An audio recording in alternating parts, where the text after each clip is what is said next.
After that, you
Wir sind live, gell?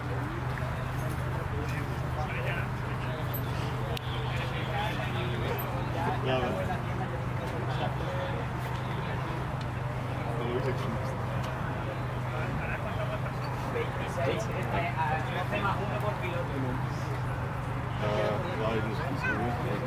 Hello and welcome everyone on FS Alpe Adria 2024. We are coming live for you from the Bugatti Rimac test track from Micevec, Zagreb, Croatia. Today is the last day of FS Alpe Adria 2024. This is the day for the endurance.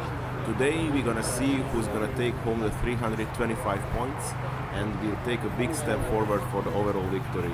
The teams today need to perform 22 kilometers and at the halfway point we're gonna change the driver. There are two classes. There will be 47 teams. First we're gonna start with 41 teams after each other in the order of speed, starting from the slowest to the fastest, and then we're gonna have 2 times 3 teams in this final. There will be one final for the combustion class and another final for the electric class. And now we are starting with the endurance. Welcome on the track E32. Democritus Racing from Greece.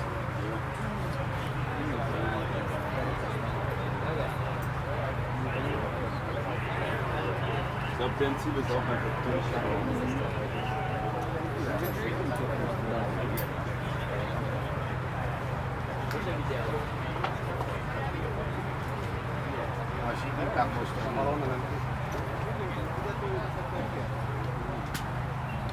Meg a Szócs mondta minél előbb jön. Most így legalább nem lesz a rendszer.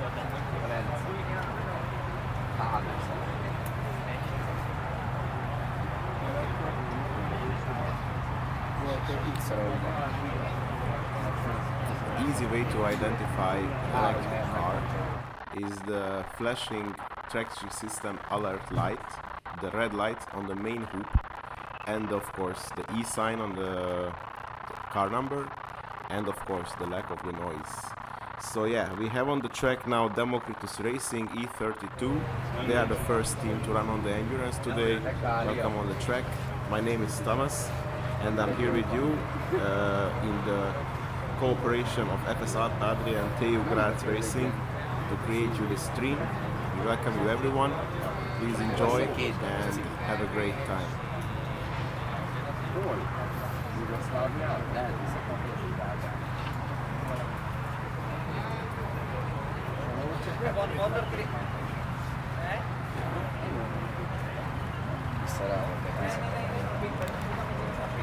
Egyszerűen mehetünk két is a pályán. Valami tempót. Figyelj már, hogy tudjuk tartani.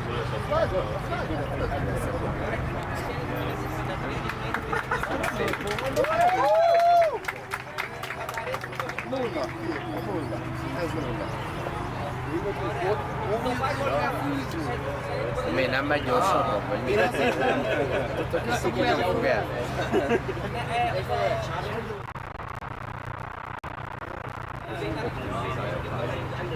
Tudod, hogy is tudok csinálni?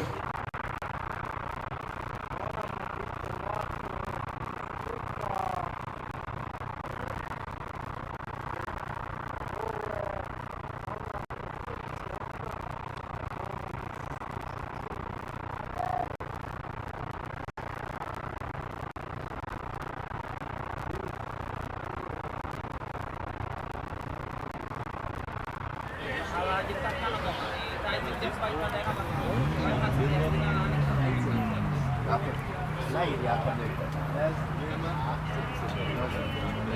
te is továbbnál, amikor meglátom.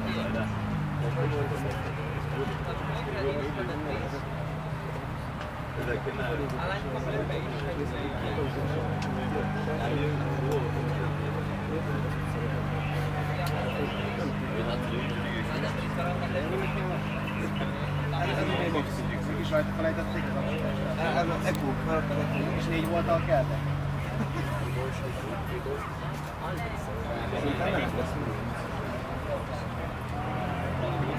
Mindig jobb, mint délben vagy, mint 3-kor. Nem megy a Összepakoljuk, megyünk a kell, megyünk egy első. Igen? Hát nekem és miért nem engedik fel, hogy ez a ez mindig szokos, hogy nem lehetnek más engedni?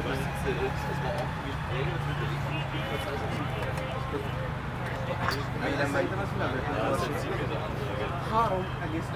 másodperc. Egy kör. 3 percet volt. Haver, ez gyorsabban mint egy kör. Szerintem azért nem engednek fel 12. Csak utána az előző zónában. És akarunk gyorsan menni. Milyen tempóban az megvárja a fájlőt? Elmentek fájlőt. Nyilván Modena, görögök. Ott van ez a szó. Fehérvár szó.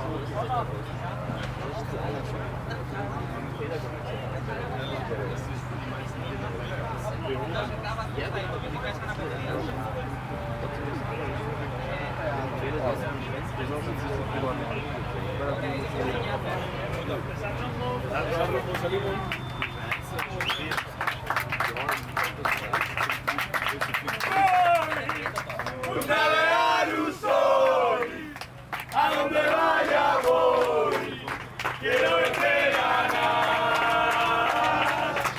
Soy un navegante, soy, a donde vaya voy.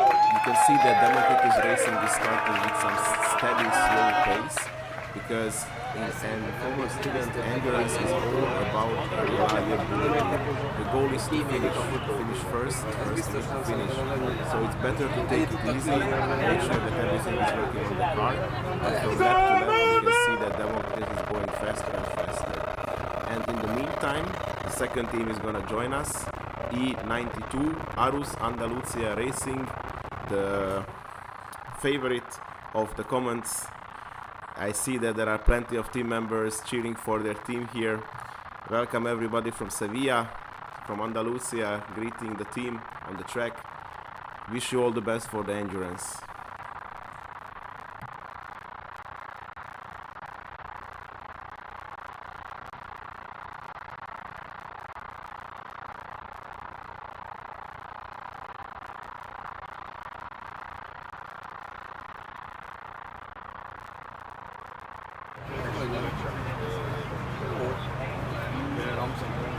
Akkor volt a nyomokat láttam, hogy a bolyakja. Ez is egész gyorsan. Remélem nincs áram az autónak, hogy lesz ott egy közösen. Nincsen ott is kiírta, hogy csak úgy, ami most nem kapcsol meg indítózáskor, elveszünk. Igen, hát még kompressziógyújtásban. Meg így kikapcsolod maga a dugó is. Ja,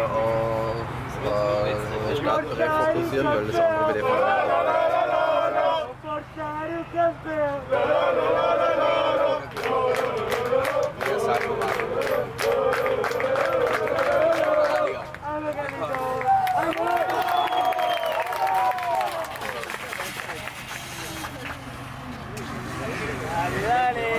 de annak legalább lesz jóva.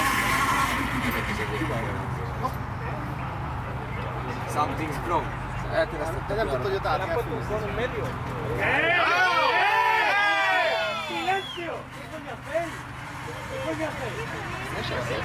De ezt nem értem, hogy mit kellett tenni. Vagy gyökére mit csinál, hogy nyúljon hozzá, és tudja át. Ne hozzájártam a dreckót. De nem értem ott azt a lassítóra is, igen, mi a faszomat kell menni, de ez elég szörnyű nézett. De ezeket nem szokták megjelölni valaki? Nem beszélek a jelentet állóra.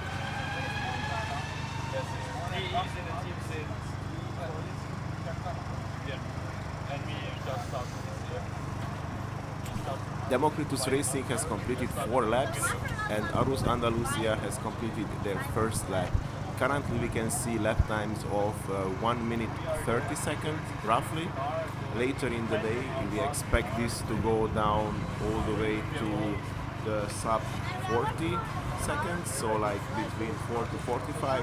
Let's see what the best teams are want to show for us.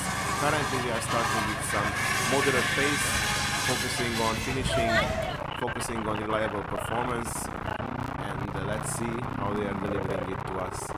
Democritus is in the 5th lap and Andalusia Racing is in the 2nd lap.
De az a szülőt ide ki, de miért nem lehet látni a Van nála az adós rossz idején, annak elévő van. Milyen? 8 perc.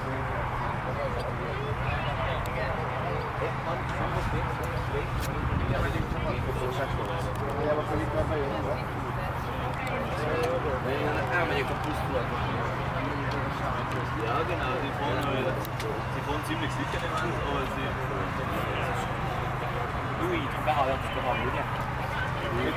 Telibe hallasz, hogy beszélni. Ja, so, natürlich ist stehen mit roten Worten. Nem a telefonok van, és jó év. So gehen sie also durch.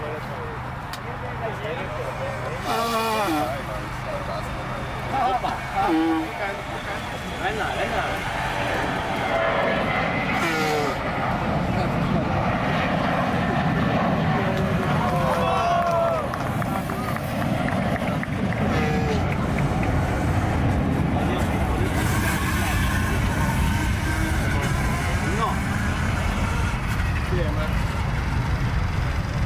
Csávókám egyből kettőt fog előzni.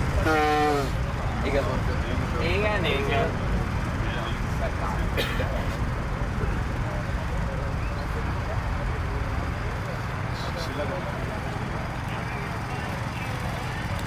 We can see that Arus is catching up on Democritus, and in the meantime the 3rd team is coming to the track.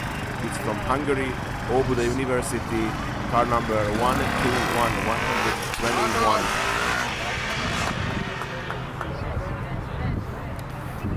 And we are welcoming in the air Vincenzo Bevilacqua. Hi Vincenzo, how are you today? I'm quite good. Also my voice is better than I expected this year. So I'm very happy.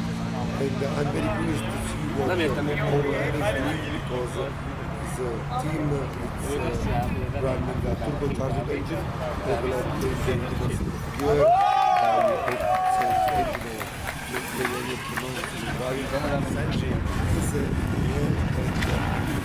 hope so engine it's not a good charged engine. One cylinder turbocharged is a challenge to develop. So having on the track running is a feat that the guys achieved. Of course, the car is on the high side of the race, but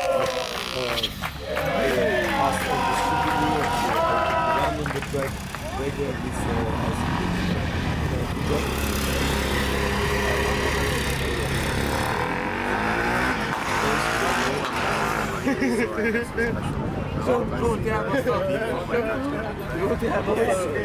Second year team.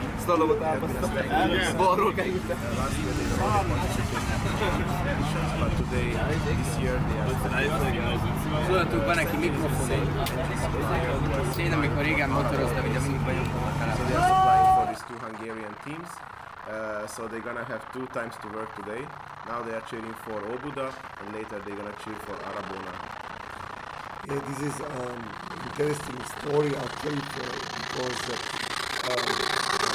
like some years ago in Formula 1 there was some engine supplier and somehow SS engine went same way. They not develop the car but rather develop engines for other teams, and they are actually quite good. They focused on self-developed one-cylinder engine.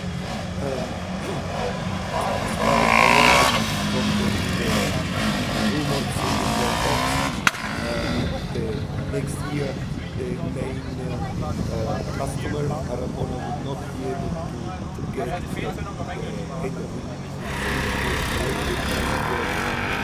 the last race.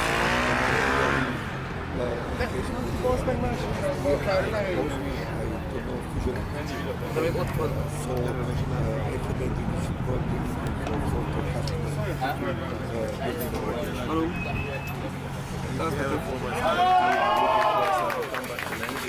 Give a call to the guys from Dürr. They are ready to deliver turbocharged and naturally aspirated engines as well. So one cylinder, very light, very compact. You have to get very good evaluation in the powertrain in the last years. So and it's a very nice team from the spirit. I like them very much.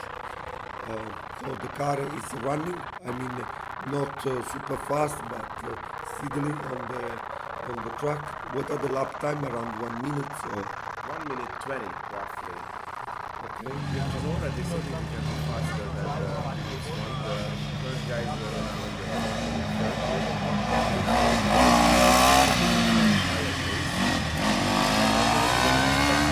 down to the 40s.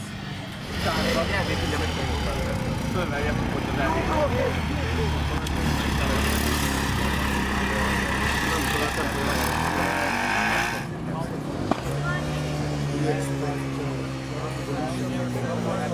rubber to be put on the track, temperature to be increased. So this is the time of course, it's under big race when you have to play through it, but we have to look into the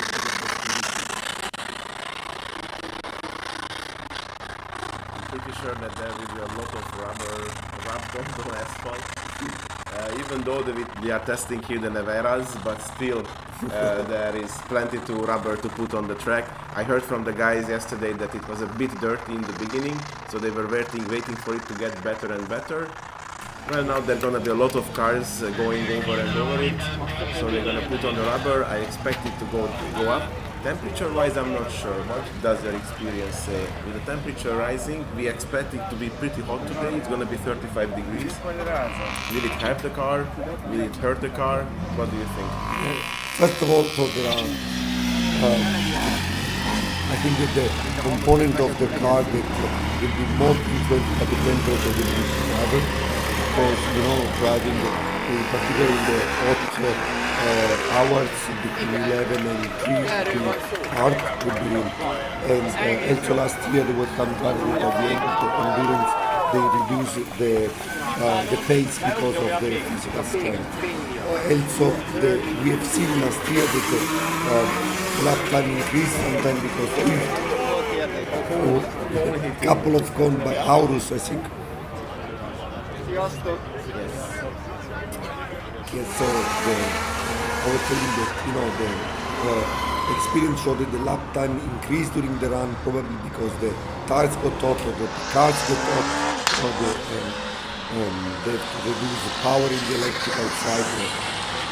So I would imagine that the temperature itself, so the grip will be maximum, but the overall performance will be at best at around 4 or 5 when the sun will go down and there will be good grip on the asphalt. What are the cars that are currently on the track? It's Democritus, Arus, and Obuda. Arus are the Spanish one from Sevilla, Andalusia. it's not really a lot of experience. Now we are fitting to our overtake, right? Yes, and they also have very enthusiastic fans, as we can see in the comment section. So, which team is shown? Did you show a meatball flag here to Arus? We wish the best to the all the Spanish fan in the chat. The scrutineers are rechecking Arus. Maybe there is some leakage or some smoke going out of the car, I suppose. And so they are checking that everything will be correct for the safety of the driver and all the people involved. Vamos, chicos. Right. Yeah, we wish the best that the car is in perfect condition and hope to run. And so Aware is continuing to steadily to race, right? To run.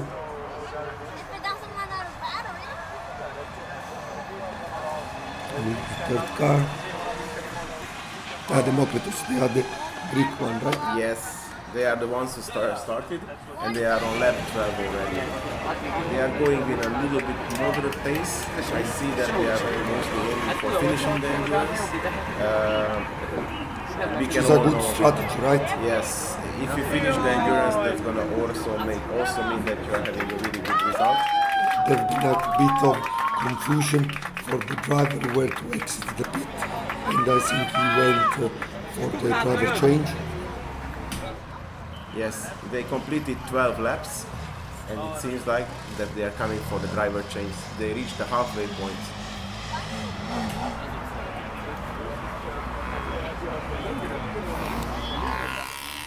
We have another guest here. Stefan arrived. Yeah, I will just have a look at it because it looks like the Jason is out of race again. So, Just time when that happened, it ended up in some amazing songs. I'm really surprised that you're still having any voice at all, because normally, by last year's standards, you would have most likely be silent. Yeah, let's say that in everything in life you have to try to learn from the previous experience and try to improve. It's in a row the voice at the DNF, but this time it takes some countermeasure and it looks better. Of course, not perfect, but much better than the previous year. And I'm very happy because I really would like to commend this wonderful life that Teugrad's prepared for us. They are much better than last year. It's incredible what the guys made. Germany is a without any additional sponsoring or budget to create a very professional live stream and with different camera, with lots of computer to have the possibility to watch live timing and everything. It is incredible really what the guys do and improve every year. Also this live stream and the other things, so this is why we love Teugrad's. The thing is, we just need to think for some phrases you need to say today, which we can make some more music with it, because as everyone knows, you're not the best team in the world. Still the best banger from last year. I'm seeing you already taking the other voice. So yeah, I think that today it's going to be Yeah, of course. But back to the track, you see that the forward is driving, and once you get the good driving speed,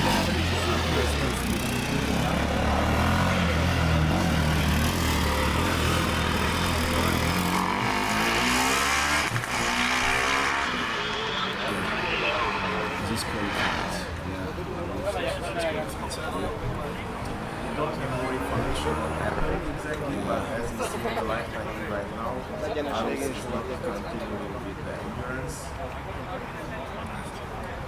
It's always sad to see the calm on the track because we work so hard, each member, all of us, from all of the Formula Student teams, just to see it drive, and then the wins is just.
Alles klar, Frenchie, kann ich mir gerade auch mitnehmen. Ich schaue immer, dass ich ein bisschen drauf bleibe. Aber nur Driving ist halt ein bisschen langweilig.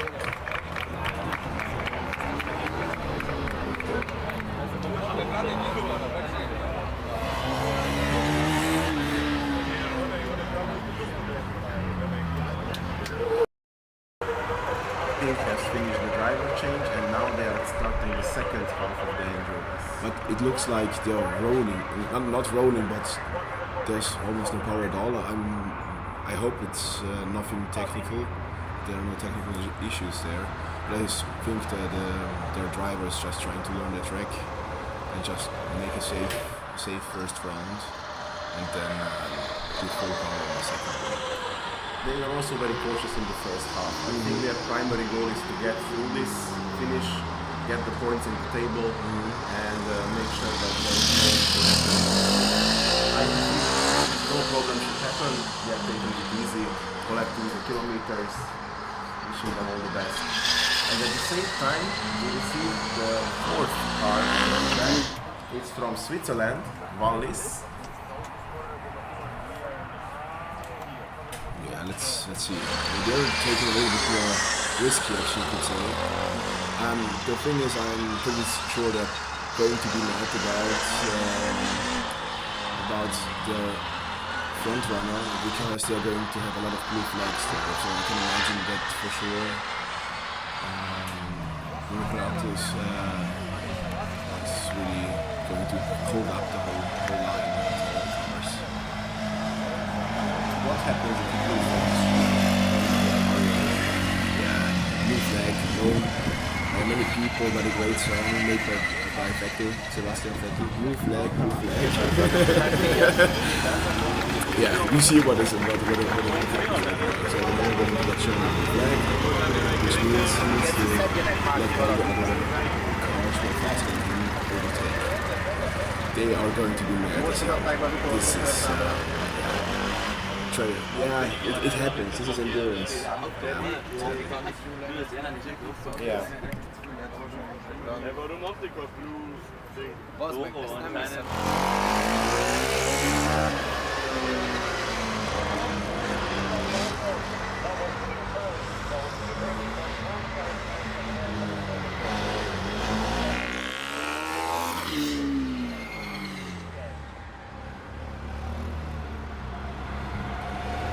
They are designated overtaking zone, so when they are showing the blue flag for the team, they need to pull out to these overtaking zones marked by the blue cones. Currently on the screen you can see it on the left side.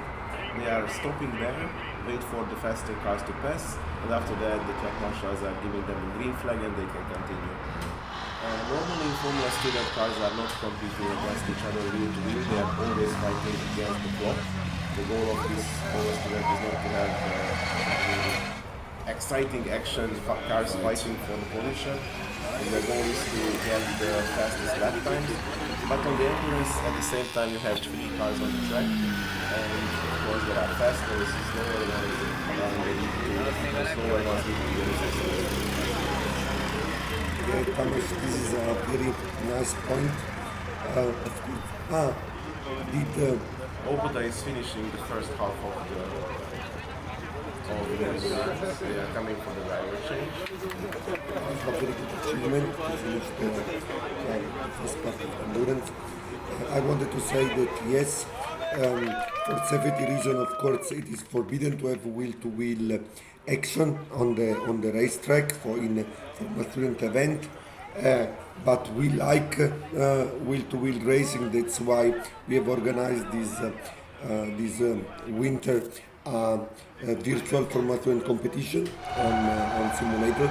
In that case, the track layout, which is similar or had some features of this layout that you see here today, and when we had the first race start and we had a pile up of 10 cars hitting each other, even after the briefing we explain how to proceed, to be careful in the start with the cold tire.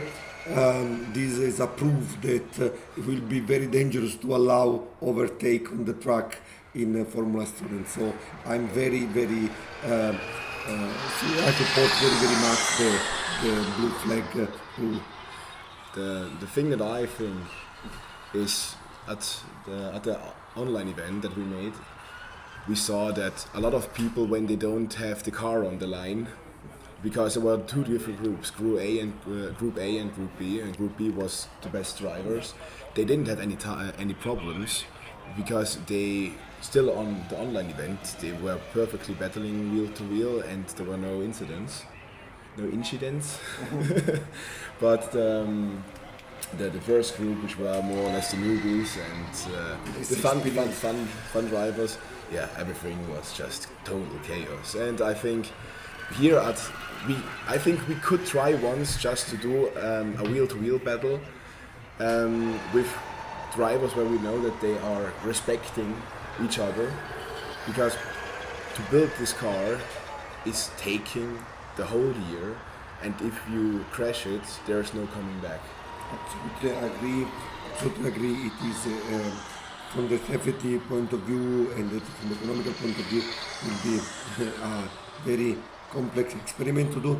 But I won't accept if you use a very experienced driver. But I just noticed that OR was taken out of the driver changing line. It was do they get a DNF? Yeah, I wanted to ask that this driver change is a very crucial moment in the race, right?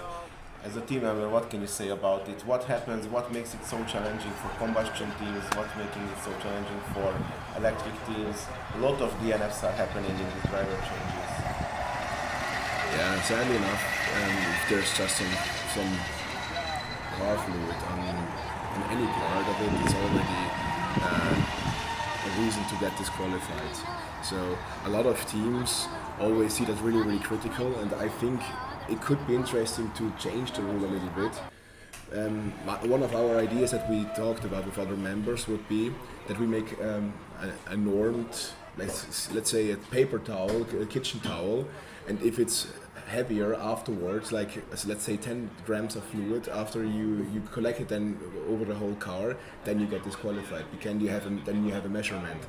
The reason was because I'm not sure at which competition it was now, but at one of the last races, it was either East or Czech or somewhere else, where there were a lot of motor oil, but they didn't get disqualified. But another competition or another car had just one droplet leaking out, and they were immediately saying they are disqualified. Stefan, very interesting point.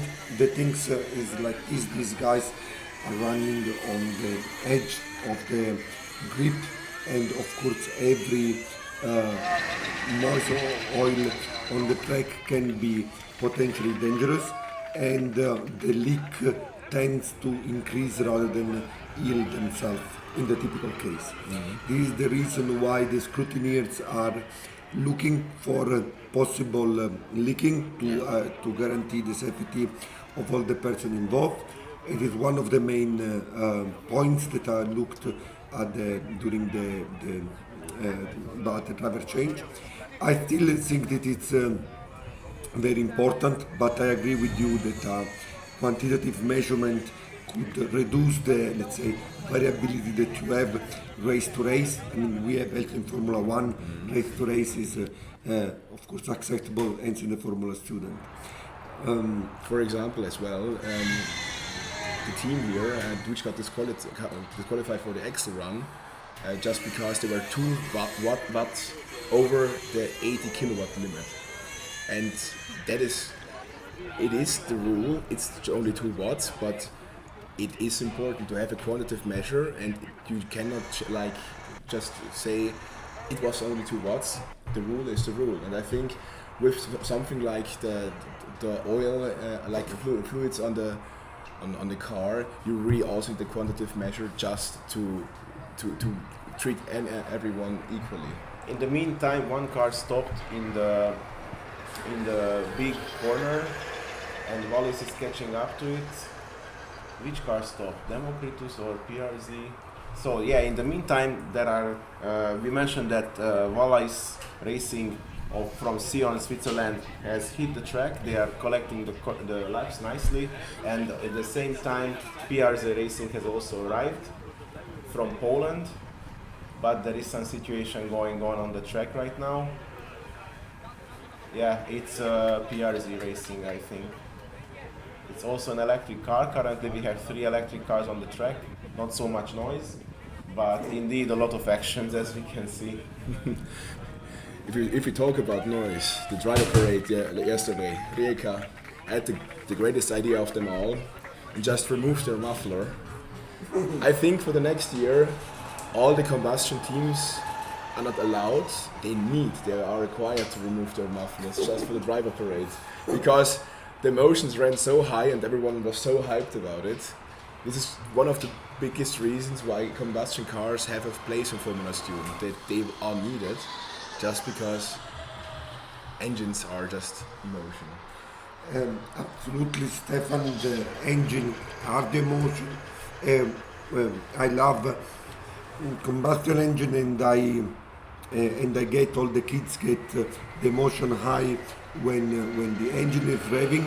But yesterday I was driving on the co-pilot seats in the Nevera, and I have to say that also unfortunately I have to admit that also electrical vehicle can give emotion, in particular when they have close to 2000 horsepower, and the acceleration were quite impressive. So I like it, and of course also this electrical car, the electrical Formula Student car, are amazing piece of engineering. If you see what the guys made, really you can say with an open mouth, because they're absolutely great, and it's also nice to see them running on the track. Of course I agree with you that the emotion coming from all high-rating combustion engine is difficult to be compared. In the meantime, sadly, PRZ started and already finished the endurance. So they went for the first straight, and they went for the first big corner, and sadly the car stopped there and they pulled it off from the track. So currently it's just Democritus Racing, those who hit the track first, and Wallis from Switzerland. So yeah, as we talked, Democritus is taking a slow pace, but look who is going ahead. The rest of the guys sadly had to finish the endurance, and they are still going, collecting the laps, and soon they're gonna complete their endurance run. You could really say, work smarter, not faster, in that way. Just finishing the endurance gives so many points that you're higher in the standing than all of the cars who didn't finish it, even though they were much, much faster. You guys talked about the noise. I think despite you guys in Graz having some electric cars, you can come up with some noise as well. Yeah, I think that's one of the greatest additions, just making the car louder by being a jet, fighter jet. Yeah, our three fans that we have in the undertray to make power of ground, they are really, really loud. we clocked them at 115 decibels, right at the inlets in FSA. And immediately the next day, FSG were like, okay, guys, we need rules for this. Yeah, maybe for the not expert or not technical expert that are in the live chat or following the live stream, that some years ago, I think a couple of years ago, FSG allowed in the official rules to have a moving active aerodynamic device, which means sucking the car from the to the ground Or blowing. Depends the way you see. This idea, of course, is not new. Was from the first time shown in the Chaparral 3F. Everybody remember the Brabham car that won the Formula 1 race in 1975. There is a lot of we have seen this Murphy at the Goodwood up climb. So the idea per se is not new. What is interesting is to give this idea, this tool to the student, and they will crazy work days and nights to optimize it and make amazing solutions. One of the negative aspects of blowing lots of air with the 10 kilowatt through the underfloor is that the moving air produces some noise, exactly as in the exhaust of a combustion engine. The let's say funny or particular things was that the noise of the exhaust were regulated while the noise of the power grounded up to now was not regulated. But if you hear the car on the ground, of course it's arrived the time where also these are limited to be introduced for this kind of devices. I think the teams can always surprise us with their creativity. I think when the guys created these rules, they didn't expect that some fighter jet grade fans will be put on the cars, but here we are. Yeah, the 10 kilowatts are just, they're not too much, they are needed, let's say. There is a reason why we broke our own world record this year. And I tell you, next year the top 30 teams are going all to run powered ground. But one thing I saw that Wallis stopped for the driver change.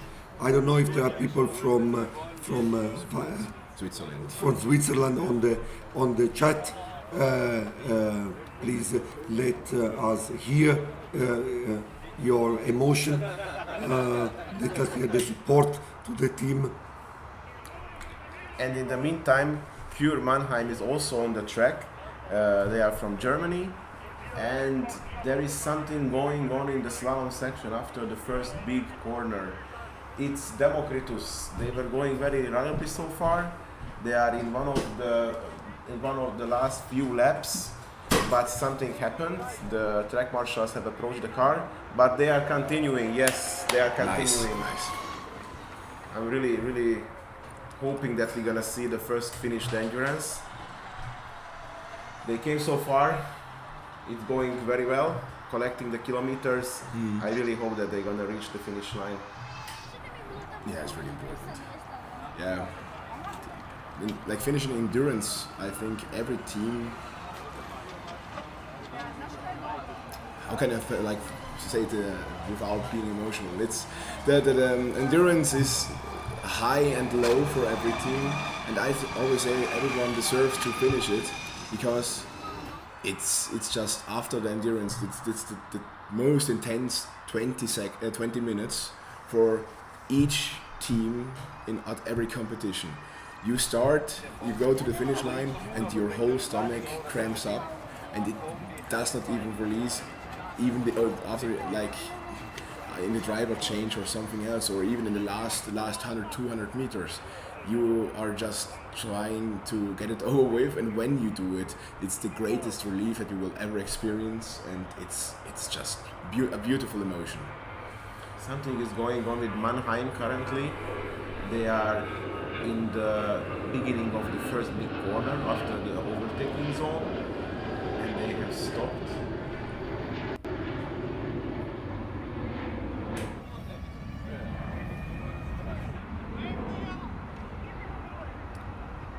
yeah, let's hope that they also do the same thing as the Demokritos and are just starting up again their engines, but...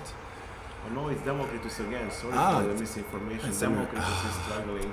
And now, yes, now they are letting Mannheim passing them outside of the overtaking zone, but still that there were plenty of place there to pass. It was a safe pass. Come on, Demokritos, getting very close to finish.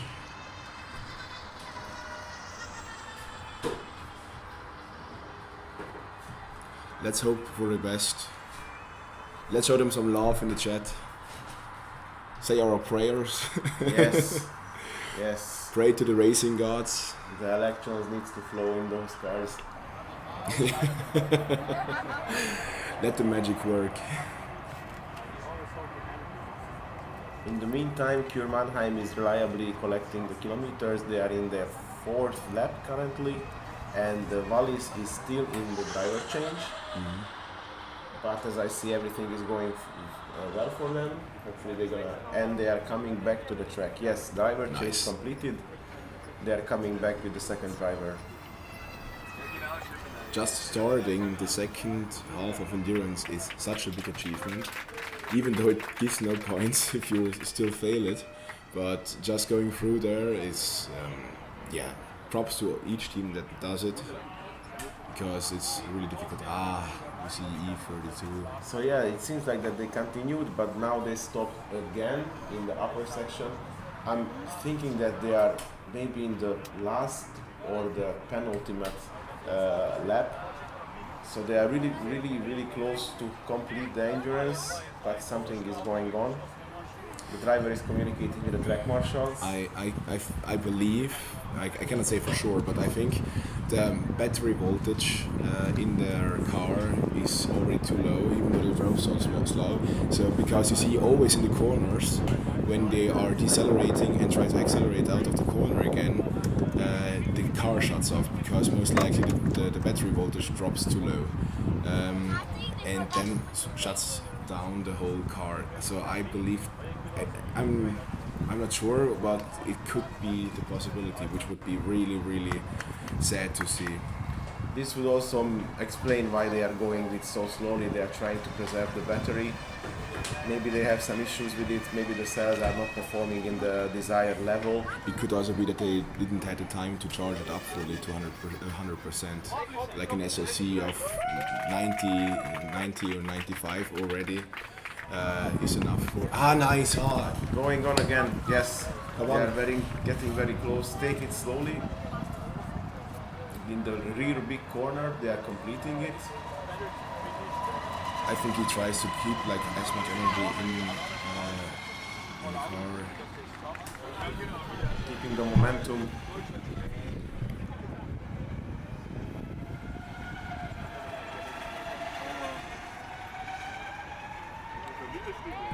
We just got also information from our race analysts that it could also most likely be the temperature as well. They just wait on the track to let it cool down, but I don't like it. That doesn't really make sense, because once the battery is warm, it's almost impossible to cool it down as well. It has a huge turbo mass indeed. Yeah. Normally the most cars, when they are standing after the whole endurance, they are still warming up. The battery is getting warmer and warmer, because most teams place their temperature cells on the taps themselves, and the battery itself has carryover temperature.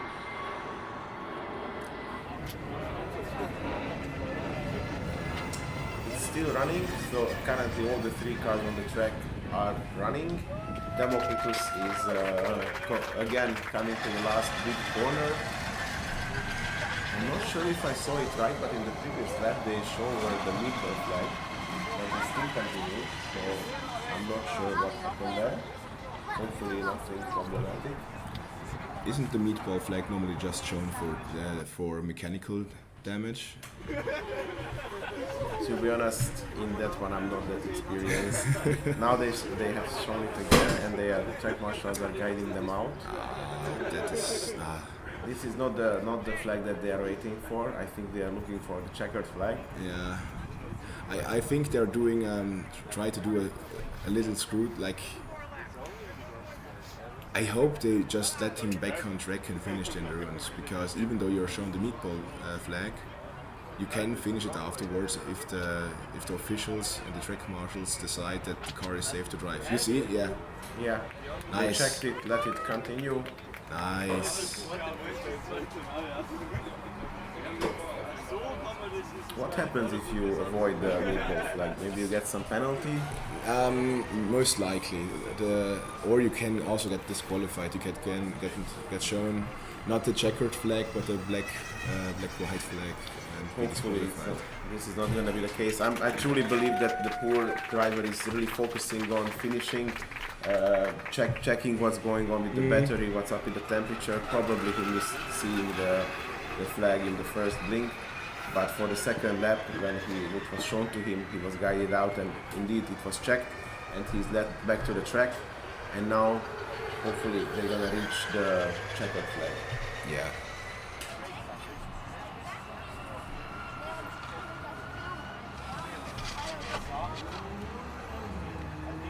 Coming to the last corner, the big one.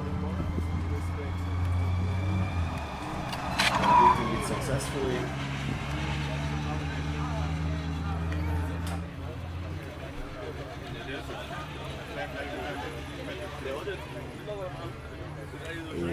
Sadly, it looks like they're stopping again. The yellow flag is shown.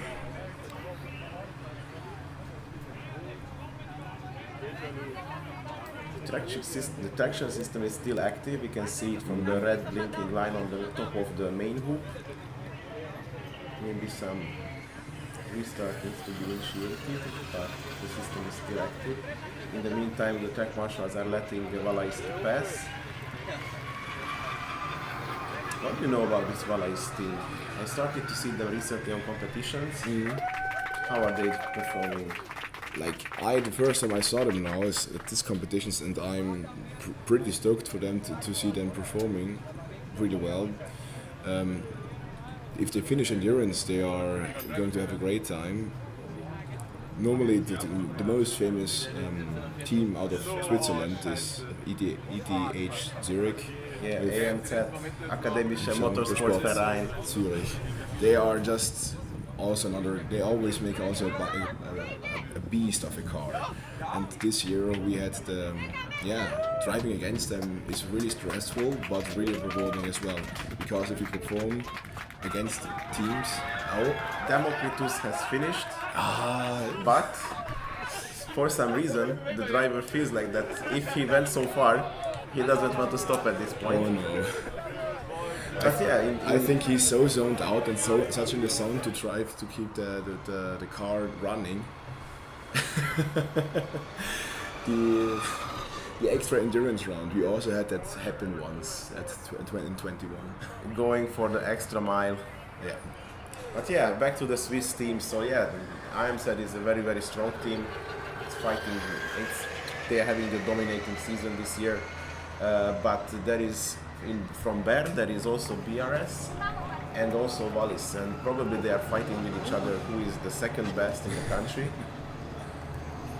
I don't know if how is this results are going on for them, but currently we see that Wallis is collecting nicely the laps. It seems like everything is going on well, and hopefully now Democritus will complete the extra lap as well. This is already outside of the competition. He's just, I guess, going for the victory lap. Again, he see the checkered flag and marshals are guiding him out. Now it's about the post-scrutineering.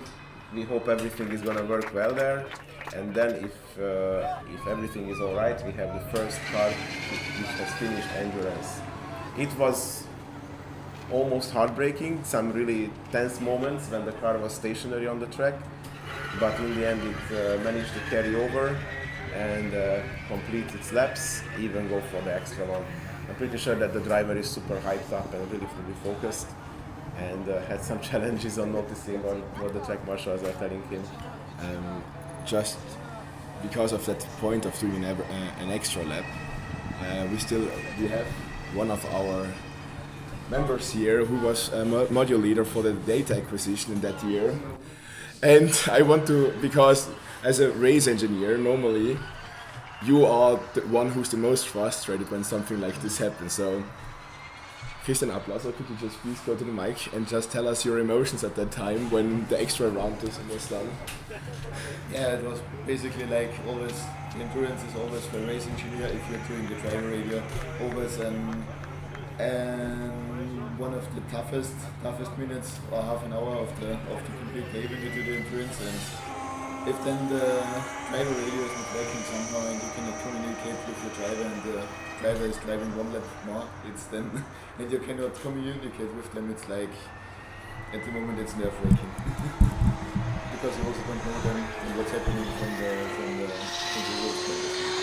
Yeah. And that, it's not only just with doing an extra lap. 22 at Alpe Adria, there was one team which never did the slalom, and the teams did on the sides, they had cardboards written out, Tibor, slalom! that was he was just in Kimi Räikkönen mood. Yeah, he was just I know what to do. Leave me alone. In the meantime, E24, Maribor from Slovenia is also hitting the track. So one of the not local teams, because it's just a neighboring country, but they are just a few kilometers away from here. So yes, I'm pretty sure that there are a lot of Maribor fans on the live stream and following what's going on the track. So yes, the car is running, it's collecting kilometers. They are approaching together with the Wallis. Let's see if they're gonna ask Maribor to let them overtake. Some cones were hitting. For the cones, there are penalty points, right? Actually, penalty time added for the overall time. Yeah, I think for the autocross and for the endurance, for each cone you get added 2 or 1 second, each 2 seconds. There is something going on with Wallis. So they just asked Maribor to let them pass, and they let them pass. And that right after that, Wallis has stopped. And now they are asking Maribor to proceed. They are going ahead. And something is going on with Wallis. Yes, so for the cones you are getting penalty seconds. And of course, that's the counter incentivization not to hit them.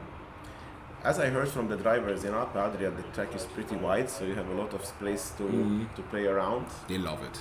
The drivers really love the track.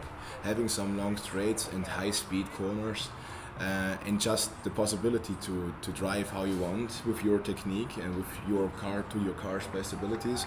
Having a wider range to work with is for most drivers a blessing, you could say. But it's also, you have a lot of freedom. But as you see, right next to the track, there is the grass. So if you make a mistake, it is hard. It is penalizing you very, very brutally. Yesterday, the guys from Dresden at Forest Racing had some issues. The driver was pushing really hard. He was trying to go as maximum as he can, and he had a little mistake, hit the grass at high speed, and it gave some very challenging moment for the suspension. They broke it. And the front right or front left, so one of the front wheels have left the car, but there was some really, really hard work during the afternoon and in the night, and they managed to put together the car, or actually right now they are fixing it and putting it back together. They managed to weld the broken 3D printed titanium uprights. It was very challenging. They needed to ask for some help from the Rimats as well. They called the CTO. That's the nice thing about Alpe Adria. Everyone is in it. Like all of Rimats, it's yes. Everyone has the same passion for motorsport, and that's really nice to see. Everyone tries to come together and let them finish endurance. That's what I said. Everyone wants to see anyone else to finish it. Even though they may be faster, then in the moment you say like, please, something happens. But in the end, everyone is happy that if someone finishes for them as well, because it's a masterclass if they do it. It's an achievement. Yes. The biggest of them all. In the meantime, Cure Mannheim came for the driver change. Let's see how it's gonna go for them. Maribor is collecting the laps, and what happened with Wallis? So Wallis sadly has been pulled off from the track. We see the DNF did not finish sign. That's some bad news. That's some really bad news and really sad news. They couldn't start the car. And once an official touches the car, you're disqualified. So a lot of teams, when you're on track and you're stopping, they always tell the officials not to approach the car. First of all, because it's unsafe. Normally, when the tail is blinking red, you should never touch the car. But it looks like it was not like with Democritus, who did it in the end.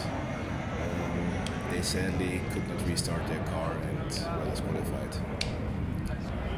Wallis, yeah. Democritus has... No, that's what I said. Yeah. Sorry. Excuse me. So, in the meantime, Wood Racing Warsaw from Poland has hit the track. It's a combustion car, 747.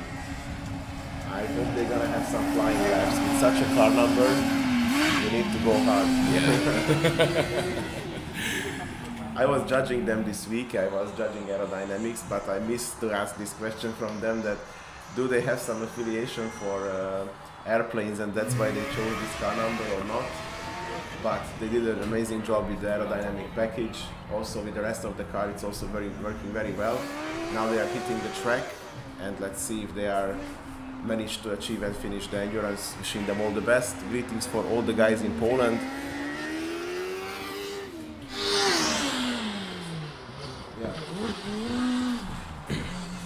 So now we have someone from VLT Racing here with us.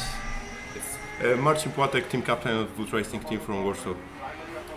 Thank you. So what are you going to tell us now about your car? So that's our 5th generation of the car. At the moment, as I see, it's looking great in the corners, being the fastest on the track, I believe. Up to the drivers that were already that have already driven. So yeah, great, and hopefully we're gonna manage to finish it and get a great result. Yeah, in the beginning we saw some lap times around 1:30, 1:35. Now with the Warsaw we see already the sub 1:10s. The pace is increasing nicely. What about the car number? So what is this 747? We've made some like a voting and that's basically it. We really like to have an 888 as the Robert Kubica Polish F1 driver number was 88, but the guys from Gdańsk were faster than us.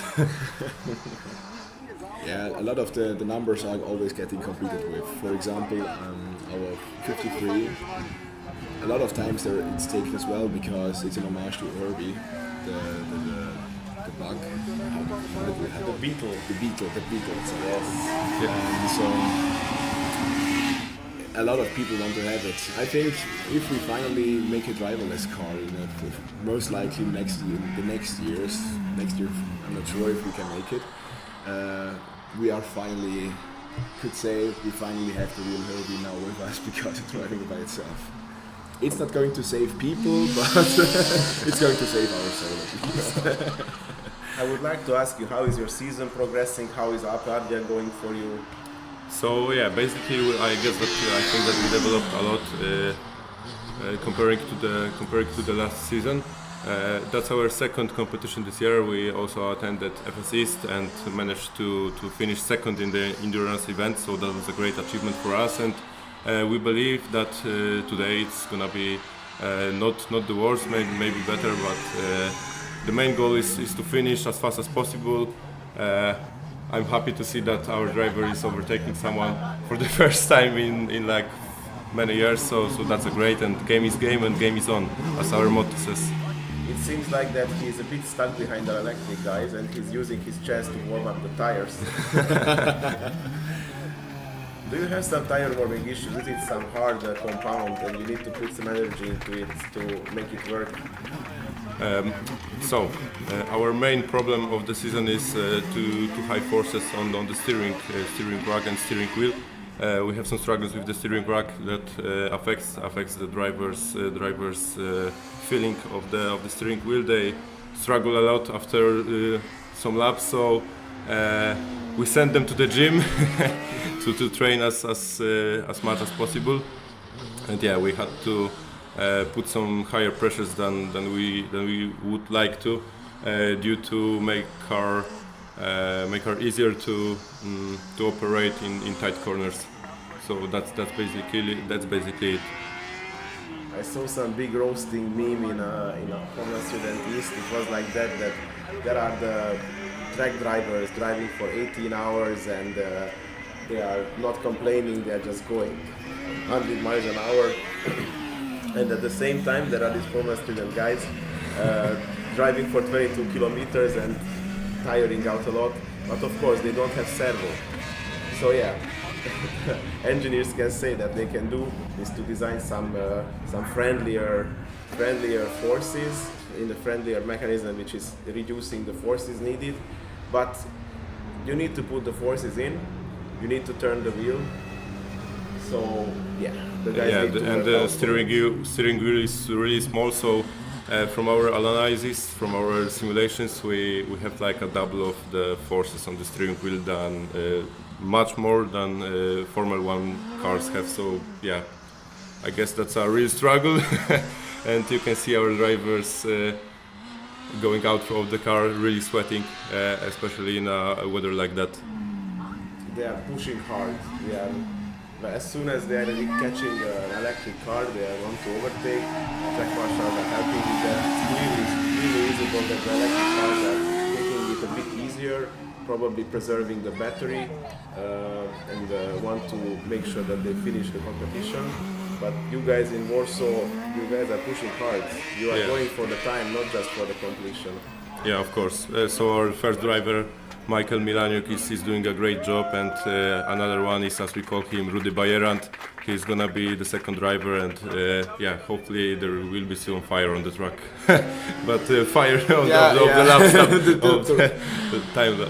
Only metaphorically. Yeah, we all know what we mean, of course. Yeah, who do you see, who is your biggest challenger in this competition? So which team are you expecting to be head-on with you? Of course the Polish team from Gdańsk, but we wish them all the best as we are in a close relations with the guys from the other Polish teams. But we look up to the best, of course, to the Arabona team, which win the FS East competition. They are great, and yeah. Hopefully we're gonna fight them in the next season for the wins. Yeah. So let's see. We are right now on car E. Let's see, 70. They are cruising nicely around, and let's see at which lap they are.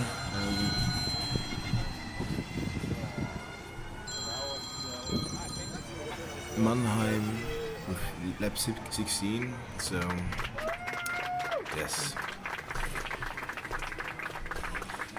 Okay, so thank you guys for now. Wish you all the best. The driver change is coming soon, especially with such a speed. Your guys are gonna reach the halfway point really soon. So far the performance is really good. We wish you all the best, and I hope to see some really nice results.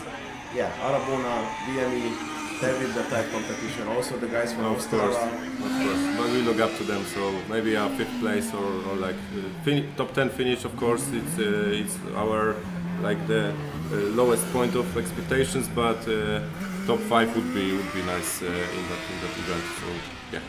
We wish to see that. Wish you all the best, and see you later. Okay, thank you very much. Have a nice day and enjoy. Thank you very much for being here. Thanks. And so, who do we have on the track currently? So we have Democritus has completed the endurance. Cure Mannheim E70 is on the track. Finished their 17th laps, the 17th lap. So right now there are 2 cars running, I think. Now three cars. Unimaribor is also on the track. Yeah. And of course, Warsaw guys are pushing hard. So 2 electric, 1 combustion. We also have our next guest, but the car is not on the track yet, so let's wait. Hi everyone. Okay, let's go for it. So please introduce yourself. You are from I am UPT Timișoara. Yes, I am the faculty advisor of UPT Timișoara. We are here on our first time in Formula Student Croatia, Formula Student Alpe Adria. And we are hoping for the best also for our drivers. When was your team established? We were established in 2013, so basically we have 10 years of experience, but only 3 cars. And what is the powertrain? It's an electric car? It's a combustion car, still combustion, yes. Are you making plans to switch to electric? We are making plans, but the future plans are for the hybrid. That is a good way to change over to electric as well. Yes, because then the team is ready to build the battery pack and to build a complete entirely EV car. Yeah, it's a good way to go in there. Baby steps. Yeah, baby steps, but very big steps, because there are still the whole electrical components that you need for that are more or less the same same technologies you're going to use for your EV. You still have your inverter, you have your battery, you have your motors. They may be less powerful, but it's still the same. Yes. That's one of the things that I really want to see, because now that the hybrid rules are more or less not made by the FSG. Like the FSG rule book is still the same for hybrid, even though. Yes, as I know. So what to say about this hybrid? A few years back, we got together. I'm from Formula Student East. I'm currently here as a guest in Alpe Adria and judging, but I'm originally an organizer for Formula Student East, and we got together with the guys from Austria and from the Czech Republic, and also Alpe Adria organizers joined in, and we started to discuss, okay, how to make sure. Also, not to forget the guys from the Netherlands. So the 5 of us were getting together and we were discussing, okay, we should introduce this hybrid system in the car to provide some opportunity for the combustion teams to innovate and to come up with something new, for some of them to enhance the performance, for some of them to transition into the electric category if they wish to do so, and to give them some new challenges. And I think it was 2021 or 2022 when we had the first hybrid cars on the track, and luckily it took off. Yes, 2022 it was. Yeah, 2021 it was a concept. I think there were only 5 teams with a concept idea. Yeah, and I'm happy to see that it took off. And FSG basically told to us that they are happy. They are no longer running combustion category in combustion class in Formula Student Germany, but they are absolutely fine keeping the combustion regulations in the rulebook. And they were also happy for us to include the hybrid system into it. So yeah, currently it's part of the full regulation, and it's gonna be part of the full regulation. It's just not FSG managing it, but this part it's Austria managing it. I really love that it is done, and what I really see, they should, because I talked with Christoph Hirt a lot of times about it, the organizer of Formula Student Austria, that I think that the hybrid system should be more powerful. Like it should be allowed to be more powerful. So that theoretically, the power of a hybrid could be more than the 80 kilowatts from an electric car. So a lot of teams would see hybrid cars competing with the electric category as well. Even though it's more complicated if some team wants to do it, because I for real see like Modena doing it, because as we seen yesterday in the autocross, they had a really good performance, and we just make it a little bit more powerful. They could really compete with electric as well, which I think is a really cool thing. So the combustion car does not die. Yeah. Because I'm not really happy that FSG just completely removed their combustion class and hybrids as well in that way, because FSG is still the most prestigious competition in all of Europe, if not all of the world. In the meantime, Maribor has completed the driver change, and Warsaw Wood Racing come for it. So they already reached the halfway point. The guys are indeed pushing really hard. So the electric cars, it took some time to reach the halfway point, but Wood is getting there super fast. It's really great to see.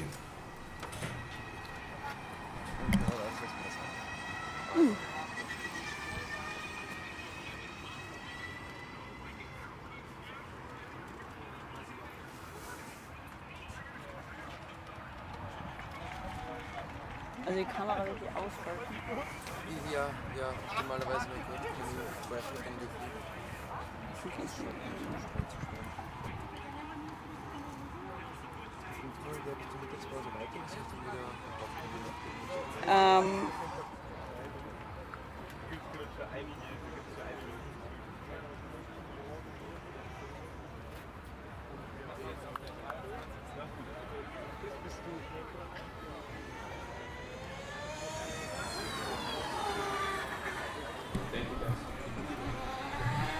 So yes, Warsaw is still in the driver change. Scrutineers are taking a look at the car. We hope that everything is gonna go well. It should be okay. It's just a routine to check. As Vincenzo told and also Stefan said, they are checking the leakages, they make sure that nothing is happening there, and to make sure that everything is going well. So currently they are changing. And in the meantime, Maribor and Mannheim is still collecting the laps.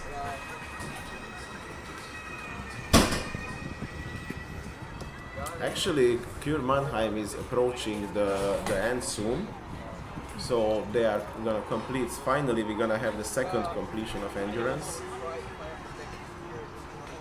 It's really good to see that finally things are completing the Endurance, because in the beginning there were plenty of DNFs.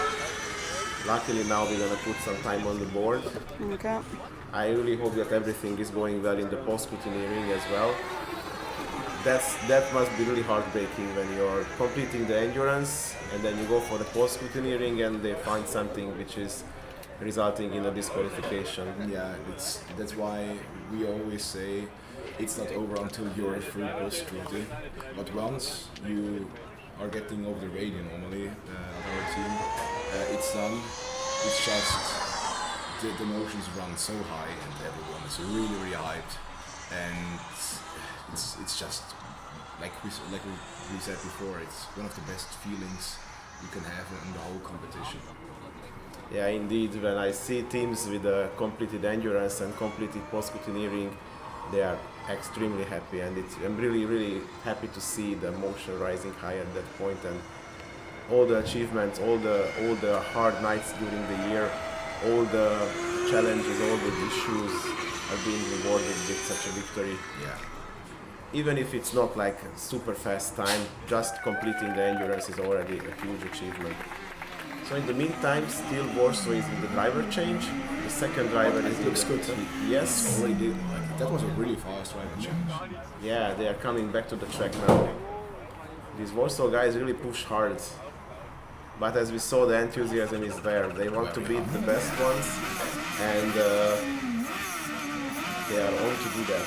I really hope that they are as fast as before, if not even faster. We should have asked him if the second driver is the faster one. It's an interesting strategy. Some teams are preferring to have the faster first, whilst the others the faster on the second one. So what's the pros and cons of this? The thing is, with electric cars mostly, and also with combustions, but in a less, like not as pronounced way, you could say, it's the temperature. Because temperature is more makes or breaks it the car, you could say. You need temperature in the tires, but you also are the temperature limited by the battery, for example, and the normal combustion cars have like the water, like motor temperature and so on, and are really important to consider. It's just when it gets too hot, and as we have it today, we're going to reach most likely 34, 35 degrees in the afternoon. The temperature is only 40 degrees because the sun is really shining a lot. Really hot here in Croatia, you could say.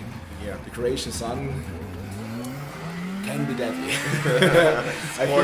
I think a lot of team members, even Formula Student who are from the northern hemisphere and a little bit more farther north,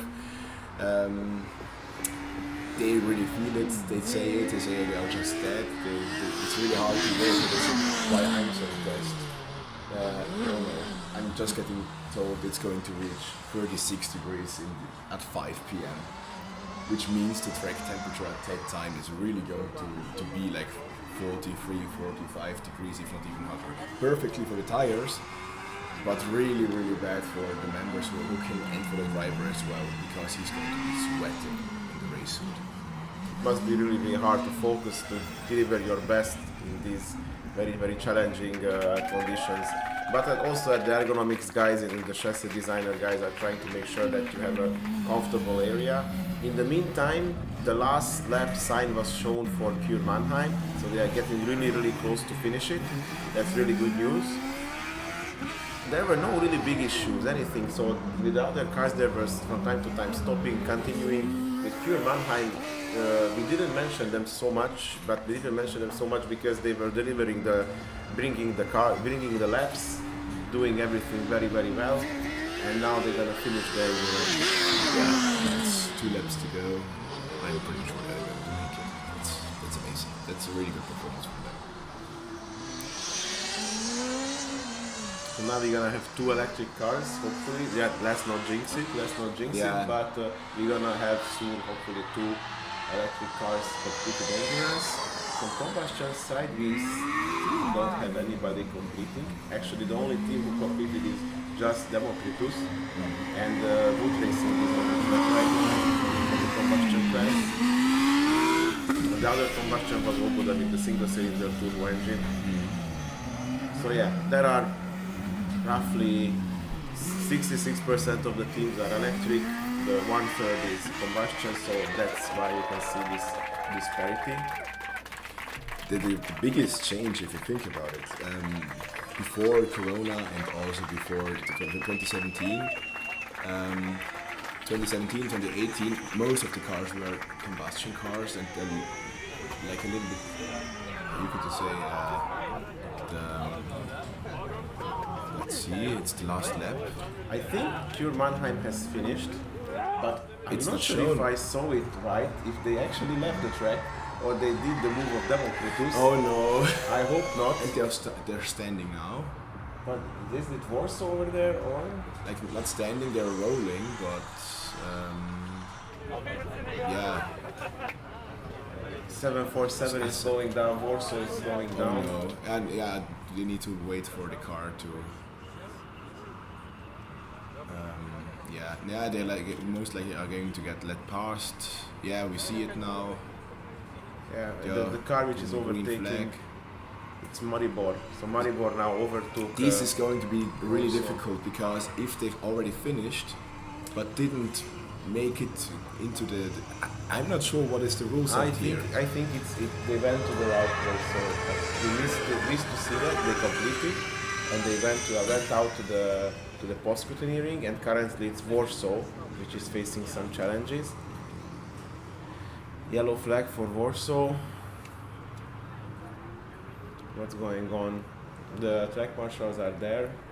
Yeah, like if it could be that they're just that now the capacity is empty. There's no juice left in the battery, because if they manage it right, this is how it should be. You drive the endurance, and you cannot drive any more than 200 meters, 300 meters. It's a risky move, but I'm not sure how they are going to manage that now. Because if you are not if it's difficult to get in there into the post route because you need to go through all the cones, it could be that they possibly could be disqualified. It's Warsaw, which is facing the challenges right now there. Yeah. And Maribor is going on the track, collecting the kilometers.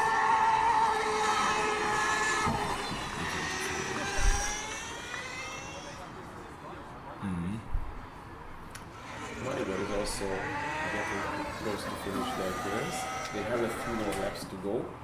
So yeah, sorry for the confusion, guys. Yeah. Cure Mannheim has was- indeed finished the endurance, That's good. and I see something update on the live not the stream but the live timing, that Democritus got a DQF, so disqualified. I'm not sure if it's an error or it's the live results from the post-scrutineering, but if that's the post-scrutineering results, it would mean that the first completed endurance sadly became a disqualification. Probably the scrutineers have found something in the post-inspection. Yeah, the most heartbreaking moment when you think it's over, but then something is happening. Yeah. So Warsaw guys, the Warsaw guys are being pulled down. As we saw before, they push the car over the track. No, in like on the into the grass there. So now we Shora is hitting the track. So let's get back. Sorry that we avoided you for some time. Now your team is finally hitting the track. So what are you aiming for today? We saw that Warsaw sadly couldn't finish the endurance. It means that you guys can have one step ahead. Yeah, we can't enjoy for teams that are not finishing, because we hope that everyone finishes and we have a fair competitiveness to all of the teams. But yeah, we are aiming for first finishing the endurance, second not getting a DQ after post scrutiny. So yeah, now we have our one of our best drivers in the team. He's Sebastian. He's 22 years old. He drives Honda S2000 car, a drift car. So you should probably see some drifts in the track. Does it gonna bring some lap time? Or I hope he's not gonna do it for the enjoyment. No. He really wants to get some lap times on the car, but due to the heat outside, he will probably slow down if the engine temperature will rise high, and mostly the oil. In the meantime, Maribor is in the last lap, so Maribor is gonna finish the endurance very soon.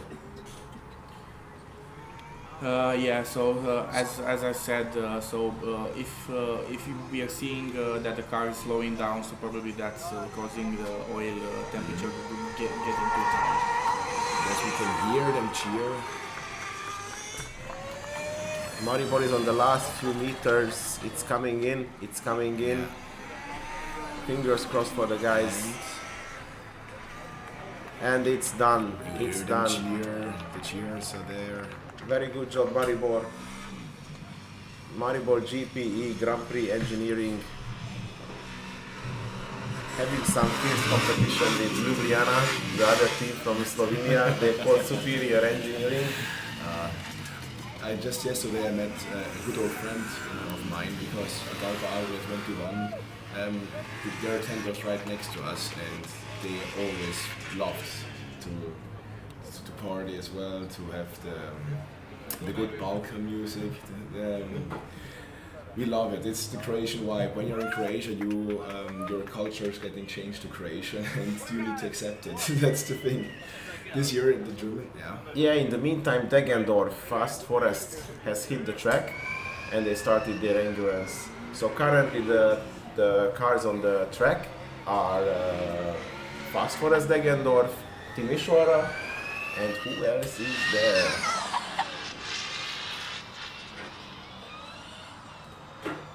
In the meantime, we talked about before That's it, because having the faster driver drive first or second. You chose to have him first in running order. What is your reason for it? Actually, we have a call. He's pushing the drifting a bit too hard, isn't it? Yes. Yeah. Actually, we got the fastest driver first because the car is for the moment it's low on temperature. So hopefully during driver change it will slowly cool down also, and with the slowest driver we will finish. That's the strategy. Yeah. The thing is, with as we talked before, the battery itself is just a block of thermal mass. It's impossible to really cool it down in that fast time. So it really is more or less the driving itself, the driving technique that makes it.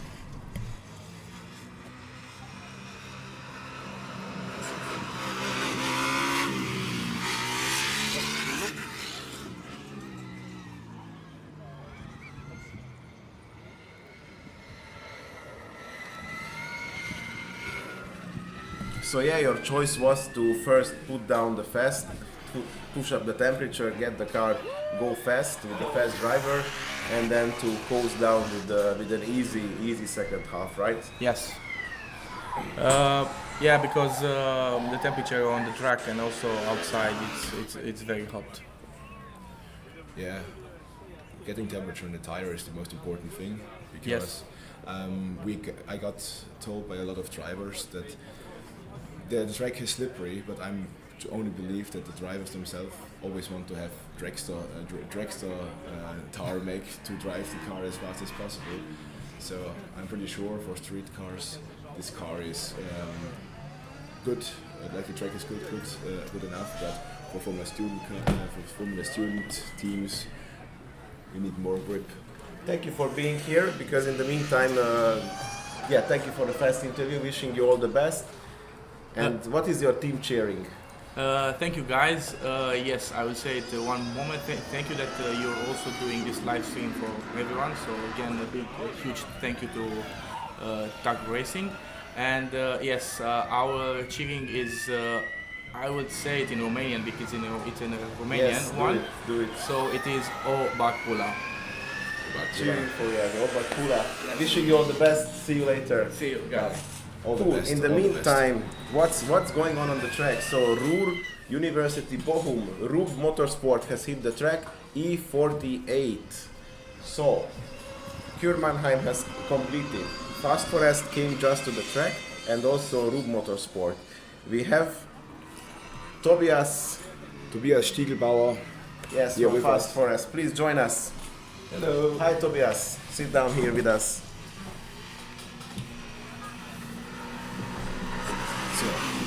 How is your competition going? It was a quite challenging competition, so we had lots of EMC problems, but we managed to get it to run. We drove every single competition, and it went good for us. So hopefully we are finished the endurance and getting a good time here. There is some overtaking going on, and Rub Motorsport has stopped on the track currently. It seems like that they are facing the wrong direction, so something was going on. It's not some thermal issue or battery issue, but there may be some driver error. Hopefully it didn't end up with some mechanical failure. Let's see what's gonna happen. They are continuing as it seems. No, they stopped again. There was some motion there. Mm-hmm. Yeah, a lot of times when you spin out, the car itself is just getting pushed to its limits sometimes, and then you have sometimes with electric cars you have not an over voltage, but you drive in a spin you drive the wheels really high, so that can make some problems. The system doesn't know what to do anymore, and you really need to restart the whole car sometimes to get it working again. So yes, what did you say about the car? Is Fast Forest, is it all the car, 4 motors? So we have 4 AMK motors and as well an AMK inverter. To schedule up or do up. Yes, we have 600 volts, 7.033 kilowatt hours in our battery. We are driving with last pouch cells, so it's a quite good accumulator. Last year we went pretty hot in accumulator, so this year we're getting the temperatures down around about 20 degrees in the accumulator. Yes. That was a lot of cool. And last year we even didn't drive a reco. We recuperate. Recuperation, and Yep. now with recuperation, you Yes. still. How do you do it? Tell us your magic, man. I think all of the teams are going to listen up for now.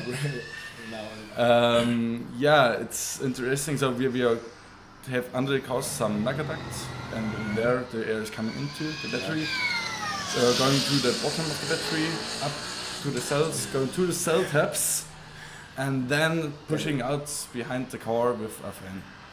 That's amazing. Like if you make that work and moving out, then it's a really big. It's just really big for the whole car because it just means you can drive reliable pretty fast all the track. Well, I think we can confirm that it's going really well because so far the fastest car is the Fast Forest. So yeah, 6 laps in a little bit more than 6 minutes, 6 minutes 22. So it means like a little bit more than 1 minute per lap. I think that's the fastest so far. In the meantime, Rub Motorsport is facing challenges. Yeah, it's getting pushed off, so it's gonna be over sadly. They DNF'd sadly enough. Yeah. So yeah, but it's heartbreaking to see Rub Motorsport stopping. But it's really good to see that for Fast Forest it seems like that this battery cooling is working very well. Now we can see on the picture that there was some mechanical problem. Maybe something broke. The car is on a little trolley and they need that to move it around. So maybe there is something going wrong with the rear suspension. So sorry for the driver, it was probably not a driver error. It was some mechanical issue. That's sad. So seeing a car pushed out of the track, it's always a sad thing. Yes. So we had it in FSJ 2 weeks ago. Our brakes were too hot because we drive this year the first time enclosed carbon fiber tires. So yeah, luckily for us, the crew hasn't used the fire extinguisher like for safety. Yeah, like having a brake duct. It's also, if you look at Formula 1, it's really famous. That the tear-offs that the drivers have on their helmets to remove debris that is getting on their face, they rip them off, and the tear-off themselves can go into the brake ducts and block the driver's cars behind them, and they get mechanical failures from that, for exactly that reason. So cooling is one of the biggest challenges. But with recuperation, it's getting better. Yeah. So let's see where we are currently on the track. So there are two teams who finished the endurance. It's Maribor with a time of 32:46, and then Kür Mannheim with 42:05. These are indeed not the corrected times. So this, I think, doesn't include the cones. So don't take these as the final result. These are just the preliminary times. They also don't include the driver change. The drivers have 5 minutes to change from the car and to request this small security, you could say, that the car is ready again. And if they are over 5 minutes, they are getting time added on. But 5 minutes are always enough for everyone. Okay. So let's see now. Timi Soara is on the 10th. They completed 10 laps with a little bit more, like 11.5 minutes. So that's some consistent speed there. They are currently the only combustion car which is running, and the other one is Fast Forest with 1 lap behind. Soon it can happen that the electric car will catch up to the combustion car, and then we can see some overtaking going on. This seems indeed that the powertrain is working really nicely in the Fast Forest car. So yeah, you guys did a really good job. In these hot conditions, it seems like that this battery cooling is working the best. I don't know, do you have some live telemetry? The engineers are checking what's going on at the track right now? we would have it if we have our driver system running, but we face some power issues because we are driving this DC converter, 1.2 kilowatts from 600 to 24 volts, and he doesn't like capacity. And how is it going? So the driver has some information on what's going on in the battery. So we have included nearly this year, we have always a display in there where the driver can read the temperatures, but when you're driving you can't read the display. So we included some light bars. So maybe if the camera is good, you can see it in our car. On the left side is the battery temperature. It's from blue to red, and on the left side the battery temperature. It's a so easy thing to include a light bar, but it's way good for us to know, so that the driver knows what the car is doing. And what does he do when he sees some error? He takes it easier? Yeah, he's going down with the power, with the speed, of course. Yeah, if it's getting too hot, you need to get out of the car or stop it. So. But there are some gradients, so it's not like that okay, you get the red light and immediately stop. You have. In the meantime, 478 is gonna join us. It's a combustion car from France, S-Taka Formula team. They are a really, as I know it, they are a relatively old team. But they had some issues and they needed to rebuild the team after the COVID from scratch. And I remember having them on Formula Student East, and we were discussing with them that they need to rebuild everything. But I think they worked out pretty well because they had some really good performance in the business event. I'm not sure if we're gonna have a team member from them, but if we're gonna have them, we're gonna ask them about it.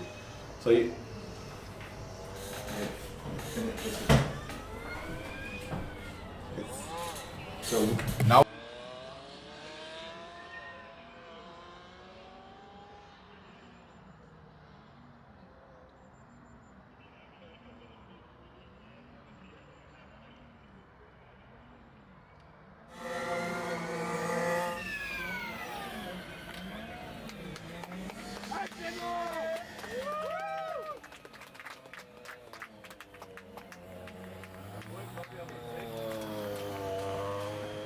In the meantime, Timisoara is in the driver change now, and Fast Forest is also in the driver change. So yeah, it's not overtaking, but they just catch up, and maybe they're gonna overtake in the driver change. That would be easier for the track marshals. But yeah, it seems like that for both teams it's going pretty well so far. Yeah, your first driver is coming out. Yep. Maybe he's gonna give a little bit briefing for the second one, if everything is going well. As we heard, Timisoara was putting the faster driver in the beginning, and now the cautious one is gonna bring it home with some steadier pace. How is it for you? First the faster or second the faster? So these two drivers are quite the same. I just don't want to hurt anyone. all team leaders say the same sentence. So the first driver is quite long in this competition, so he drove, I guess, the fifth year. So the fifth and last year. And our second driver is doing pretty much with esports, so driving the Formula 1 and esport competition, so he knows how to drive, and they both know how to drive this car, and I think they made. So we will see it on the times, but I think it would be equal. Very good. Yeah, consistency is the best, I guess. Yeah. That it can deliver you the results. And yeah, it's hard to have two matching drivers, but if you can have them, that's really good. So currently, Fast Forest and Timisoara in the driver change. S-Taka is in the third lap currently. It seems like with the driver change everything is going very well.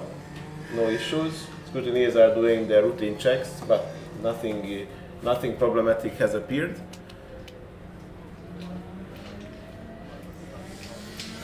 And with S-Taka, it seems like it's working reliably.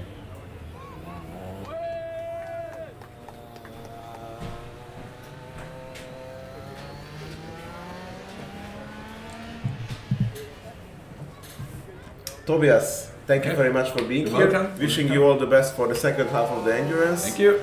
And yeah, see you later. Congratulations. And yeah, thank you. Much luck. Thank you, thank you. Have a good time and thank you for the live stream.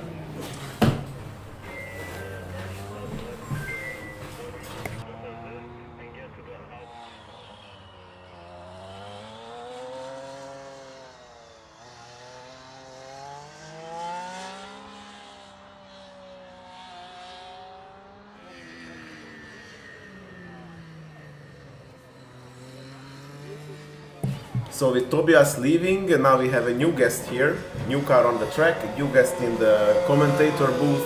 It's Zaki Aysat from that's Estaca right. Formula team. And in the meantime, Degendorf is gonna hit the track again. So yeah, please tell us about your competition. I heard that you guys were doing really well on the business. Yep, exactly. It was the first time we went to finals and also the first time in the business, so it went pretty well. We have now a great team for next year. Basically, it's our last year in CV, our last competition in CV too. So yes, basically we are pretty happy of our competition. We worked a lot to do all possible to score a lot of points for the last CV challenge for us. And then we'll be switching to EV next year. A new challenge for the team. I remember that a few years back the team needed to be rebuilt from zero, but it seems like it's worked really well, that in 3 years time you are here performing very well on the combustion and ready to switch to electric. Exactly. I mean, we had a lot of problems with our transmission of knowledge, and now we have a great team. The goal now is to build a car in 1 year. So basically, we worked a lot to get to upgrade the transmission of knowledge, and now we're pretty nice, and we'll do our best for next year. Yeah, knowledge transfer is always essential. I'm always trying to emphasize it for the students, so I'm going to use this chance right now again to emphasize it. Guys, make sure to pass the knowledge, and then you can always build ahead and get ahead and get better, yeah, year by year. So yeah, I'm really happy to see that it works out. And what would you highlight from the car? Well, I will highlight. I mean, I would highlight the cooling. Our cooling is the thing we worked a lot this year, because last year we went to FSG and unfortunately we heated a lot. So basically, sorry for interrupting. Sadly for Timisoara, the driver change didn't seem to work. Maybe the scrutineers have found some error, but now they are pulling the car off from the track. So sadly they're not gonna continue. It's a do not DNF for them. They'll disqualify DQF. I see this car from Bodense coming on the track. I think everybody in the competition have seen the car, at least the logo on the mobiles when they spam the meme channel, and they are going now to the start line. The sharks were coming for everybody, guys. Now they're gonna go for the track. But yeah, we also see the beautiful blue, white, red on the track right now. So yeah, cooling system. Yeah, cooling system. I mean, we hit it a lot and didn't finish the endurance. We only made like two runs, and for now it seems to be working pretty well. So we are pretty happy for that. What is special about the cooling circuit? What is special is that we have some radiators at the rear and fans that extracting air from behind, and we basically, when the temperature is exceeding 90 degrees, it runs and it works like very well. It's really good to hear. The temperature is really at Alpe Adria. It's one of the hardest tracks to finish endurance in. Last year was one of the biggest heat waves that we ever had. 40 degrees each day, and even though it's really hot this year as well. So I wish all the best that you really will make it. Thanks. Like Tamas pointed out before, finish the endurance is the main point to score well at the competition, and we've seen that so far just a couple of teams were able to finish the endurance, and still we do not have the result of after the post-race scrutineering. So it's very important to have a reliable car, and of course in this weather condition, cooling is a main issue. You have to, to define the performance and so on. Everybody like to develop aero, but cooling is absolutely central element to have a reliable car finish the event. Yes, and basically we finished in FSS 2 weeks ago with like 40 degrees the day we passed the endurance, so it was really great to see this working. Is the car pushing 100%, 50%, 60%? Or do you say how is your driver? Do the driver have a target lap time or a target pace to follow? I mean, for the moment we are like a target of more or less 1 minute will be great. I've seen that for the moment we're a bit slower, but I know that the driver know the car. He ran a lot this year with the car, so he know the car and he know how to adapt his pace. Okay, in the meantime, what's going on the track? That we see that Estaca and Fast Forest is reliably delivering the lap times. It seems like both of them are on a relatively consistent speed, and everything seems to go very well. It's really good to see that. And at the same time, Bodensee from Constance hit the track. The Sharks are out, everybody be aware. Yeah, I don't know what kind of sharks are there in the Bodensee, as I know it's a freshwater lake, but it seems like these guys are a bit bitey, so let's see what they are doing. Wishing them all the best. I'm reading now from the chat, someone asked if Teo Dresden prepared for today. I'm not sure. What I can say is that yesterday, thanks for the support of some Croatian friends, they were able to repair the upright with a special welding technique. The upright, it's a titanium 3D printed. 3D printed part, was very complex to be welded, but it was repaired, and we wish the best to Dresden. I really hope to see there on the track and to push full speed for the world race, because we want the best to win. We know we're the best, but we proved by the stopwatch. The TU Graz guys are also cheering for them because they want to have some really tight competition and they want to achieve the victory, but with some really tight, after some really tight fights.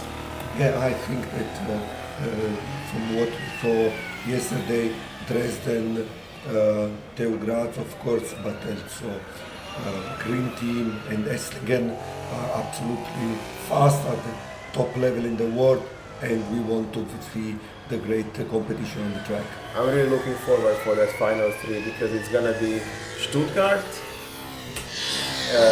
Dresden, and TU Graz. They're gonna go head on head. It's gonna be amazing to see that. By the way, it's also the finalist of the design event, which proved that our designer have a certain understanding of race cars. Beautiful correlation between the finalists in the autocross, based on autocross results and based on the engineering design. So yeah, currently the Bodensee is delivering the results. It's completing through the second lap, and it seems like that for Estaca and Fast Forest everything is going well. I'm really happy to see that. Yeah, but I want to hear from our French guys, French friends, what do you think is the main learning, the main pickup for a student that make 1 year of Formula Student at your place? What can he learn from this period? From competition we learn a lot, and for me I learned a lot here at the design feedback, because I speak with engineers that work in motorsport, so they have of course an excellent knowledge of for me the chassis department. So they told me a lot and advisors on for next year, for our first EV, and for me on how to build the chassis for the next EV that we will build. And how is the life of the camp? Did you enjoy your vacation in Croatia? We liked a lot the vacation. We had space. We made some footballs at the beginning of the week.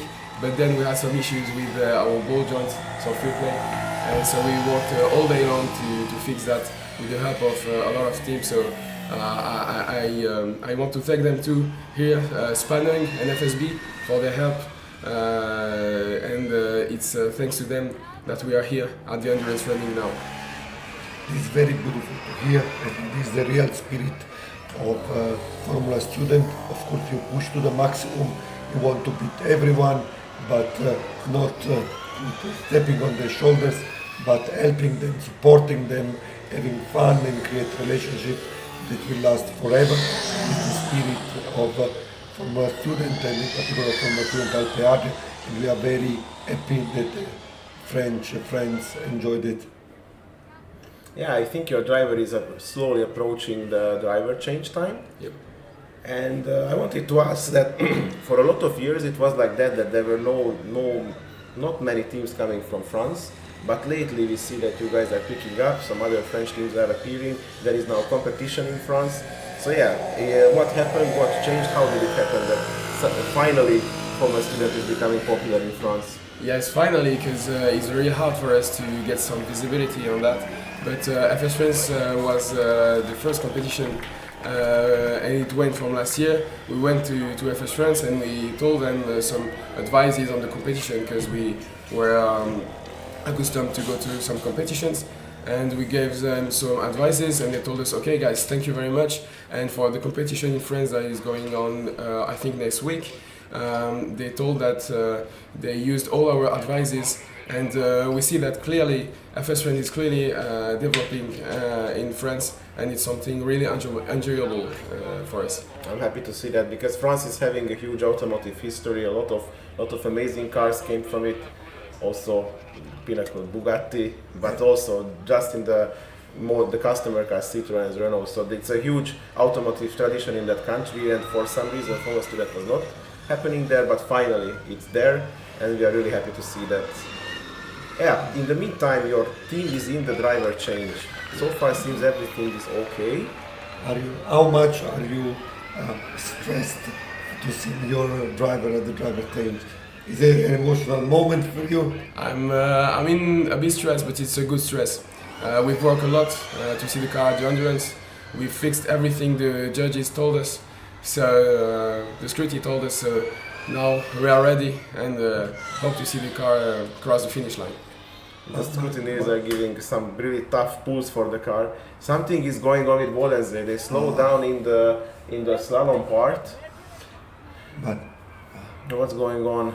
They are discussing with the track marshal. Hopefully they're gonna resolve the situation. Maybe some temporary thermal issues. It's really a pity when the car stops on the track.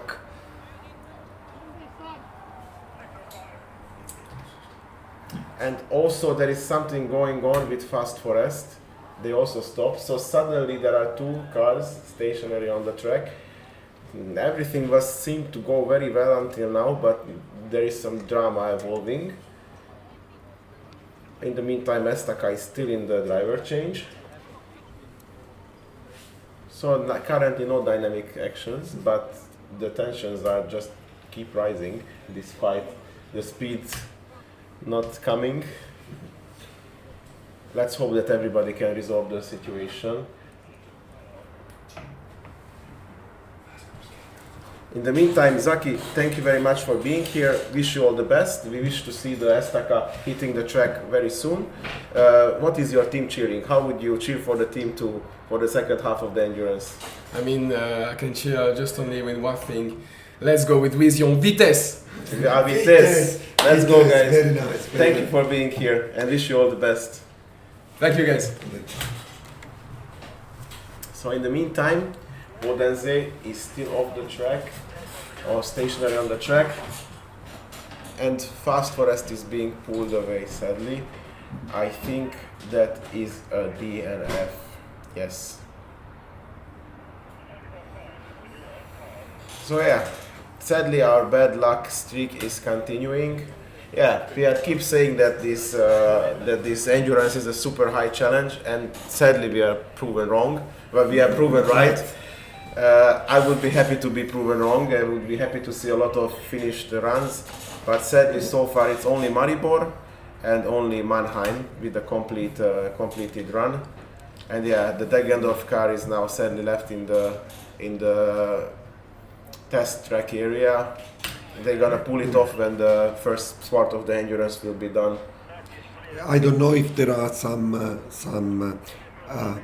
viewers from Maribor at the moment, but I really like this team, and he is closely connected to Alpe Adria. And what probably few people knows is that in 2019 they also had a quite slow car, because it was a driverless car changed to be with the driver, but they had very small battery and they were going slow. But at that time was one of the few team finished the endurance, was actually the third team finished the endurance and come back home with a big cup. And today it looks similar. They are on the 13th team. They start so far just 2 teams. So the checkered flags and Maribor is the fastest so far, and this probably will mean that they will improve the results. You can see that at the moment card 478 just restarted. Yeah, Estaca is back in the race, so driver change has been completed. We're happy to see that it has gone quite well. The scrutineers give a good pull for the front suspension, but they found everything working nicely and they are continuing. But sadly, in the meantime, we saw that also Bodense has been pulled off the track, so it's also the end for them. And this is quite sad. It's quite sad. I mean, the team, we saw a lot of team members with a lot of nice spirit. They were pushing hard. It is sad to see that they, for most probably technical reason, had to leave the track.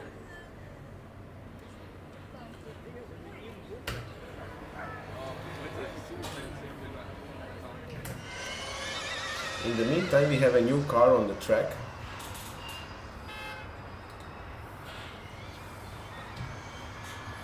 So we have currently Estaca, who are just completed the driver change, and now they're in the second half of the endurance. And in the meantime, somebody joined us.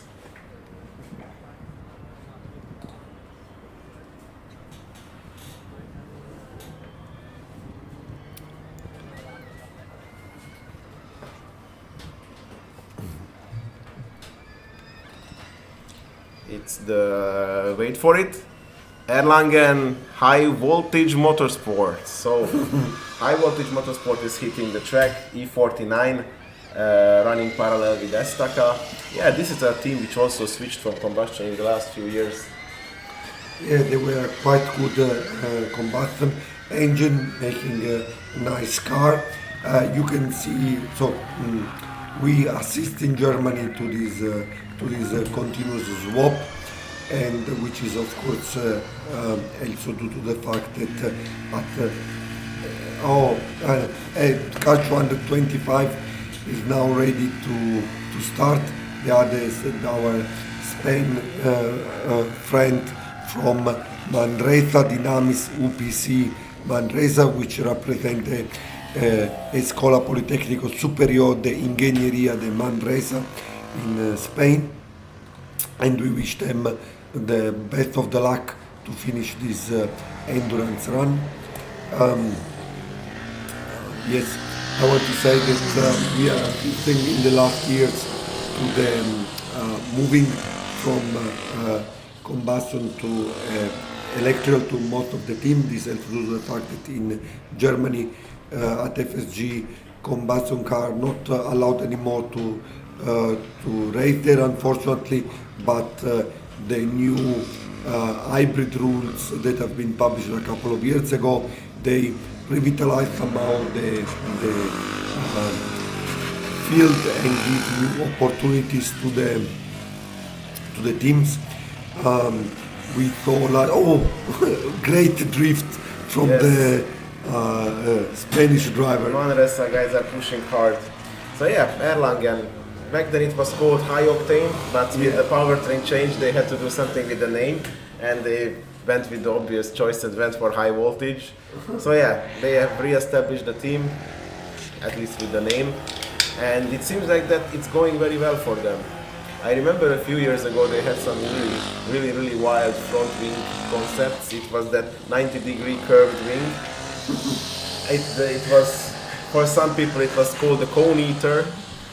But yeah, the guys did some engineering innovation, and luckily Formula Student is always allowing for such ideas to be tried. And which is the nice things of Formula Student, that it's made as open as possible, taking into account safety, of course, to allow the student to innovate. But I think that the driver of Manresa is always willing to drift that corner. He thinks is the right way to do it. These Manresa guys are pushing hard and they are doing it consistently. And maybe we have the answer that they choose the fastest driver in the front to be the first one, but who knows, maybe the second one will go even wider. Let's see, but yeah, it seems like that they are not afraid of temperature issues, they are not afraid of mechanical issues, they can push it hard, and they are trying to be on the limits. That's good to see. Thomas, I am reading a comment in the chat that say the fastest way to drive that beast is by drifting. I don't know if it's not a driver or just a commentator, but probably the car is set up to be oversteering, and in this case, you know, to exploit the potential, you have to go on the gas and control the rear with the steering wheel. But anyhow, this is it's of course for us very spectacular to watch this driver on the track. They are pushing it really nicely, so it's really visible that it's not some kind of setup error. It seems like that it's a target to do it like that, that they are trying to get the corner down fast and then hit the throttle and accelerate as fast as they can. Thomas, I mean, oversteering car give you rotation, and this allow you to go fast to the corner, but of course it's a risk, particularly in the endurance, to have a setup like that. But if the driver can manage it, then it's okay. It's back to them.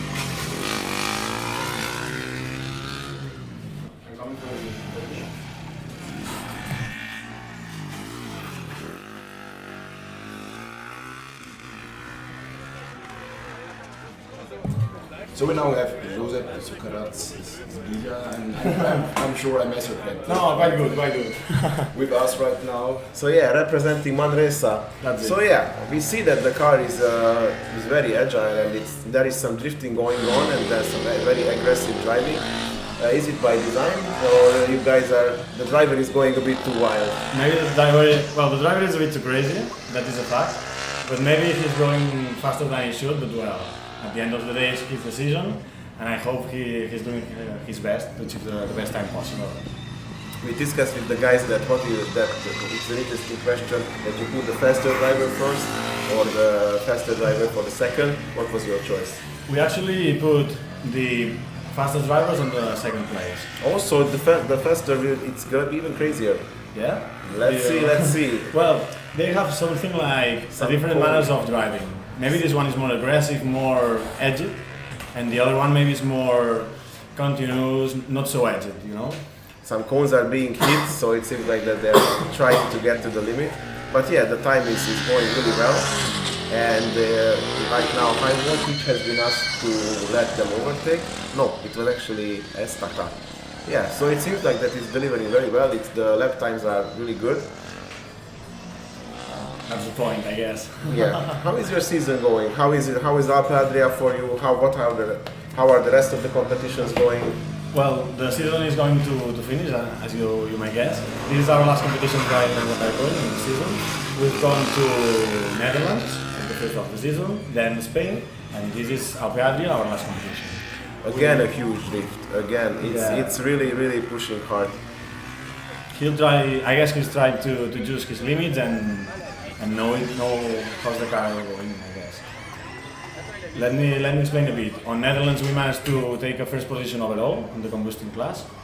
And then in Spain, we had a bit of a problem in the endurance, and we got disqualified. And we ended in the fourth position overall. Let's see how it ends this competition, and we are going for a good result. Let's take it here.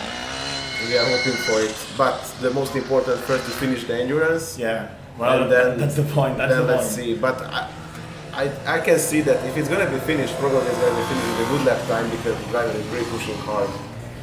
It's like all in, all or nothing.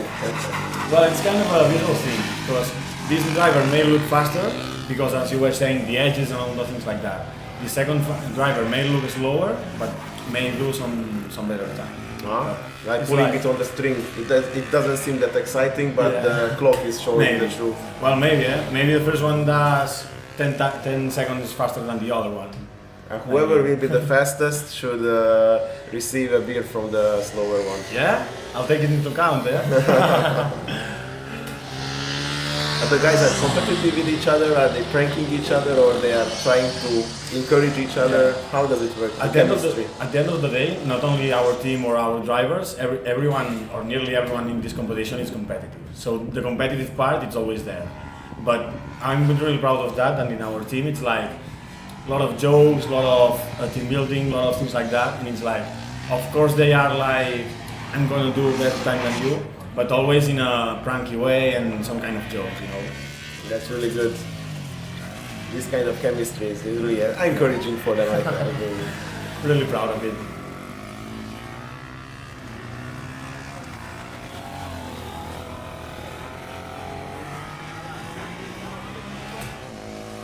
So yeah, so far what we see with Manresa is that the 7 laps were done in 6 minutes 52 seconds, which means that we already reached the point where we are sub 1 minute lap time. That's great news. We hope to see that the lap time will improve, and they are indeed improving. Estaca in the meantime completed 23 laps, and it means that they have 4 more to finish. It really seems like really going well for them. They are not driving so crazily, but they are delivering the results and coming home. So they're gonna finish. High voltage motorsport is completed 9 laps.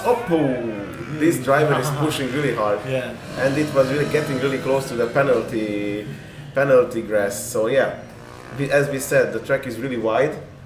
You can use all that you have, but if you get to the limit, the grass is waiting for you and gonna penalize you really hard. The Dresden guys can tell you. I can imagine. But if everything is, if we heard it right, they are fixing it and they're gonna run it tonight, this afternoon in the final 3. Yeah. Basically, they validated that, they really were on the edge of the design. We checked out that upright. It was really all the material that they could have taken out, they took it out. We told them that, guys, 1 or 2 millimeters could have been left there. It probably would have made the life easier, but they were ready to go for the challenge, and they managed to fix it. So it's great news. Well, it's also part of the competition. You know, you need a balance between performance and reliability. Maybe you have a lack of performance due to much reliability, maybe the opposite. I see. We will see. Yeah, so for Estaca, we see that 24 laps has been done in 31.5 minutes. That's a bit slower lap times, but what we said, that the most important thing is to finish, and it's secondary what is your lap time after that. First finish it, and they are getting really close to get there. 25 laps completed, 2 more to go. And in the meantime, Manresa already completed 10 laps, just like high voltage. I guess that we're gonna see some overtaking going on. These drifts are coming consistently. I think at this point he realized, okay, what is the limit, where to go, how much can I push it?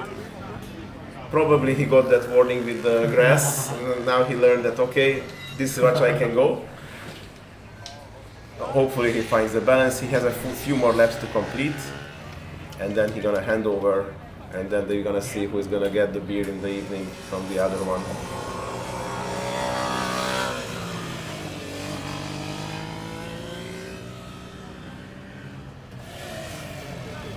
Estaca is getting close to finish. You can see them right now. They are starting with the... What happened? I think it was not the checkered flag. It was not the checkered flag, maybe they are checking something. So yeah, Estaca has been called out for the driver change area, but it's not a driver change that is happening because... Otherwise it wouldn't make sense. The scrutineers are checking the car, and also there are the team members there. Let's see, meanwhile an overtake is happening by, high voltage is being overtaken by Manresa. Yeah, the lap times for Manresa is really nice, and catching up for the Erlangen team. Estaca meanwhile still in the driver change area, and they're putting on the push rod, which is not good news. It was getting really close to the finish, but I'm afraid to say that this seems like it's gonna be a PR. I don't know what happened. They probably showed the meatball flag and the scrutineer saw something as the car was passing by. And okay, Manresa is getting for the driver change, right?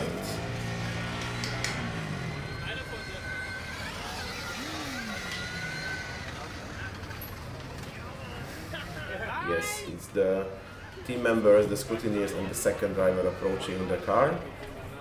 First driver out, team members preparing, and high voltage is also coming at the same time. They were on the same lap. And Brașov is coming from Romania, car number 111. Yeah, it's the blue streamline getting ready to go for the track. These guys told that one of their most important goal was to make a cool looking car, something which is like really catching the eye. I think they managed to do that. So it's really an exotically looking car, and it's hitting the track right now. But I think they are also famous for being quite reliable. So they are usually finishing endurances, and I hope that they're gonna also do the same today. Right now they are starting their endurance run, and now everybody has the chance to check what they delivered for us this year, what kind of eye-catching design they want to show for us. So enjoy watching it on the track, how it's gonna handle the corners. It seems to go really nice and fast. It seems quite stable. Doing the rear corner, the rear fast corner, very stable. Some slalom, and with this they're gonna conclude the first lap. In the meantime, Manresa and Erlangen also in the driver change together. I think Manresa is already pulling in the second driver. Yeah, they are tightening the seat belt. So soon, hopefully, they're gonna hit the track. Erlangen was still in the switch phase.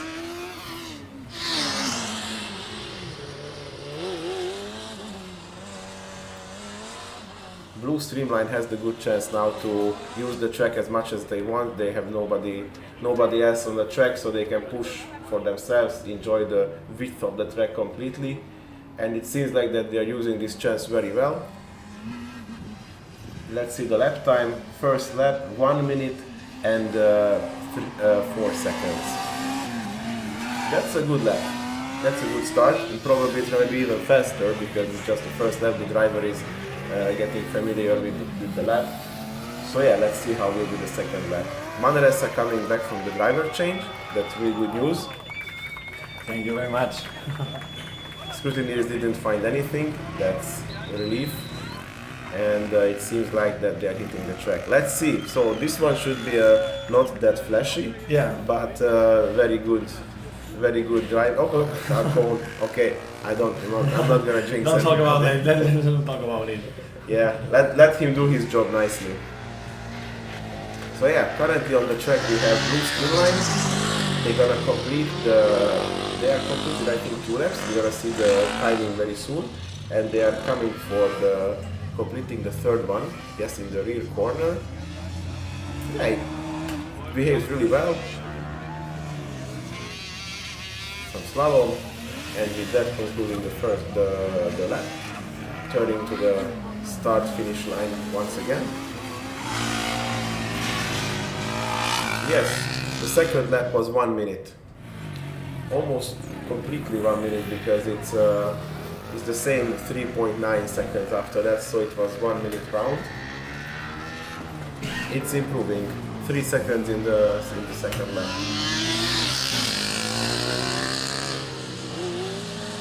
How much do you think the numbers themselves are getting wrong? Like, what are the peak time? What is going to be the best time? Oh, that's a really good question. So yesterday, TU Graz was completing the autocross with a 39 seconds lap, but of course that track is a bit longer because they need to complete the circle, so it's going to be a bit of an extra length.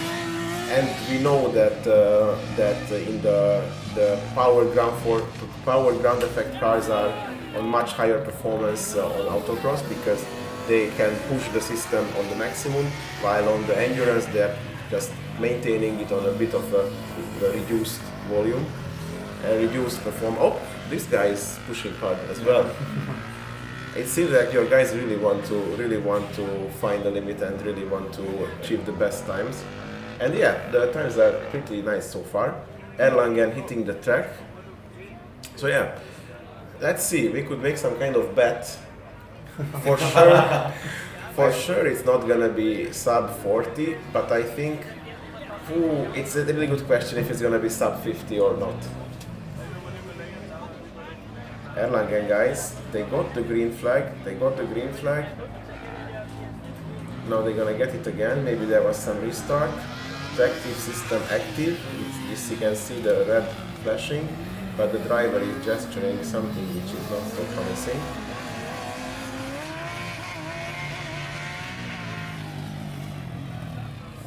Yeah, they're discussing something with the scrutineers and the officials. Track marshals. We hope that they're gonna resolve the issue. In the meantime, Manresa is collecting the laps very nicely. Blue streamline as well. Yeah, blue streamline 5 laps completed, and we are under 1 minute. Yeah, I think we're gonna get under the 50 seconds. Yeah, the thing with it's, as you said, it's not autocross. You don't push the car to the limit. You try to maintain it and to be reliable. And with betting, the thing is, I'm really surprised that no one ever thought about making like they do Formula 1 and all the other stuff. No one ever thought about like betting on Formula Student cars. The reason is because we are students. We don't have money. We send money. So to all sponsors who are listening right now, we are all happy. The organizers and the teams themselves, the financial means. Like, it's incredible what some teams build with the little money that they have and still have such great performances. In the meantime, we see some bad signs. So Erlangen was about to go back. They already cleared the driver change area, but we're about to go back to the track. They received the green flag, but something happened and now they are pushing it off. I don't know if it's gonna be a DNF now, or they gonna still do something in the driver change area, but it's not promising that they need to push it. In the meantime, the Romanian guys are pushing really nicely. Yeah, the lap times are really cool. So 6 laps completed and we are under 6 minutes. Manresa is again, it's about to be a very fierce competition between these two combustion cars. We just saw on the leaderboard E49 DNF. It's sad to see. So once again in the driver change area, proved to be the bottleneck. Something happened and the system couldn't restart, couldn't run, and sadly the airline gang guys needed to retire the car. So yeah,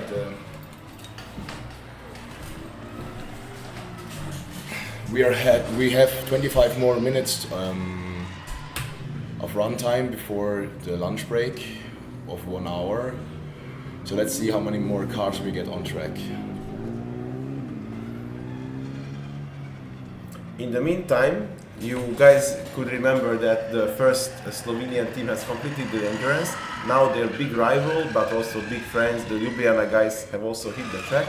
They are just now starting their endurance, and we wish them also the same good performance, just like the Maribor guys did. Have a completed endurance, and then let's see the lap times. Let's see the overall time, and hopefully we're not gonna see too many cones being hit. It seems like that they are not as aggressive as the combustion guys. It's a bit more conservative speed, bit safer drive. While with the Manresa guys and the Blue Streamline guys, we see that they are trying to push the car to the limit. I think the two drivers are also seeing each other. So as I see the Brasov guys are catching up for the Manresa, it's still in a bit further distance. Now you're gonna see that, they are following each other. And I think now the Brasov guy is feeling like that, okay, I have the target in front of me, I need to catch up to it. Let's see if he can do that, if he can reach Manresa, but soon Manresa will complete the endurance. But until that point, the Blue Streamline guys can use it as a target. Yeah. I just love the rear wing of the Blue Streamline. It's such a different concept from all the others if you think about it. It looks so different. It has a really high angle of, a low angle of attack, or it looks at least like that. It's really similar to a Formula 1 wing. Yeah, they told. I was judging them in aerodynamics, and they told that they wanted to make something which is visibly different than the rest, and they took a lot of inspiration from Formula 1. Oh, that was a nice drift, but I think the tires are cooked now.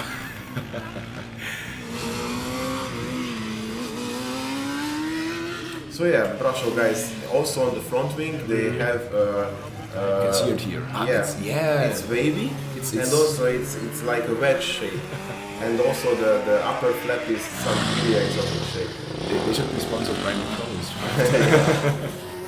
Yes.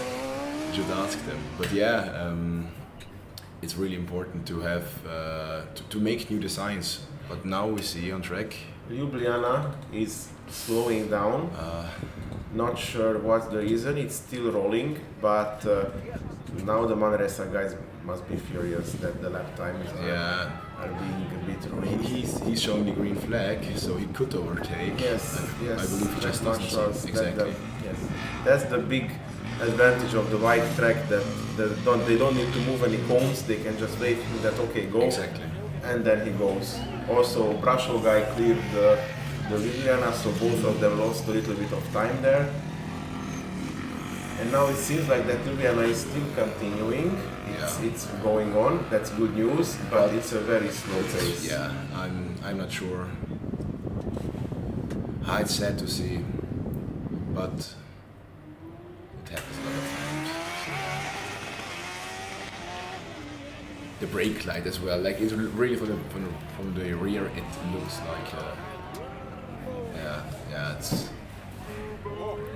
Ljubljana is stationary once again. I'm pretty sure they are sadly going to get pushed out in 2 minutes. Now it's going to be an overtake once again. In the slalom, it's a bit tricky, but the track marshals are helping the guys to clear the Ljubljana car. I love the one guy who's always running to each car and really doing the flight attendant, like he's a how do you call them? I don't know. The airport helpers who like give the signals to the pilots themselves. He really does such a great job. we have really good officials here. They are really active and yeah. Yeah, it must be helpful for the drivers to see proper information, what to do, how to avoid there is somebody in front of them in problematic situation.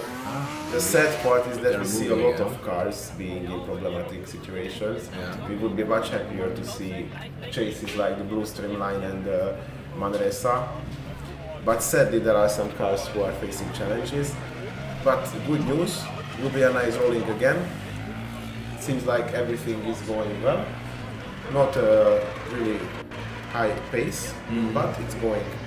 That's good news. That's a good sign. The combustion guys are really pushing hard. You just see them drift around. I think because they have bigger wheel, like the bigger Ruja wheels, I think the 13-inch on their car. It's really interesting to see. It's most likely a little bit different compound because they are really drifting through those corners. And the first driver of Blue Streamline has completed his run, so now it's time for the driver change.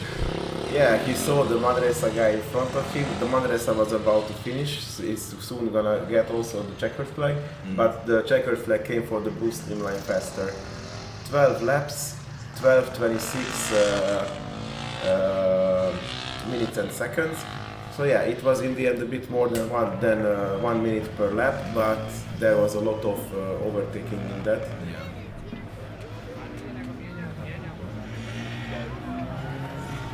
Currently on the track, we see that Manresa is pushing. Yeah.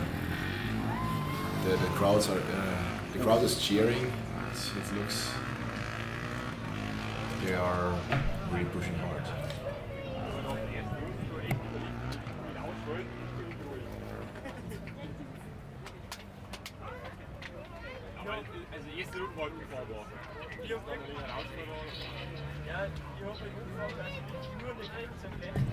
Maribor is also going, so no stoppage, slow pace, but rolling. I hope that it's gonna catch up, because this way is gonna be a huge blocking point for a lot of other cars as well. Let's see what the officials will do. Maybe they're not gonna send anybody else soon. We are approaching the lunchtime anyway, so maybe it's gonna be a smart choice to not send more cars. But let's see. It's about the dynamic officials to make the decision. We absolutely hope that Ljubljana will continue going on. But now they came to the driver change area. It's not due to have driver change so far. So it's something which is out of order. Yeah, I think they're checking. Like we said before, if they're too slow, I think they're trying to just find out if they think they can continue or finish endurance. Yeah. So Manresa, great news. Manresa completed the endurance. 27 laps with a lap time of 28:50.2. That's the strongest result so far. They just overtook Maribor, which does not count because they are in a separate class, but by the absolute times they are the fastest so far. They entered the post-scrutineering. We are hoping to see that they're gonna clear it without any issues. In the meantime, Brasho has completed the driver change and fiercely the Blue Streamline just takes off. Yes, fiercely going back to the track. And now again they are in the same situation as before, that they have the whole track for themselves. So let's see what kind of lap time they can deliver. Ljubljana gets allowed to be on track again. Yeah, hopefully they didn't find any big problems. Now it's taking off dynamically. And now they have a little bit more power, it seems. It could be that they changed the setting or something like that. That the driver was told that he needs to change the setting, and it looks fine. It's there with much more energy and power. Let's hope the best for them. Really, I want to see them finish as well. It's still not as dynamic as the Blue Streamline, but I have to say that it's the Blue Streamline delivering really good dynamic lap times.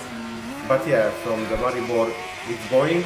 not Soho, excuse me, like Ljubljana is going, collecting the laps, and we hope that they're gonna carry on and maybe catch up with the pace even faster if they see that there are no issues.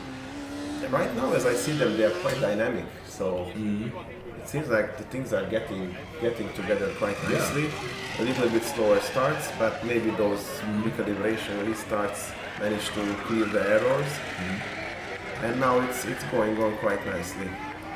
I think they are not going to allow other cars on the track now, because in 20 minutes it's almost not impossible, let's not say that, but it would be a really crazy time if some team can finish endurance in 17 minutes. Yeah, so far the best time is 28:50, so let's see what the blue streamline will do. I expect there's something like 27 maybe.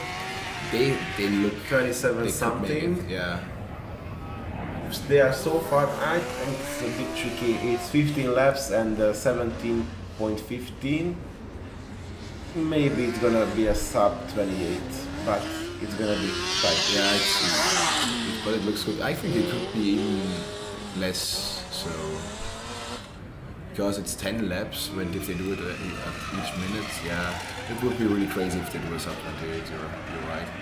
Yeah, but who knows? Maybe this driver is significantly faster and he can even handle the car with better precision and more aggressiveness. It seems really stable, and I do say that this team is, I think, really consistent. So they are running the endurances. Most of the time they are finishing it very well, and it's not just finishing, but you see they are pushing hard, and it's good to see that they don't need to be careful. They can take what the car has for them. Yeah, I'm really interested to see if other teams are also trying to adapt some of the changes that they did. You see them because trying new stuff is really, it does not always work out. That's the thing. But if they're this consistent and are performing well and finish endurance with their new aero and they are happy with it, I can see our teams also trying to go outside of to think out of the box and change some stuff.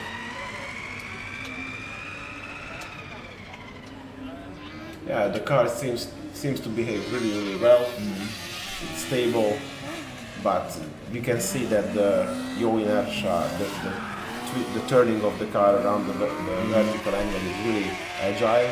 So it seems like that it's controlling really well, and that shows also in the lap times. In the meantime, Superior has cleared 6 laps. That's really great news. They are being gathered nicely. Currently it's 11.36 minutes, but that's mostly because of the slow start. Now they are delivering a nice, consistent, dynamic speed. Not as fast as Blue Streamline, but a nice, consistent, dynamic pace. This is not unseen from electric cars. I remember those days a few years back when that was always told that with the electric car you cannot push it to the limit because you're going to run out of electricity, the battery will not hold, and they needed to take it back.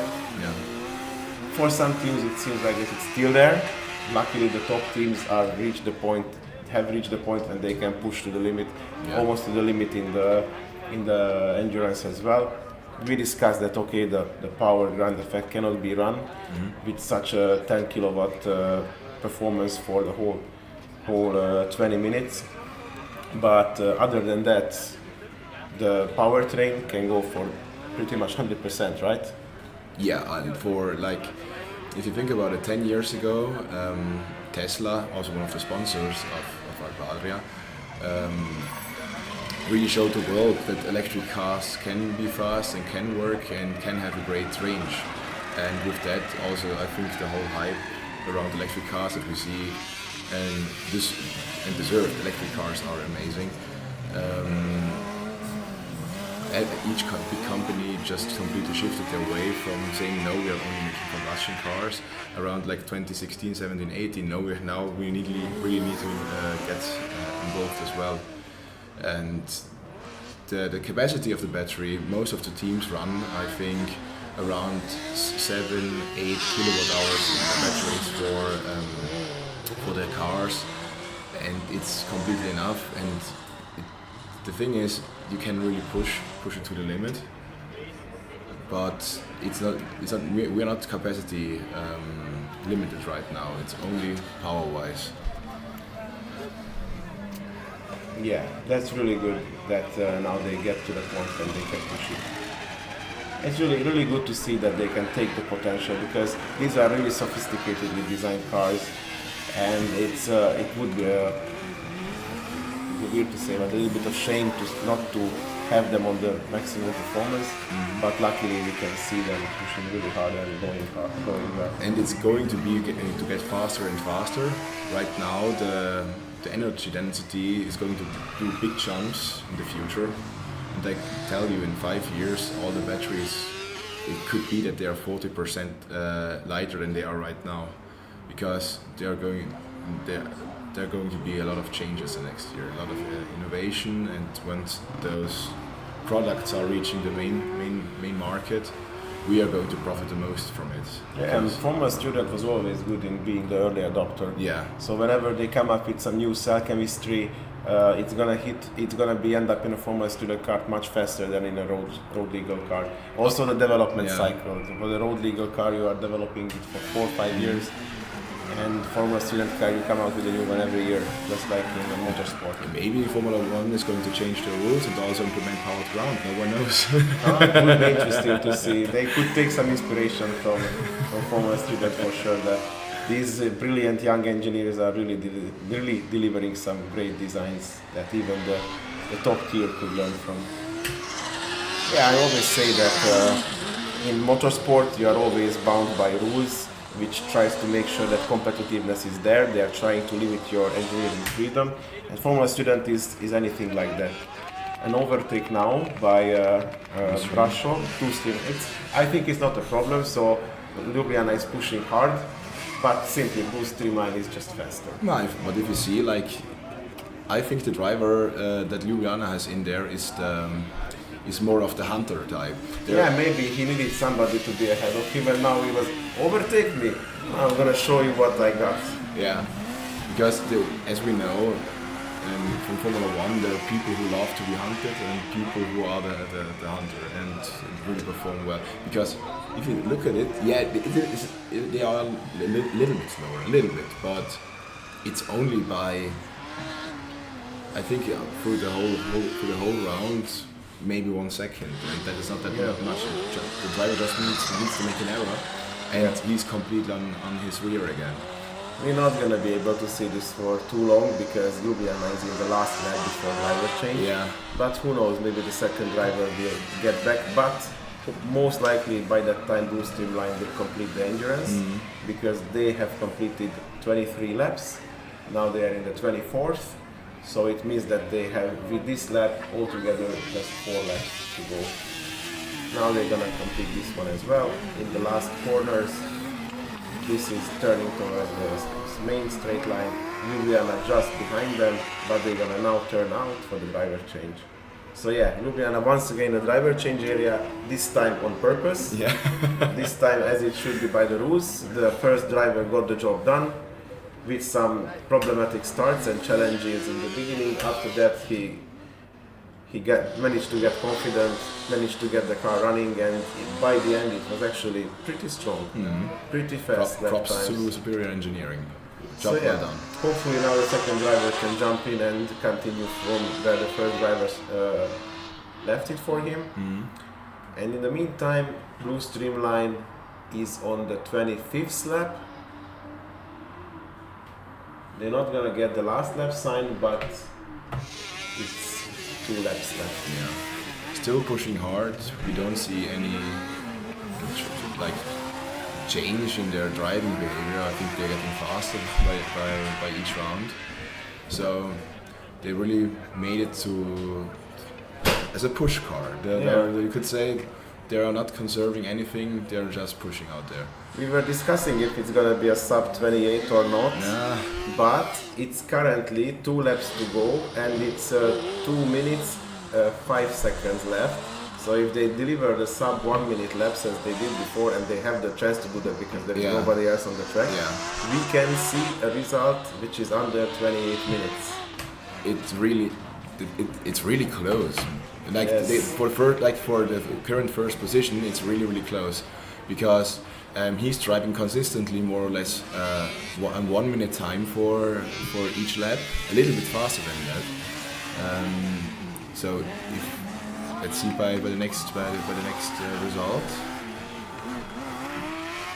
Yeah, it's 50. It was 26:52. It's not going to be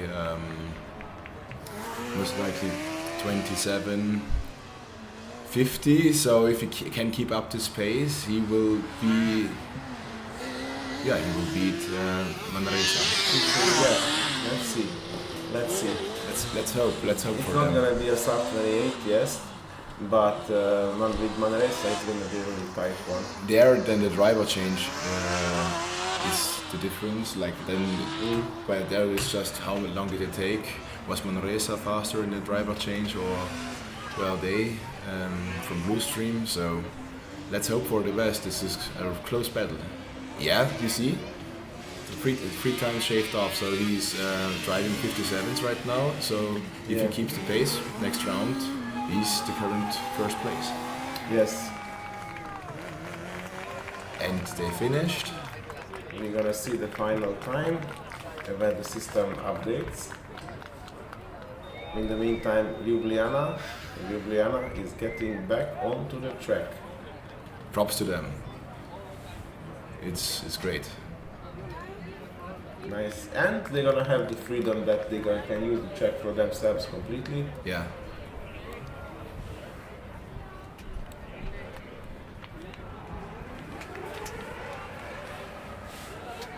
And they are back on track. Ljubljana started the second half of the endurance. In the meantime, Blue Streamline has completed.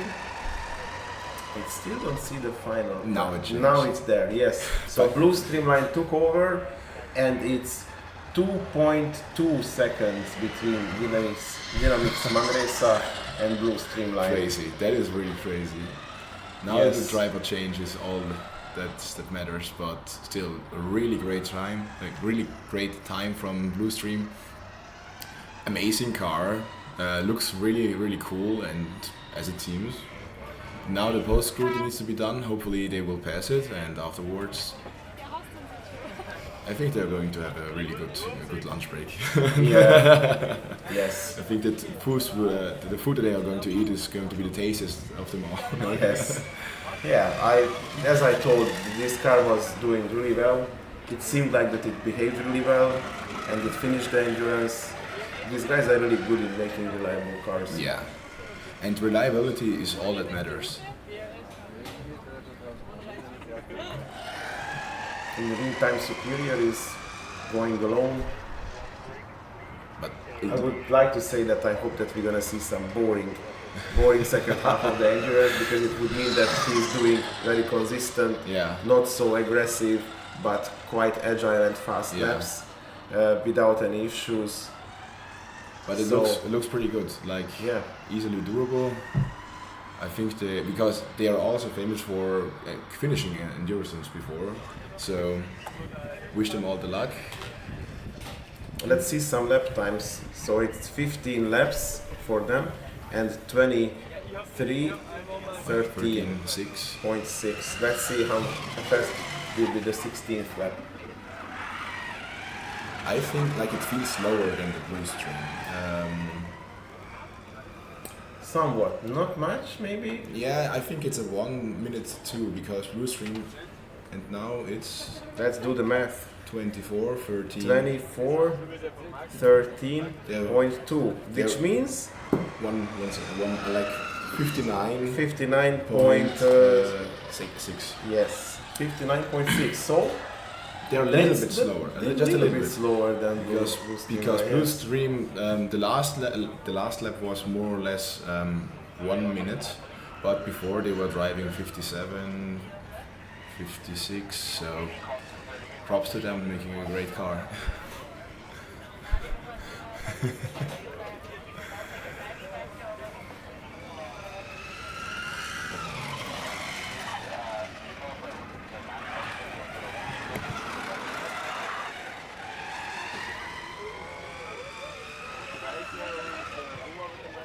some cone was hit. This is gonna cost Ljubljana 2 seconds, and the track marshals will quickly put it back to the place. They are doing their job very efficiently, although he would have 1 minute to complete that, because it's gonna be 1 minute until the car is reaching back. Yeah, as we are reading in the chat, yeah, the total time in endurance has the total time included, driver change. Exactly, and that's why the first place right now has the driver change included. So the fastest drive and the fastest egress wins. Let's make it that the 5-second rules now. Is really the only thing that matters, yeah. Because I don't think they threw that many cones, did they? I didn't really see cones. I think they were doing really back. The Manresa was a bit more aggressive.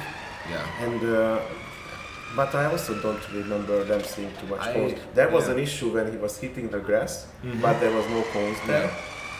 Then it could be off track because it also gives like, but it depends. I think off track is more meant like if you just ignore the slalom and just drive through it or something like that. But in shortcutting it. But I think just being a little bit on the limits is completely fine. Yeah.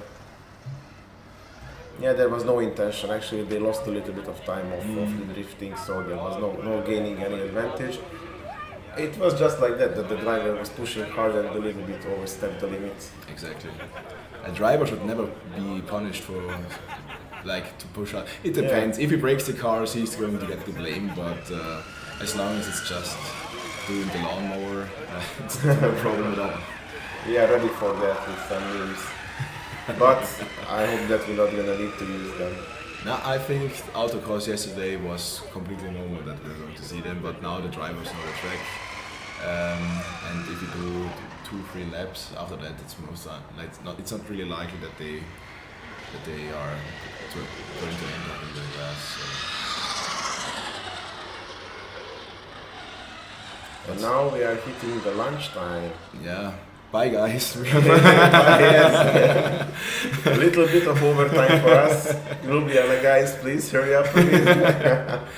But yeah, where are they in time? No, it's not going to be that much more. It's 10 more laps, so let's say 1 minute a lap. Yes. We are just going to be doing this for 10 more minutes, and we're gonna survive somehow. Yeah. I think we have some fat reserves to hold on for that 10 minutes. But yeah, let Oppakon. Seems like that he is indeed rushing. He indeed wants maybe he feed himself or get us fed. I think his driver radio is just connected to our live stream, not to his race engineer. And he just gets to, okay guys, I'm hungry as well. let's finish this. Yeah, I'm really happy to see that after some struggling starts they managed to catch up, and now it seems like that it's all about the driver and the road and the car. It's not technical issues, no errors. It's just what he can do. This section he really drives really beautiful, I think.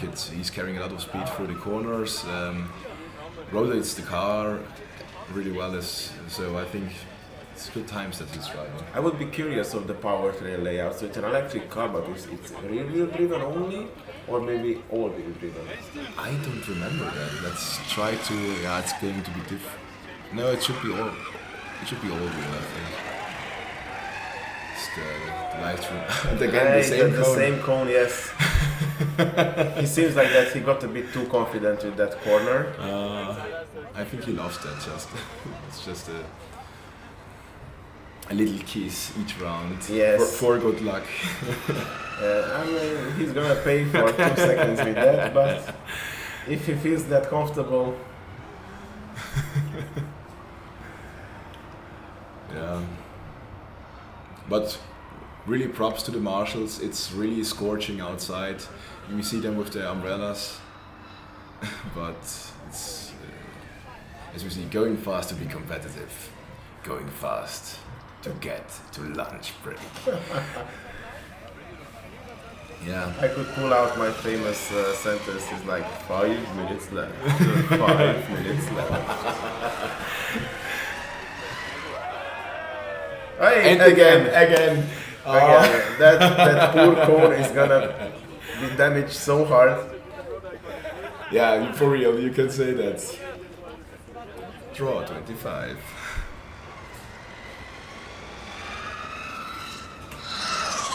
Yeah, it's great. I think the staff is also really hungry.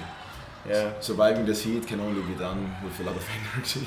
We're sweating so much. You told that this section it's really nicely clearing it. These twisty corners. Yeah. It's really nicely going through it. Mm-hmm. Now it's going to the backside of the track. Is he? Yeah, I don't see him yet. Ah, no. Approaching the last big corner. This is the big corner in the backside of the track, and then it leads back on the back straight. Let's say on the back straight with the sound to the main finish straight line. And let's see the cone. Yeah. Oh, he avoided it this time. They're very good. No 2 seconds. But he had he slipped a little. Like he had a little bit of a drift. I thought I saw in the end when he was coming out of the corner. Pushed a little bit too hard, but still no cone was thrown. So. All well, all good. Now comes the nice section. Stable corner, another stable corner, another one. It's really beautifully, like it's pulled on a thread. We see the car is rear-wheel drive. Ah. Thanks to Martin. Matt gave us the info. It's a rear-wheel driven car, but to be honest, if somebody would tell me that it's an all-wheel driven car, I would take it. Yeah. It's really nicely behaves, really stable. I'm really happy that now the powertrain issues have been resolved and we see how the vehicle dynamics and the suspension is performing. But I think he's doing lifts on coast now. I think he was told by his race engineer to take it a little bit slower. How many laps do we have left? 4. So yeah, it's either it's an over temperature problem or just capacity wise. But he's going. Maybe there was some issues in the beginning and that resulted in something. Yeah, you never know, it's magic.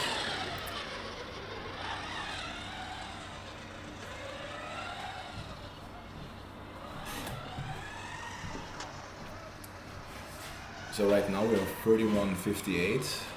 Let's see with the next round how long it took for him to take this one. Yeah, this was 24 laps done in this time, but keep in mind that the beginning there was the struggle and the pulling out to the driver change area. So slow start, but then fast continuation. Yeah. Let's see the 25th lap.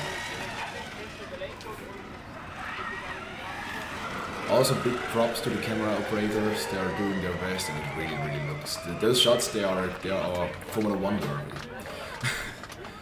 So to our live streaming crew. Do you know maybe who is doing this live stream? Who are doing this great job? I heard they are like TAC. I don't know them. TAC. I think they are building boats. TAC boats, you know them. Yeah. No, it's really funny how it happened, because as you know, last year there was nothing planned and our guys just did something really spontaneous and it worked out pretty well. And this year, with much more professional camera setup, much more professional commentators, you are doing a really well job. So Vincenzo can rest his voice a little bit, get ready, because on the final we're gonna need him. Yeah, when there's going to be the final, he's going to shout around. So. He's not gonna survive. But yeah, in the meantime, the cone is once again caught. Okay. So the time. But in the meantime, it was 1 minute, 0.1 second. So it's not that much slower. It's still pushing quite hard. It just seems like. Yeah, it's getting really smooth. This seems like that this driver is really knowing the car, handling it really well, and it's no issues, no oversteering, nothing going on. It's just simply pulling on a straight line on the slow is smooth is fast. As you see, I think they only changed the acceleration, like they power limited. How fast they are going through it, but he really conserves a lot of velocity through the corners, so props to him. Really good driving to keep the times the same and having less power to accelerate from 0. Until now it looks like that we have 2 combustion cars. Yeah, great. It's already finished. Andrew has finished. Congratulations, Ljubljana. It's really the last car. So now how it seems like, let's see before we go for the lunch break. So we have blue streamline This is the first so far, car number 111. 27 laps has been covered in 28 minutes and 47.9 seconds. Just a little bit more than 2 seconds behind comes Dynamis UPC Manresa from Spain, also in the combustion category, combustion class. And then comes the electric class, Unimaribor, car number E24, and they managed to finish the endurance in 32 minutes and 46.4 seconds. Then comes Superior Engineering, who also from Slovenia. These two Slovenian teams currently leading the electrical class with 34 minutes and 57.3 seconds. And then comes Cure Mannheim E70 from Germany with 42 minutes and 5.4 seconds. Sadly, the rest of the cars are either disqualified or did not finish. We saw some completed endurances, but sadly it seems like that after post-scrutineering they turned out to be disqualified. This was Democritus, Estaca, UPT Racing and Arus.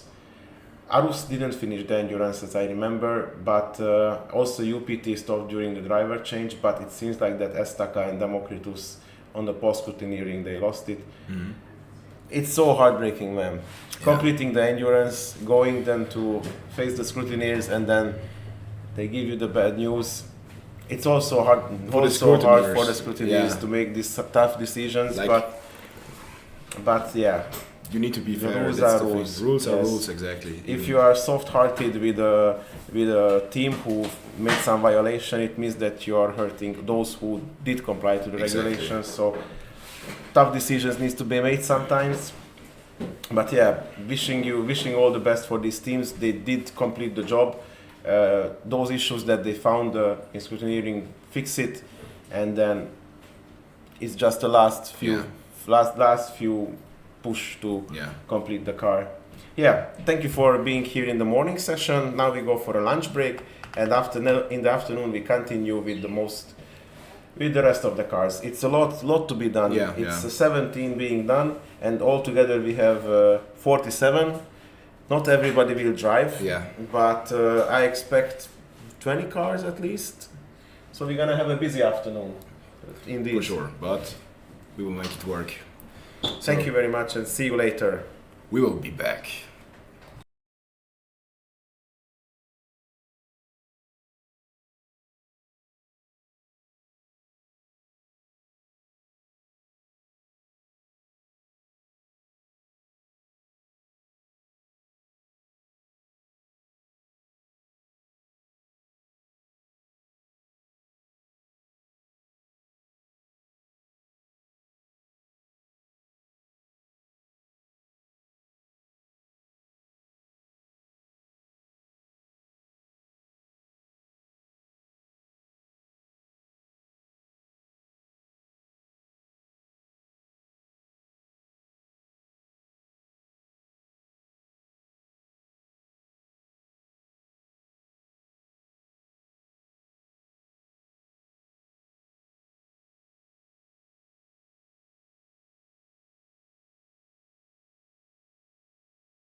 Hello everyone, it's 2 o'clock and we are coming back online soon.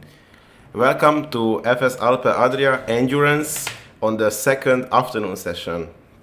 We're gonna continue. Here are your hosts, Tamas and Kufla. Let's do this, guys. Let's see when the cars are coming.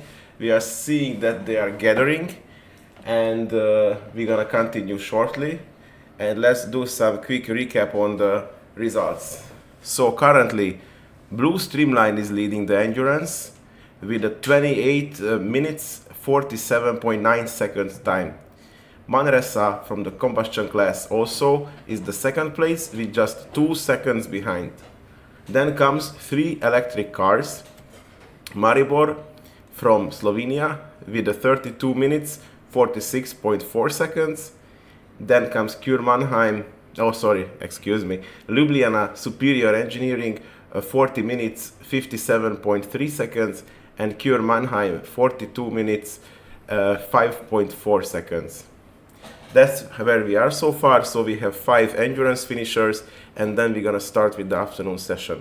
It's great that they did the both scrutiny and none of them got eliminated after the break, during the break. So props to them. I think they're really happy with the results, and we are going to have all the people, like all the teams running until we are in the finals. And right now there are 15 teams running in. Now hello, we see you. Yeah, so when in 15 teams are going to run before we are going to do the finals. So I would believe not everyone is going to be in order. Some of them running out of order is completely normal. So I can imagine that the finals would be around 4. Like, yeah, it sounds realistic. Yeah, currently we already see in the endurance, in the initial endurance running order from the morning, that Ritech Racing combustion plans to run out of order. And probably those guys who missed their slot in the morning for some reason, maybe they're gonna give it a try in the afternoon. We're gonna see it as it evolves. But first we're gonna continue from running order 25 and going up to 40. Yes. And then we have the finals. It's gonna be Race Inc. team from Dortmund and all the way down to Munich. And after that comes the out of order parts. And then we are closing the session with the highlight, what everybody is waiting for. The CV final with the 3 fastest combustion car and the EV finals with the 3 fastest electric cars. Let's see who's gonna be these cars. Yeah, it's going to be crazy. I think I got the information that Alpe Flores, which had a big shunt yesterday, finished to build everything back to, not to original spec, but pretty close to it. So I'm really happy to see them competing against us. And it's going to be great, for real. Like, it makes so much more. It's much more fun to compete with teams which have the same enthusiasm as you have, and it's going to be great. Do you know maybe what was the time for Rentimoni Stuttgart in the autocross? I don't remember. It was, I think it was pretty close as well. It was also 42 something. They were just behind Alpe Flores. Our driver in the second run just completely, it was crazy. 39, we were joking about it, but then he did it as well, because with the first run he just he beat already the Alpe Flores, so he just really yeeted it in there. Yes. So yeah, it was 39.8 for Tug and 41.6 for Alpe Flores and 42.4 for Rentim, but there will be a big difference in the afternoon. So the power ground effects will not gonna run so crazy on the maximum performance. Yeah. So this is gonna be drop back Alpe Flores and Tug. So I think everything is set for a pretty tight, pretty competitive EV final. And let's see the 3 combustion cars. So there will be Aristotle Racing Team from Thessaloniki, Arabona Racing Team from Győr, and More Modena Racing Hybrid from Modena University. They were really quick as well. Yeah. For a hybrid car, they really showed the best. They had the 5th fastest time of the whole competition. So yes, we expect great things from them. Yes. Let's see. Modena was clearly standing out, and they were even competitive with the electric cars. Aristotle and Arabona is a bit back, so let's see if Modena can translate this one lap performance into the endurance as well. It might be a bit strong, but if they have some struggle and the other two guys are able to push the maximum, then also it's going to be a pretty nice final. So now it seems like that there is some action happening on the track. It's Dortmund, car number 326, Dortmund. Racing team from Fachhochschule Dortmund, Germany. And we start the afternoon session. The car is behaving very nicely so far. It's a combustion car, so hopefully we're not gonna expect any battery problems. Shouldn't be. There's a low voltage system in there. It could be. Yeah. It could be. Batteries are always. I don't know if they are hybrid or not. I don't think because they're CV only. Yes. Yeah. Yes. Who are the hybrid cars this year? It's Modena running the system. And also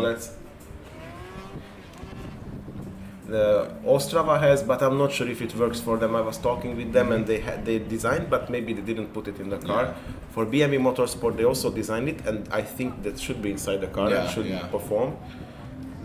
And that's it. Yeah. Yeah, maybe the hybrid system helped Modena to get to that really outstanding performance, and let's see how they can use it on the. They are stopping on the endurance. Yes, Dortmund is stopping after the first lap.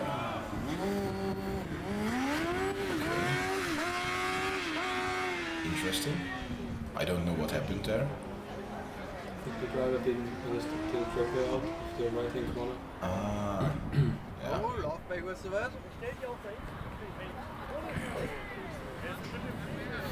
We can see that this last corner is pranking some drivers. And you can remember that Ljubljana was consistently catching a few cones there. I mean, one single cone over and over and over. E84. TU Warsaw, so another Warsaw team, this time the electric one. Let's see how they can perform. Proton were just at the starting lines, but now they are getting back into the driver change area. I'm not sure what the problem is, but hopefully they fix it and can start their run.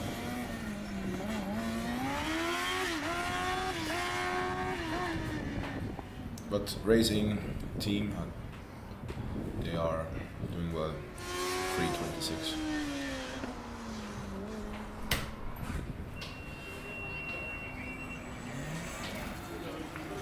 So, motor started, they are off to the first slalom, take it a little bit easy, and I think they're going to improve the time for sure. That's what we usually see with the electric cars, that in the beginning they are taking easy, but I think it's not... He had a little moment, you see it, like the rear is really breaking out. Yeah, it's not gonna be like that so much that they're gonna take it easy in the first few meters, because then the guys will come who are really racing for the top lap times, and I think they're gonna push from the very first corner already. Yeah.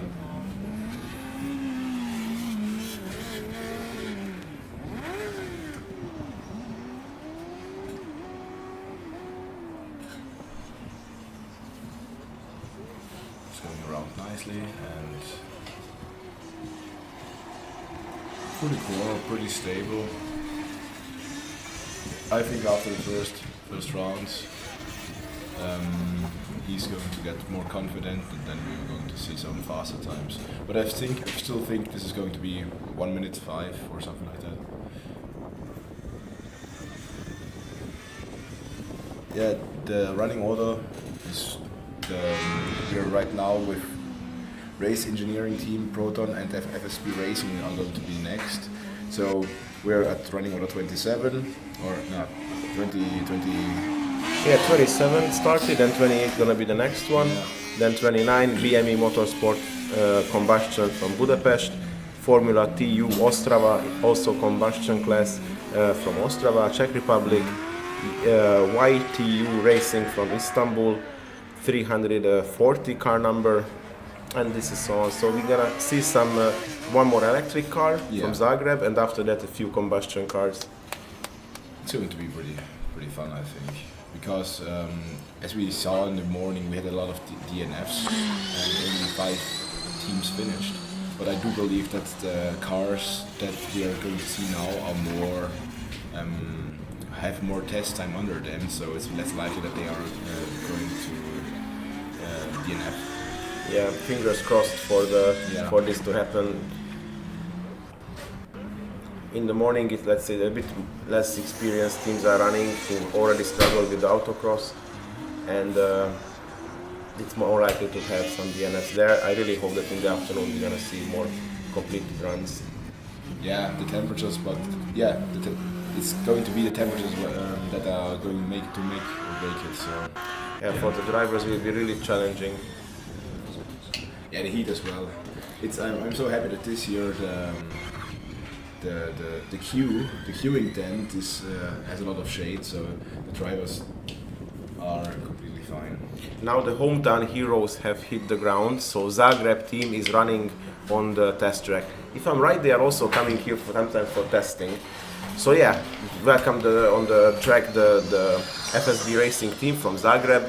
Everybody's cheering for them. They are in their home turf, and we are hoping for them to perform really well. And in the meantime, from Poland, we have Filip Kocon from Proton Racing. So yeah, please tell us about your season. How is your competition going? How do you like it? What are the best news with it? Well, we started the season with the FSG last week because we just finished our car this year. It was a 2-year development project, and it's our second car, so it's important that we make some really good progress. We cut the acceleration time by, I think, 0.5, so a good time. It drives well because I'm a driver, so I can tell that. It also looks well. Now it's on the screen and it seems pretty stable.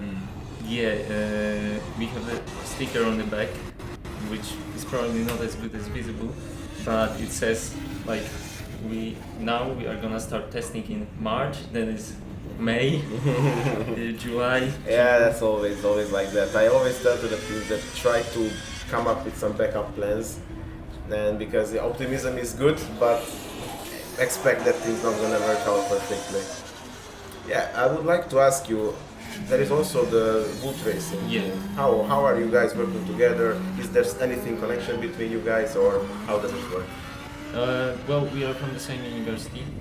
I'm not sure we cooperate on big level because they are a CB team. An overtake currently happening. It's Zagreb overtaking 326 Dortmund. Yeah. So the hometown boys are pushing hard. Seems like it's really nicely. Just like Ljubljana, the same curves are being just replicating what Ljubljana did. So it's really nice, nice lap times, and we see some sub 1 minute laps. 2 laps have been done in 1 minute 57 and 3 laps in 2 minutes 54. Yeah. So that's really nice. So far FSB is the fastest, even beating the combustion cars, which were so far the fastest one. So yeah, back to the road racing. So you are like daily having basis, some sourness with each other or challenging each other? Or? On daily basis, I don't think we communicate much, but right now when we are at the events, we support each other very much. It's really good. We try, like, we also, just on the track right now, we have a photo team that they make photos for us and we make photos for them, so it's like a good synergy in that, and it's Poland strong. Yeah, Poland strong, very much. Some nice camaraderie. Yeah, maybe it works worth to consider that you guys can help each other out during the rest of the year, give some ideas to each other how to further develop. It's different concepts, electric car and combustion car, but with the, because the CVs are gonna be probably getting cut out, like on the FSG, they are already gone. So we are gonna we will have to cooperate. So they could also race in EV with us. He hit the cone, but I'm not sure if it's going to.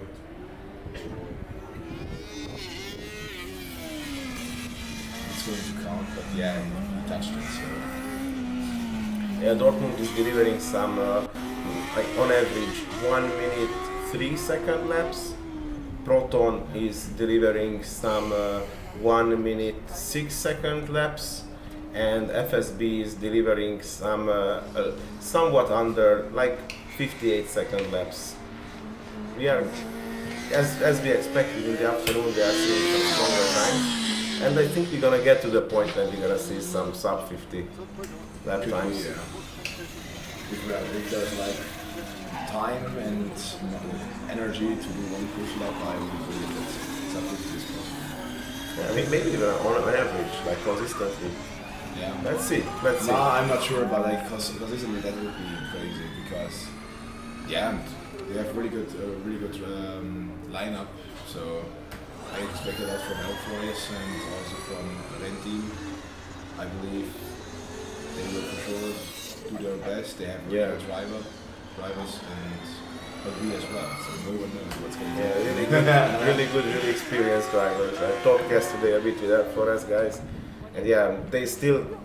I hope that the guy who had the accident clear it out from his mind, that he's gonna be able to focus fully, not think about yesterday, just be in the moment and push hard. Wish the best for them, and I think they're gonna be there. They're gonna push it hard. So now we see on the grass, and it's not by accident, but they on purposely put it there not to be on the way. It's great camaraderie. Yeah. Not to choke the other team. But hopefully they're gonna yes, as I see it's back on track. No, that's Dortmund. Sorry. Yeah. They're still back there and talking with the officials. What is your package? It's like a monocoque or tubular frame? Tubular frame. Mm-hmm. Tubular frame, one engine, one motor in the back. So I would say it's pretty classic setup. Yeah, like really good for starting and establishing a team and build up the initial process. Drivers getting out. I think that's it. Well, it was nice 7 laps done, so it was pretty good times. So there is something to build up on here, but it seems like that he didn't manage to do pole for some reason. I don't know if you would like to get into the details of it, what might go wrong or. Not sure right now. I just hope it's. I'm not sure, to be honest. Maybe the temps. Maybe. It seemed like that mechanically there was no problem. It's just the drivers slowed down. Probably he noticed some error. Definitely not mechanical. Yeah. You would have those problems. It's a simple car, right? Yeah, it's simple, but you know, it's. That's rude because the less complexity you have, the less things can go wrong. Yeah. So. It's simple, but you know, just make it simple, add lightness. Yes. You'll be good to go. Yeah, and also the good thing with the simplicity that it also end up with really light cars. Yeah. Driver helping out with the pushing. I never saw a driver doing that. It's pretty fun. Normally it's always people in the dynamic area with their vests going around, but doing the driver shot. It's great attitude. Cool. But yeah, it seems like a really nice car, and I'm sorry to see it not finishing the endurance. Let's see what's going on with the rest of the guys. So FSB is pushing ahead. 8 laps have been done, 7 minutes 53 seconds. That's really strong time. And for Racing Dortmund, 12 laps and 12 minutes 57.6 seconds. Pretty good times. Yes. So yeah, thank you for being here. Thank you very much, Philip. Thanks. Yeah. We're going to see you on the track and afterwards at the campsite, for sure. Yeah, I think so. I hope so. We're getting ready for the FS Poland, so we're gonna learn anything that went wrong now. Yeah, maybe this little failure will help you to succeed there. And we will make it. In the meantime, Dortmund has finished the first session of the endurance, so now the driver change is happening. Seems like everything is okay. Scrutineers are coming, giving a good pull for the suspension. The driver is comfortably getting out. It seems like everything is going smooth. And in the meantime, Zagreb is keep pushing. It doesn't seem like that they are pushing really crazily, but the lap times are really nicely coming. So yeah, it seems like a great job done by the Zagreb guys. The car seems to be stable. I heard from them that they didn't change too much on the concept. They didn't really want to experiment with some crazy changes, but it seems like that they worked a lot to experience the car, how it works, and it works really nicely. And now a hybrid car, TU Budapest from the combustion class, is hitting the road, taking off fast and pushing hard. This is a really strong team. They are really strong. They are performing in the engineering design really well. They are consistently in the finals. It seems like that sometimes with the tempo they miss a little bit, but I think today they're gonna try to push as much as they can. So it's gonna be also interesting to see the lap times, how they are coming. Yeah. And in the meantime, from racing team from Dortmund, we have somebody here. Please introduce yourself. Hello, my name is Jonas. I'm the electrical lead of the team of UAS Dortmund. And currently we're sitting in driver change, but we're looking forward to the second half of endurance. Okay. Sounding great. Having the driver change is already really good. Yeah. So yeah, how's it going? Do you think you will make it? Is there are there some problems where it would be like the temperature is going to be a problem, or because you're CVE it's going to be less problem? But Yeah. Obviously we couldn't test for environmental conditions this warm in Germany.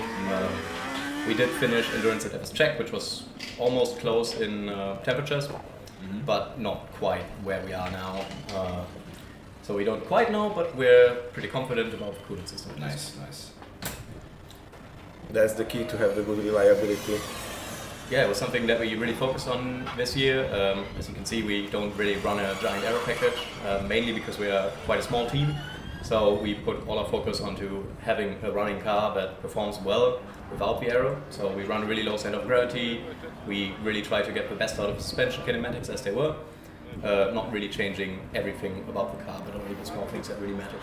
Yeah, it's good to be cautious and not try to overachieve and try to take up challenges that might pay you on the long run, or might cost you a lot on the long run. So yeah, I like this kind of cautiousness. You need to know what your capabilities are. Yeah. You don't have that much power. You really need to focus on the most important parts. Exactly. And it's the thing is, even though the aero doesn't want to hear it, it's not mandatory. But it's important. It's important. It's the reason why we are fast. Aero is the reason why we are fast. But for a running car, aero is not needed. But don't tell them they're.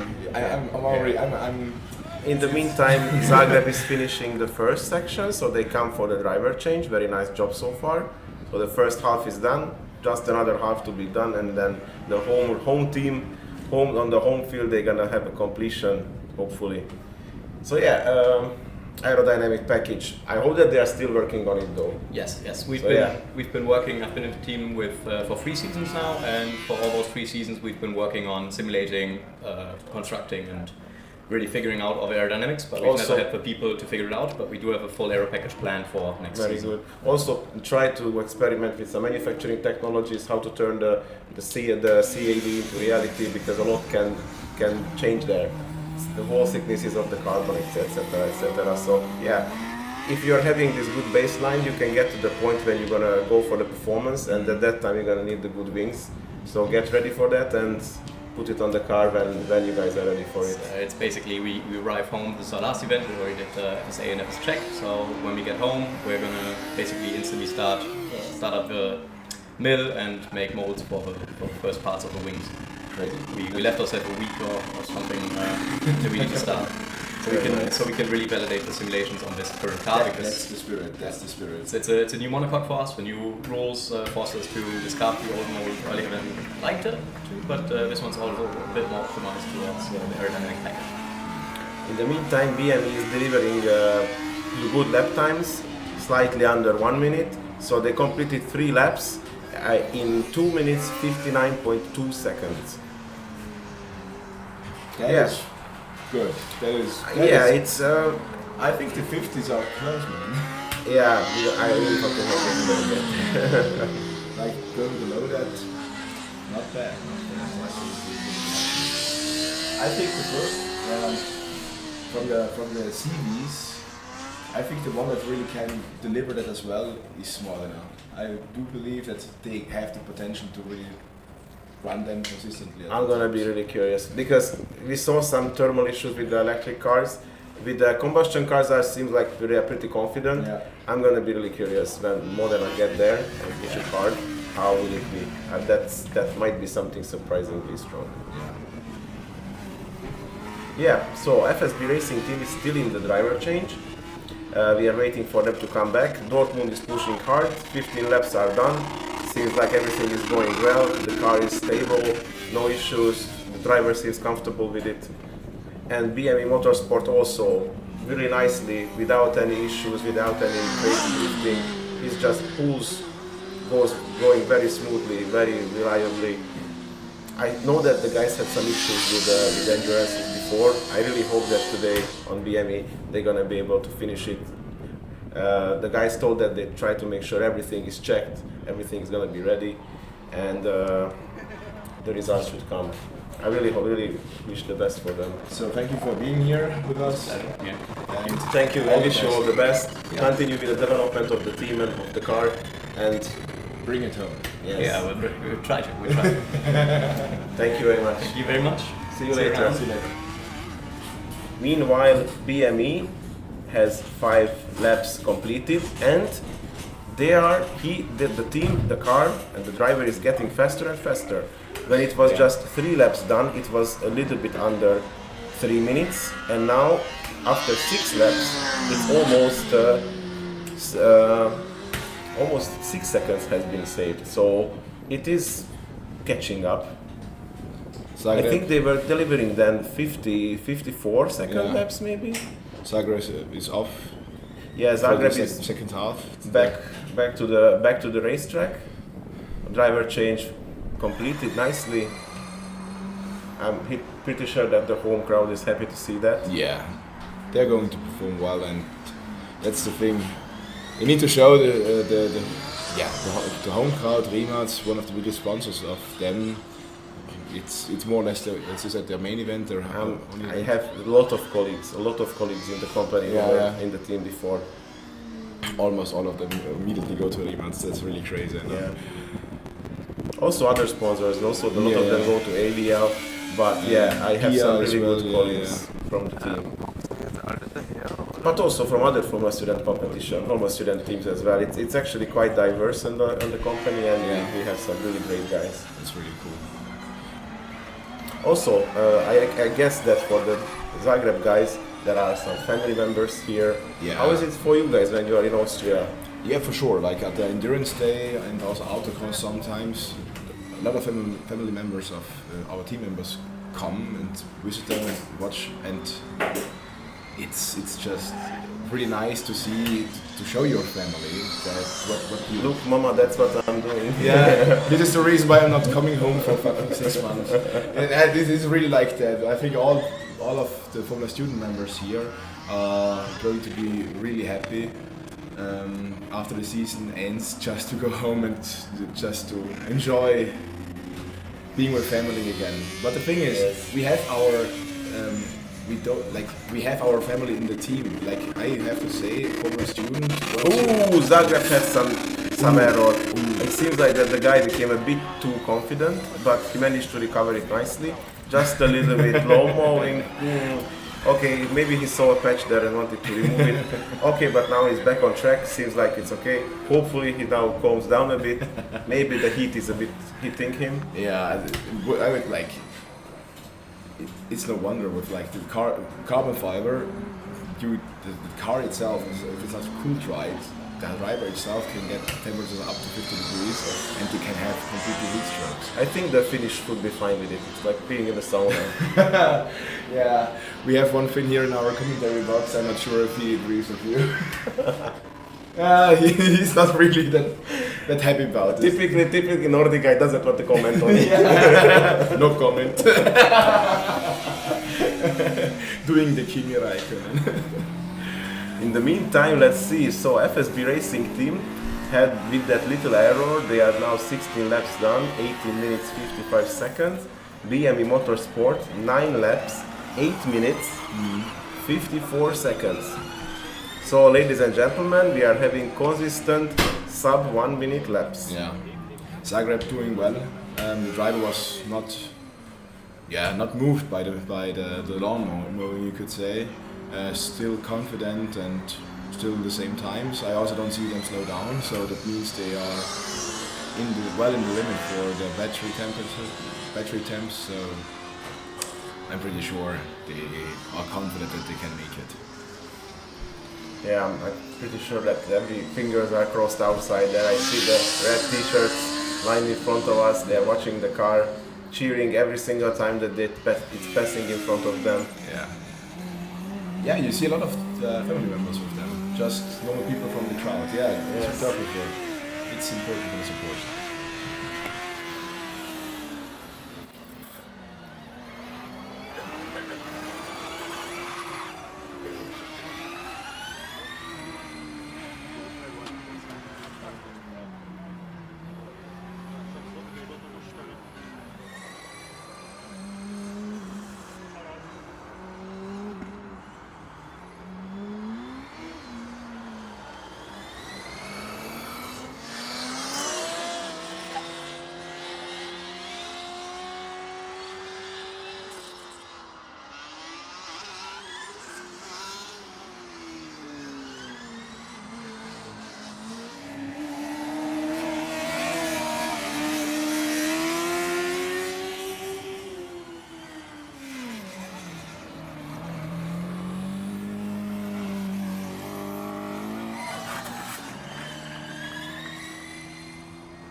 Dortmund Racing Team, 22 laps done, 25 minutes, 17 seconds. So yeah, not so competitive time, but it's getting there. They're approaching the end of the endurance. 5 more laps to go, 4.5. And let's see, FSB Racing Team, they are 4 laps behind, 20 minutes, 54 seconds. It's also here we are in the middle of the second stint.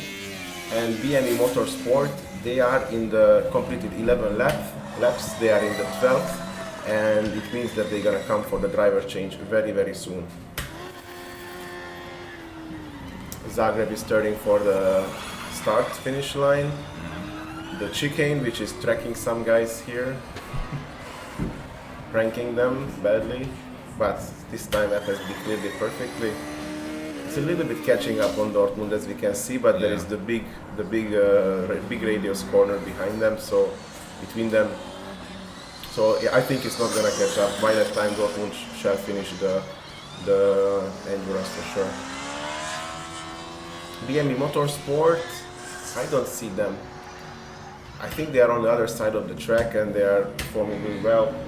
Results are coming. Oh, driver change happening just as it should. And they completed 12 laps in 11 minutes, 52 seconds. That's really solid times. That's really solid, yeah. 1 minute. I think with that they are competing as well for the first 3 places right now. Yeah, if they can keep up like this, they should take over the overall. Yeah, for sure. The current leading in front of all the electric and all the combustion cars. Yeah. Hopefully the hybrid system is doing its job nicely, pulling the car. I think they have a front driven wheel. That's the most common layout, that they put some driven wheels in the front and use that as a four-wheel driven hybrid powertrain. I think for cornering and so on, it's a really good system as well. I think we all remember when there was the 7-minute run at Nürburgring with the Le Mans from Porsche. Yeah, where Vincenzo is, and that we also always bragging about it. But the thing is, when you see the onboard there, You completely see the boosting that's happening. So I told that Zagreb will not catch up to Dortmund, but indeed it's happening. It's because overtaking is coming now. It's they're running much slower in the floor. Dortmund in this, then the officials are letting them out immediately. Barely lost any time, clear overtake. Very nice. DME guys are still in the driver change area. So far it seems like everything is going well. Yes, scrutineers are checking out. They are fastening in the second driver, pulling the belts. The question in the chat is does anyone know when Tuk is coming?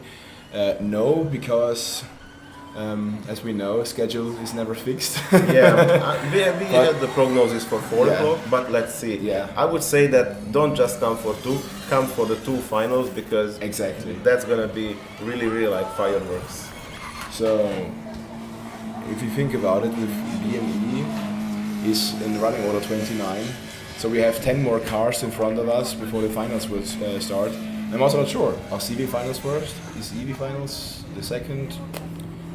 Yeah, maybe that we're gonna have some out of order teams. Maybe we're gonna have some break. But out of order is after the finals. Really? I think so.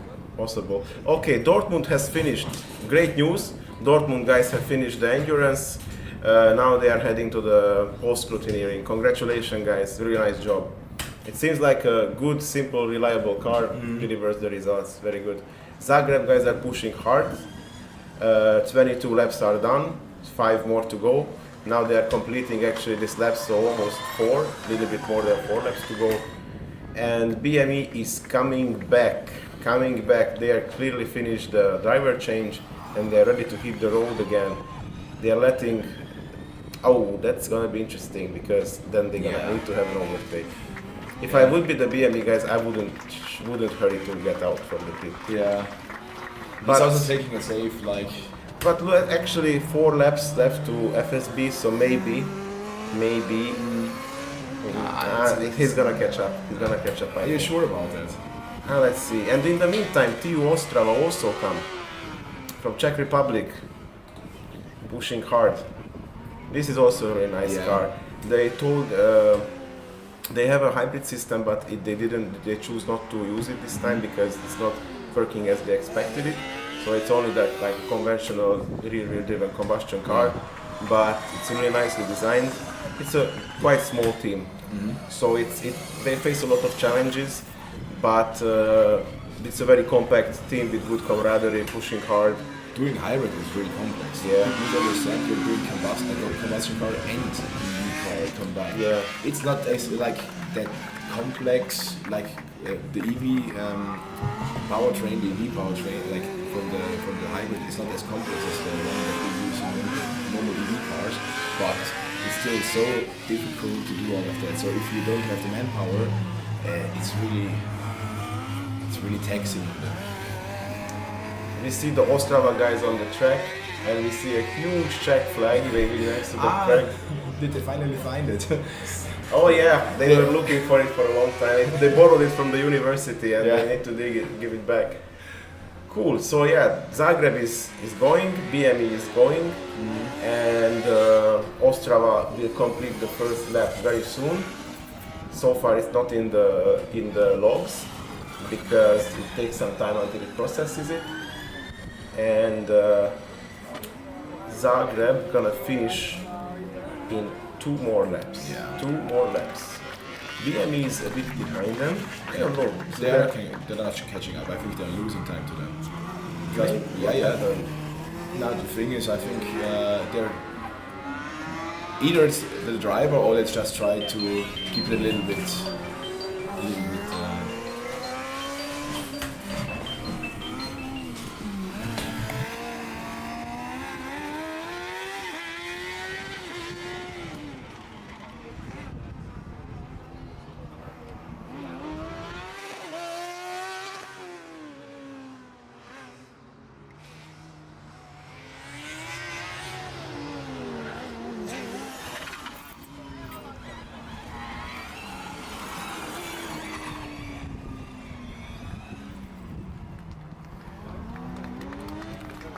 So yeah, now we see Zagreb finished, and it looks pretty good time as well.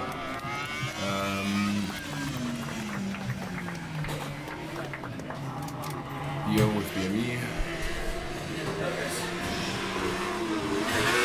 There's a lot of people here in the group, so don't wonder if it's going to get a little bit rowdy in here. But right now next to me, I am from Ostrava, Václav Hanek?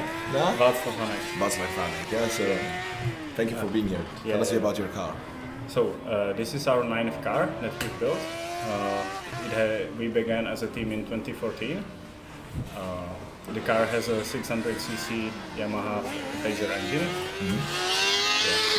Yeah, and you tried to get a hybrid working. Are you trying it right now, or no? The hybrid is unfortunately right now not working for the competition. Yeah. Car number 340 is right now the starting line and is going around, accelerating nicely, and yeah, here we have it again. Car number 182. So, tell me your struggles that you had with the car. Mostly finishing it on time, but we managed to get some testing in before all the competitions. Nice. And now it's pretty much set up as fast as it can be. So we're looking for maybe a podium in endurance. Really good. That is a really high thing to do, but I believe you can do it. It's for a combustion car, even if it's this hot, I believe it's possible. We finished all the other dynamic disciplines as well with good times. So. Let's hope for it. Yeah. So bring it safely back home. Safely and quickly. And through the scrutiny without being disqualified. So yeah. Then I need to keep this one short because I think someone is also coming, the head judge. So thank you for being here. All the best, Bud, and we'll see you on the podium hopefully. Yeah. Good. But if nothing, let's on the campsite. We always be at the campsite afterwards. So yeah, bye. Thank you. Thank you. And let's do a little bit of recap. So Zagreb has finished the endurance. They so far the best, the fastest electric team. Yeah. That I think the home crowd is really happy to see that. So they are just behind the two fast combustion cars which were delivering their results in the morning session. They finished with 29 minutes 36.2 seconds. And currently we have BME on the track and Ostrava. And here in the commentator booth we have somebody from Horsepower Hanover. Hey, introduce yourself please. Hi, I'm Lucas Moosman, Head of Business at Horsepower Hanover, and today here for commentary for our last endurance run for today, for the last run of the season.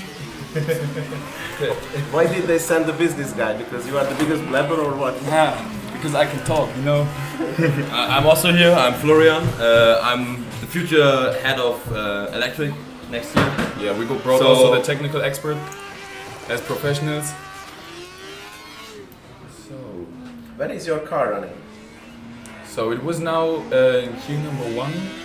Yeah, so it's queuing up. Should be up right. Up next.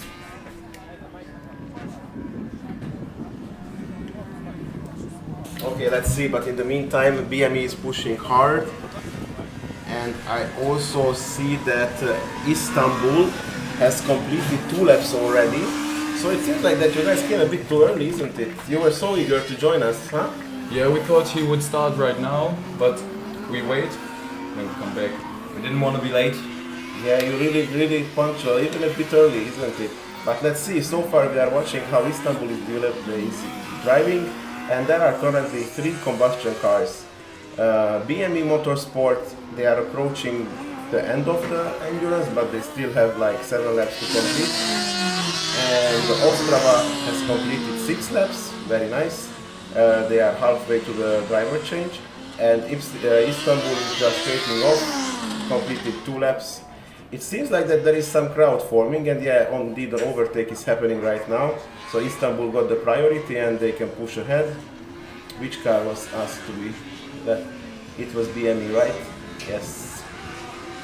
so they lost a little bit of time there on the driver change. And yeah, it's now the three cars are pretty close to each other. Let's see, we can now see the light gap between Ostrava and the BME. Let's see how it's gonna evolve. It's much better to see the cars, how they are relative to each other than just try to calculate the numbers. But yeah, let's see.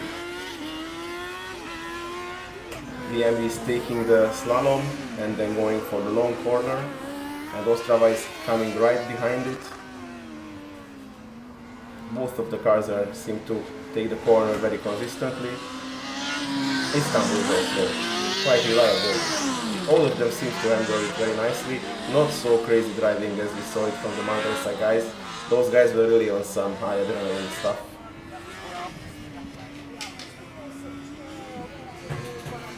So yeah, how would you summarize your competition? How is it going here on Alpe Adria? So to this point it was pretty good. We had one issue with our car, so we couldn't finish acceleration. We finished autocross yesterday at 48.05, which was quite fine as we thought, but then Graz just came in with this 39 time, so we do not get much points out of it. But today finishing endurance would be great. This is like important points for us. And we had business plan number 5, which is pretty fine. The other statics, also medium. Medium, which is quite okay. Yeah, you sell your stuff much better than you I see why you are the business guy. Pretty cool, guys, pretty cool. And in the defense of Graz, it's not gonna be just your time taking a head hit, but that 39 lap time on the autocross was crushing every other lap time. It's the Graz guys, I'm in their booth right now, so I don't want to praise them too much because they're gonna get too confident, but it's really amazing what they're doing. So maybe they should compete one league higher. Who knows? Who knows? Let's see. They had some reliability issues before, so it's one thing to make a fast car and another thing to make a fast car that finishes. And I really hope that today we're gonna see them finish nicely. But if they do, then it's gonna be crazy. The commentator booth will blow up. We're gonna see the checkered flag. Okay, let's see how is it going. BME Motorsport has completed 23 laps, 25 minutes, 37 seconds. It seems like that when the driver change happened, they lost a little bit of time. But since then, again, they are delivering these roughly 1 minute long laps. And Ostrava has completed the 10 laps in 9 minutes, 51.6 seconds. And for Istanbul, 6 laps in 6 minutes, 2 seconds. So again, we are seeing roughly 1 minute long laps. For Ostrava, it is 59 seconds roughly, and for Istanbul it's slightly over 1 minute, and for BME also around 1 minute. So it's pretty consistent. No overtaking is happening now. And BME will be the first one who will reach the checkered flag. It's gonna be also a big relief for them because they had some issues with endurance so far. I'm pretty sure that the guys are now having the fingers crossed and just waiting that, okay guys, bring it home. Don't go crazy, just bring it home nicely. And 2 more laps and they're gonna reach that.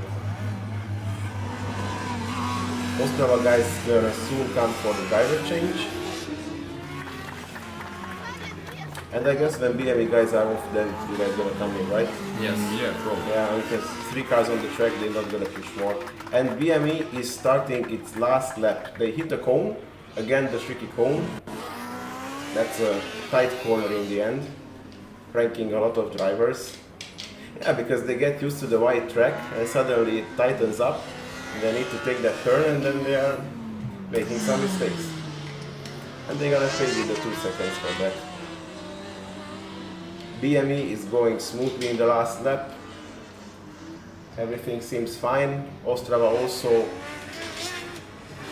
no drifting, no unnecessary movements. It's just the car is going as it should, as it's meant to be, as the vehicle dynamics guys designed it to do so.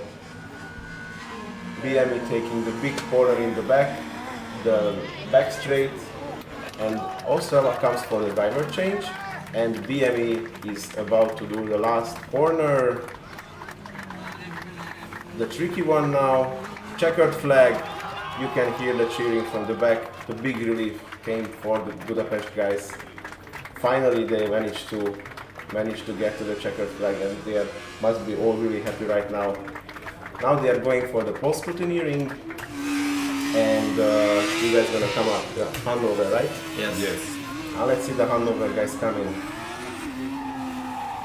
I guess the track marshals will take a little bit of time, especially that now they are changing the driver in the Ostrava. Istanbul will also get to the driver change very soon.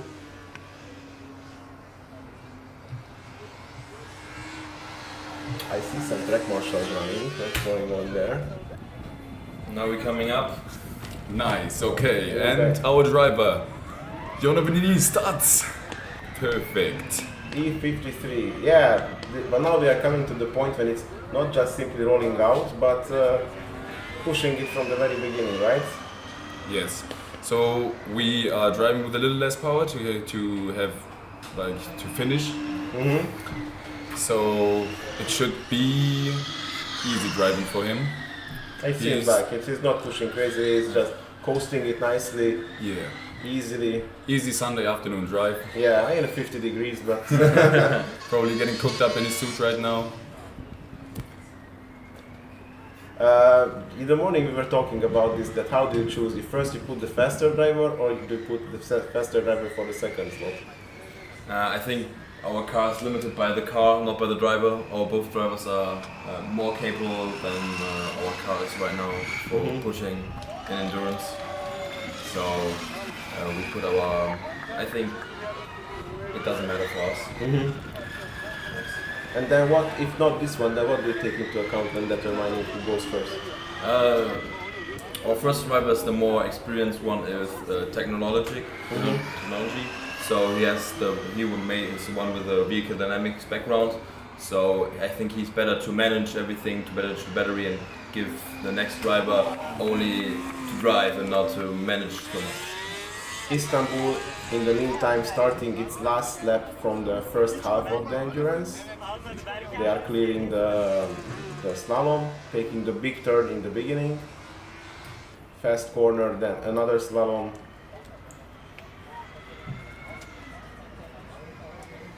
Going clean there. Yes. Jonah Gutendam Vanini, living legend, driving like Mad Max. Like this is the parallel event to the Dutch GP today. Yeah, I think it's much better than to watch his own. I mean, probably Max is gonna take. I don't know what happened yesterday in the qualifier, but I guess Max is gonna take it home. No. You hear me some? No. It was P2 Max. Opa. But we see. McLaren kicking some. You know what? Yeah. Let's see. But guys, I'm gonna focus on this. We have to focus on Formula Student. Yes, Istanbul comes for the driver change. The first session was done really clean. I didn't see any big issues coming up. Let's see, we're gonna receive the results. So for Ostrava, the 13 laps was done in 12 minutes 48, and for Istanbul we are still waiting for the 13th lap time. The system has not updated yet. And for you guys, 2 laps done in 2 minutes 9 seconds. That means 1 minute 5 seconds. That's not bad. It's a bit slower, but quite consistent with the rest of the electric cars so far. So thank you. That's what we expected. Nothing crazy. Nothing crazy, but it's not easy at all. So it seems like a nice time. This 65 seconds for a lap. For the rest of the EV cars, it was also like this. Check out how it was for FSB. 27 laps were done in 29 minutes. So if you would extrapolate this one, let's see where it's gonna end up. It's early to say, but maybe if you guys finish it, then you're gonna jump into the first place. And in the meantime, Ostrava is back from the driver change. They are running, and yeah, actually, what I'm thinking is that this timing does include the pit stop as well, the driver change. Because now as the Formula Ostrava came back in, they switched to the 14th lap immediately. Either way, the important thing is that Istanbul managed to clear the 13 laps in 12 minutes and 37 seconds. That's a really nice performance. So far, I think the fastest. And still the leader is Blue Streamline, and let's see if Ostrava can beat their time. In the meantime, Hanover is delivering the nice lap times again. It's 1 minute 3 seconds. This is actually improving nicely. The fuel is running out of the car, it's getting faster, right? Or maybe he's throwing out some battery cells in the meantime. I don't need that anymore. He gets in the groove. Thank you guys. So, wish you all the best. Thank you. You are doing a great job with this commentatory, so thank you. If I feel like you can jump into my place. If somebody from Sky Sport Formula 9 is watching, please write me. Bye. Nice to meet you. Okay, so we have Formula Ostrava back on the track, delivering the laps, and Istanbul is still in the driver change. In the meantime, Hanover is going consistently and nicely. 4 laps are done, and for Ostrava it's 15 laps, so they are just, the second driver is just warming up, start to push it harder. Let's see what they're gonna deliver.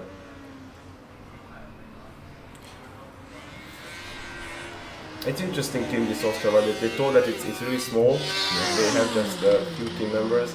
I mean, not so small, but they say that compared to other teams, it's more compact. And they have one guy need to have like a wide scope of expertise.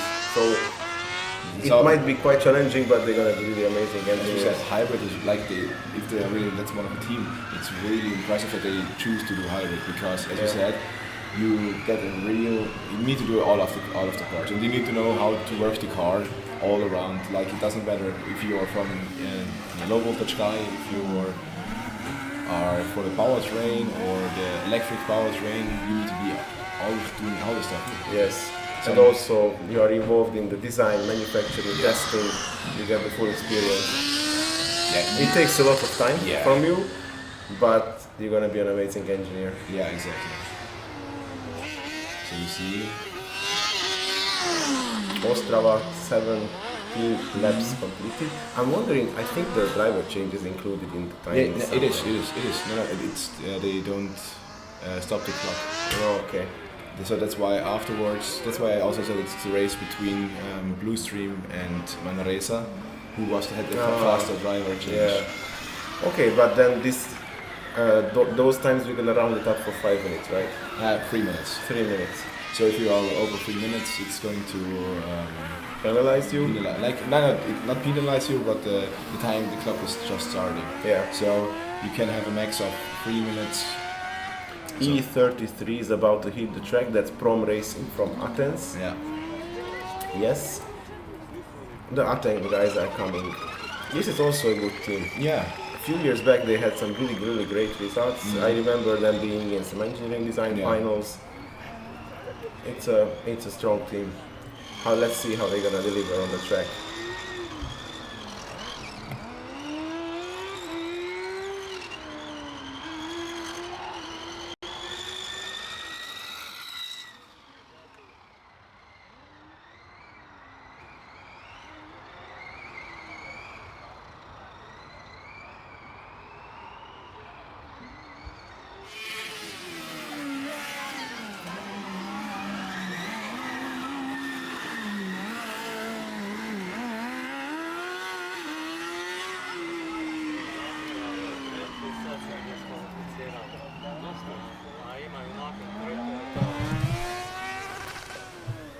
There is some overtaking happening there. Ostrava guys needed to be let to go by the Hanover guys. And yes, here in the air we are having a special guest. He's not a team member, or it's a team member, but part of the organization team.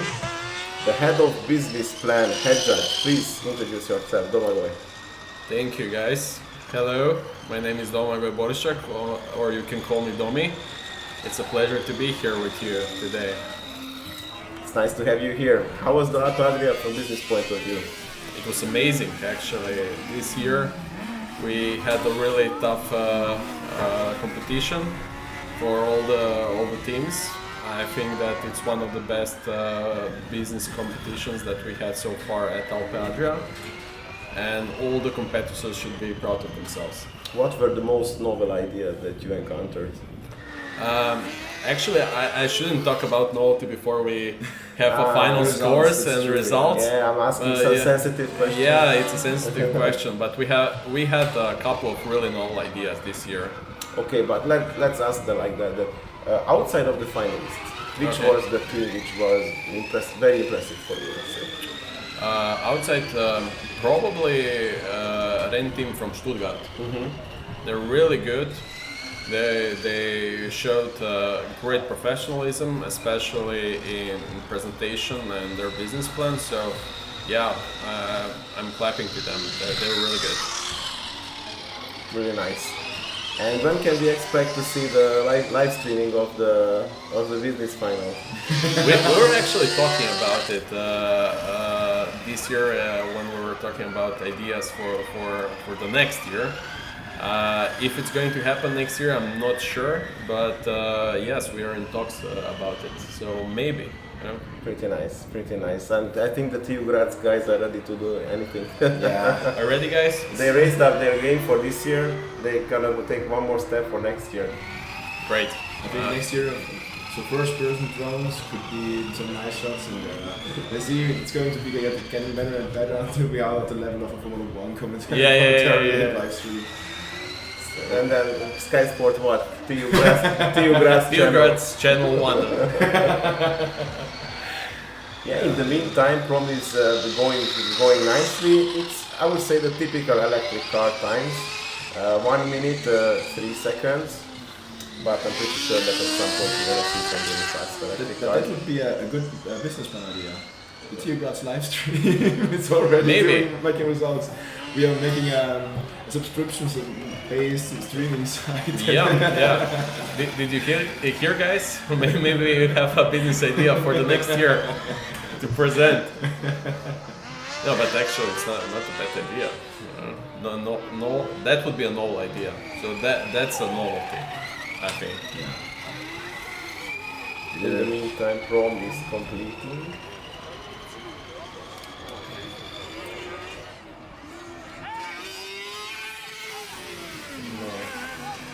That was the meatball flag for Prom, but they seem to ignore it. So probably in the next lap they're gonna get it once again. And they are stopping. Maybe I don't know if it's some issue or they're calling on the guy on the radio that you ignore the flag. But at this point it's worse. Actually it was just an overtake, right? Yeah, but did he initiate it himself? I'm not sure. Something is a bit off here. Probably they're gonna call him out to the driver change area and take a closer look to the car. The timing is okay, so the results are coming, but maybe the scrutineers are seeing some wobbly parts as the car is passing in front of them. And the last step for Hanover. The guys were really enthusiastic to see it, and now they're gonna reach the first driver is gonna complete his stint, and in the meantime Prom is catching up to Ostrava, but calling it out. Now the meatball flag was there, and they are pulling out. Hopefully they're gonna resolve the issue and send it back immediately.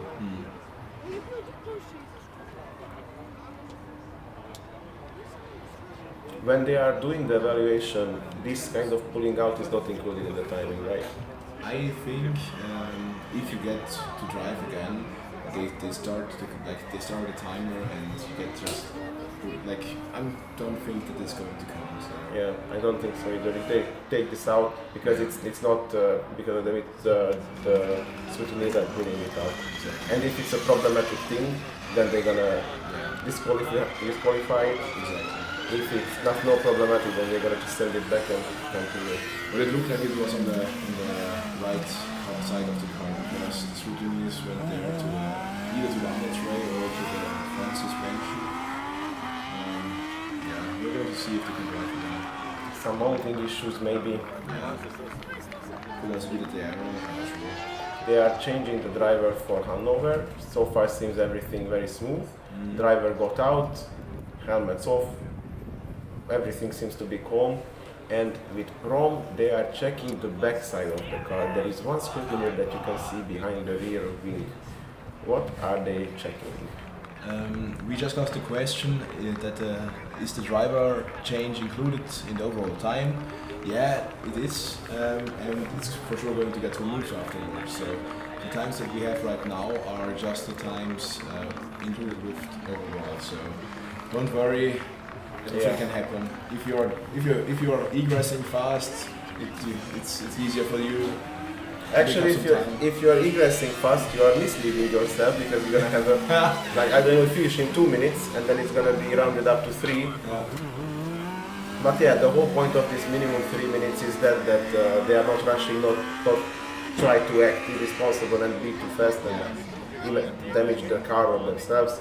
Okay, 3 minutes, get out comfortably, get the other one in, tighten it, you know, like in Le Mans, when the guys are running in, jumping into the car, not even fastening themselves and taking off and then... Not anymore, look here. Yeah, in the 50s, you crazy 50 times, like Vincenzo. Hello. Look, we just mentioned Le Mans and Vincenzo, puff, appeared. Yes, you know, still the Porsche car, all the Porsche car have the key on the left side because the tradition come from Le Mans. The driver jump into the car with one hand, switch on the engine with the other and put the first gear and start. Of course, there was no third hand to strap the safety belt or seat belt or whatever. They were just running. In the meantime, Ostrava is coming for is finishing the last lap. It's the last corner, and checkered flag coming in, going for the re-scrutineering. That's post-scrutineering, excuse me. Is that Prom is back, so it seems like that the scrutineers have found out what's the problematic part, and they told that okay, they can continue. So we have Prom back on the track. They had 5. Actually, now I'm a bit confused that how many laps did they have, because they, with this small loop in the driver chain, they closed another one, but the track marshals are keeping track of their lap time and their lap count. But at this point, I think we shouldn't check too much the time because it's gonna mislead us. But let's just put it on the record that the first 5 laps was done in 5 minutes 28 seconds. Okay, we can see it afterwards, how does it look. And US Darmstadt is coming in, Fastada Racing, Germany. I'm very happy to see our friends of Livestream still in first position. Yeah. They have a good tradition with Alpe Adria. A couple of years ago they got a surprising third place, which opened their list of successes. They have overall win in Spain twice, 2 times, and something is going on. Some yellow flag is being raised, but it's okay. So, who is slowing down? Prom is catching up. Darmstadt has some issues. It doesn't need to be issues, it could also be that it's just drivers really cautious in the first lap. Yeah, maybe a bit too cautious. Okay, the driver change is in process for Hanover. The car stopped. There is a car stopping and it's Prom. Fastada has caught up, so it seems like that the driver got his confidence and now he's ready to push it hard. But with Prom there was something. It stopped the scrutineers and marshals got there, checked something, and then let it go again. The prom guys must have now also fingers crossed really hard and hope that everything is gonna go ahead. It must be really worrying to see that the scrutineers are from time to time going there. Again, some issues are happening in the last corner, but then he completes it and off for the main straight again. Slalom, seems everything fine, but in some certain positions something is happening. Something that we saw in the morning as well, that in certain corners the car had some issues. I'm not sure which one was it, but Hanover clears the driver change and now ready to go back to the track for the second stint of the endurance. Track marshals are checking where is the slot to let him in. Green flag is ready to be raised and it's off and the car is on the track. Fastada is taking very close, slow, taking it easy, and then scrutineers are calling them out. Meatball flag was shown. Something is ongoing with Darmstadt. Thank you, Doma, for being here. Thank you guys, and see you next year. Congratulations for the business event this year. Yeah. It worked out pretty nicely, and I'm glad to hear that. Next year, get in contact with the Tilbrad guys. Yes, sure, for the live stream. Yes, guys. Thank you. It's a pleasure. So Vincenzo, how's it? Your voice is still there, but I see that it's progressively worse each time you come here into our booth. So, yeah, it's because it's a very exciting day. There are a lot of things happen. I met lots of teams, spoke with them. They have lots of positive emotion coming out of this event. It's the team of Macedonia, for example, that they were not able to run on the track. They still come home with very positive emotion and they want to share because they learn a lot. Lots of team here. I got that there is one car stopping on the track. Yes, E33. That's Prom. Again, their struggle seems to continue. They pulled it off the track, so let the other cars pass. That's great camaraderie from them. And they are discussing something. Okay, the scrutineers again give them the clearance to continue. They go back to the track and proceed. This was some smart overtaking zone. Yeah, I don't know what's going on. I'm pretty sure that the poor driver is really frustrated with the issues. But from time to time, the scrutineers are telling, okay, just keep on going. And it seems like now that it's catching up on the speed. It's going really, really well. I'm reading the live chat and I see that there is Sarah who is interested about my voice. Unfortunately, it's every year like this. It's a kind of a tradition of Alpe Adria. So it means that here you can have lots of fun, long days working and long nights, and the throat was not really designed for this load case. I mean, Italians getting together. We are mostly in the everyday weekdays. You're speaking German. Now you're back with the Italian folks, letting it out all the passion. Yeah, more than now. Yeah, I think that it's a great event.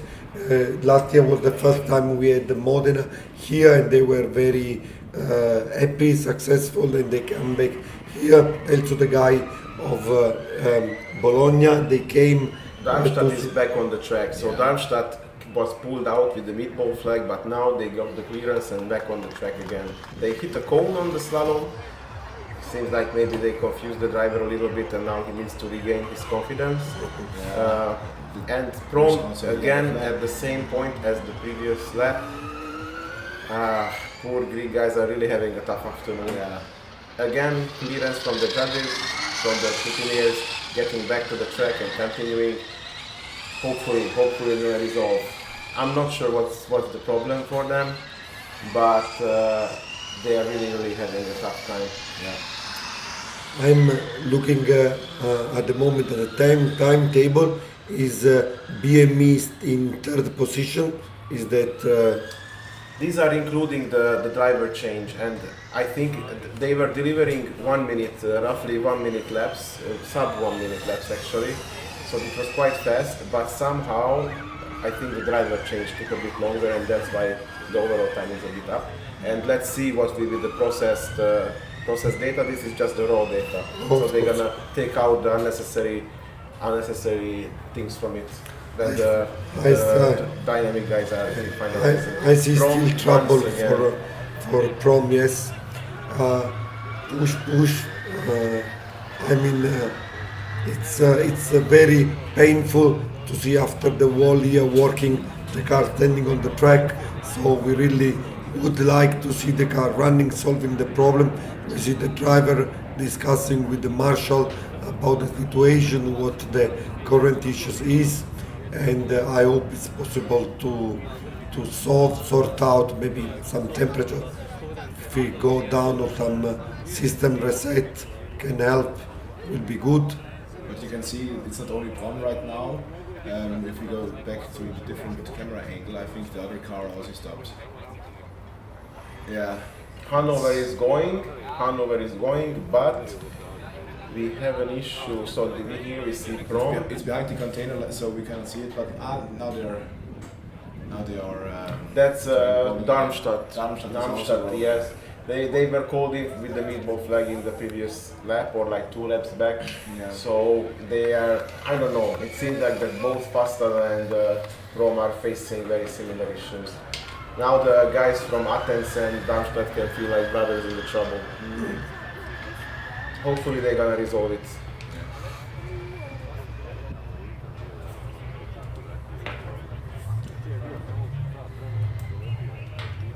Okay, still Fastada is stopping, still Prom is stopping, and the driver gets out. That's bad news. That's really bad news for Athens. For Darmstadt, they are proceeding. Okay, they continue, slowly getting back to the track, but for Prom, they are pushing it off the course.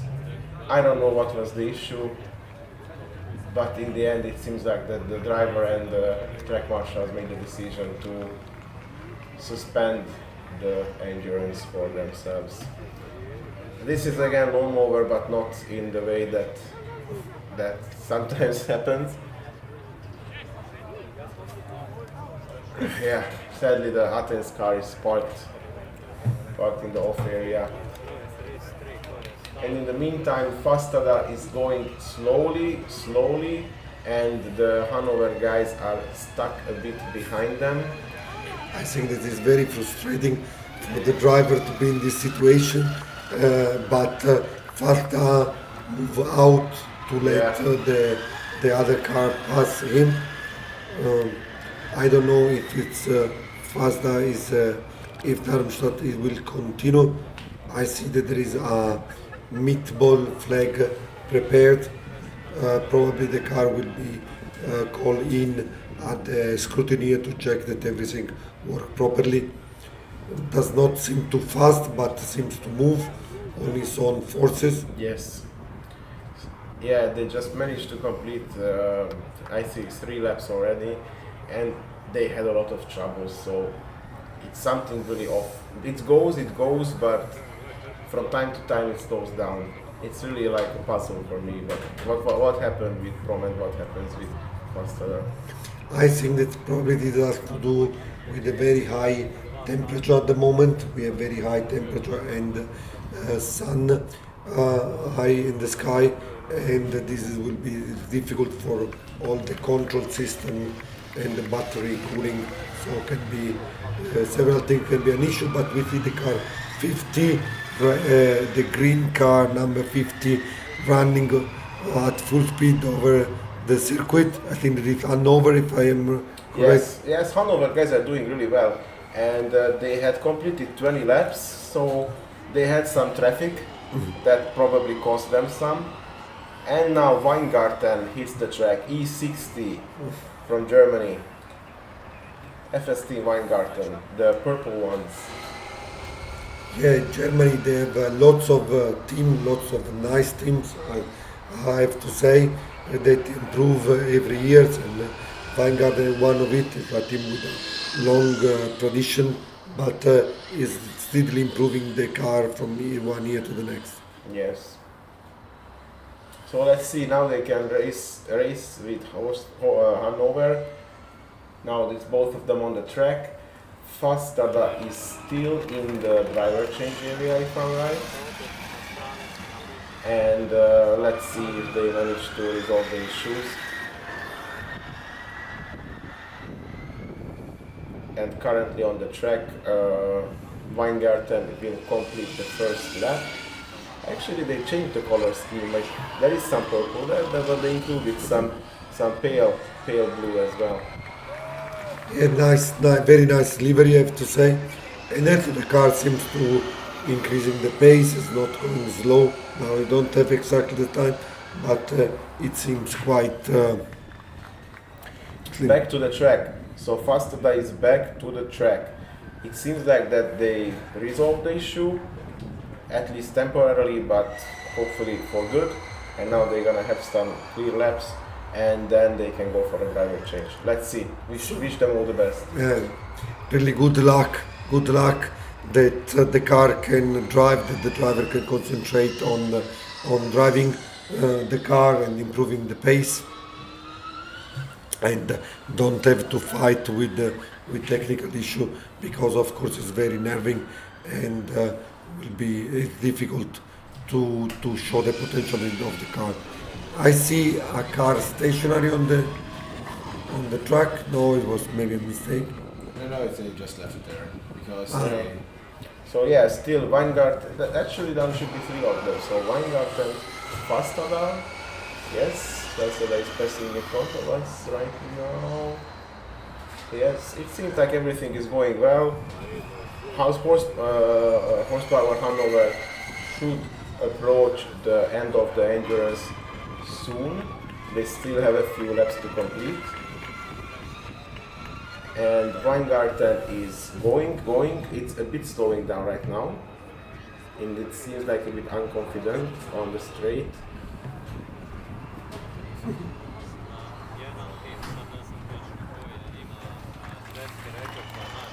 And now we have here a team member, a new guest for Weingarten. Hello, Leon, please introduce yourself. Hi, I'm Leon, I'm the technical team lead. Also, I'm a leader of the powertrain and with the accumulator. How is the competition going for you? Not that good because our car's standing right now. But so far, acceleration went quite well, skid pad didn't run that great. Yeah, there is something going on with your car. And also, what is going on there? The Fastada has been turned around. It seems like that there is some action on the track, but those kind of action that we don't seek to have. Let's see how the situation is being resolved. The green flag is being waved there. Hanover is going, and now you're gonna see that there is a yellow flag, and they are going around Weingarten. Something is off. The traction system is inactive right now. It shows with a solid green light, so it's safe to work on the car, but if you would like to see it going, it should be blinking red.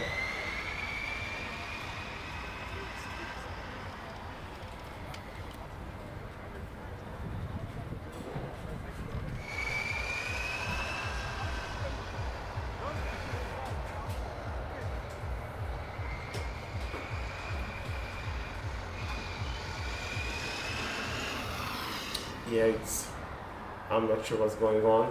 You see some track marshals there and scooters. Yeah, he's getting Okay. Okay, Charles in the endurance this year. Sorry. Thank you, man, and sorry for the situation. Innsbruck is coming back. Campus Tirol Motorsport. as I heard, allegedly, these guys are having the best beer in the whole campsite. What do you think about it? The thing is, they are right next to us because I told Mario that we want Renteam, and because he asked me, and I was like, Renteam and CTM, because with Renteam, as you know, we always had our good connections, and we sponsored them beer, and they sponsored us the beer. So that goes back many years, right? Yeah, that is, I think more than 10 years. No, I think 10 years are a good number right now.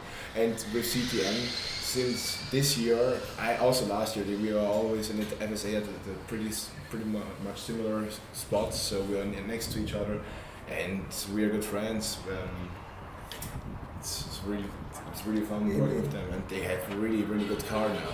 I think that this friendship with TU Graz paid off really well for them, because I noticed that they stepped ahead also in design and the track performance as well. So I don't know, it's something with your aura, guys, and they took a huge step ahead, and they are really nice. On FS East, I was talking with the team leader girl, and she told that they had some issues on the endurance, and she really hoped that on the East they gonna complete it, and they managed to finish it. So that was also a huge stone from the heart fell down. And I really want to see them. I am. The thing is, they finished in Czech the endurance, but they got disqualified afterwards in the cross-country, I think. But still, they finished the first endurance. Hanover finished the endurance. Hanover finished the endurance. Congratulations for them. The passionate guys. You can remember a few minutes back when they were here. Now, pretty much even the talkative guy is even more talkative. No, but regarding Campus Motorsport, in my opinion, is one of the surprise of the 2024 Formula Student season. They made a great car. On the design, they performed very well. They got very positive feedback from the judges, and the spirit of the team is also impressive. You have to consider they don't have a technical university, but still they are able to put together a great piece of engineering, and as you mentioned, the team spirit is great too. Really? In my opinion, there is of course a connection to it. Similar to two, And it's because the alumni, like there's an alumni there that I know as well, and it's just we had always the same thoughts more or less. And it's really important that you need to show the new guys how it's done, and like support them, let them grow, let them make their own errors, even though you did the same. And the thing is, by letting them grow, it seems like there is some Austrian action on the track, because right after Campus Tirol, it's TU Wien also. TU Wien, and because yesterday we had the same time in autocross, it's just because TU Wien was the first one to do it. Exactly the same time. It's down to the hundreds or thousand. This smells like some nice rivalry in the. But that's the thing. It's the capital city against all the other cities. So we need to keep together. And then it's like, those Viennese bastards.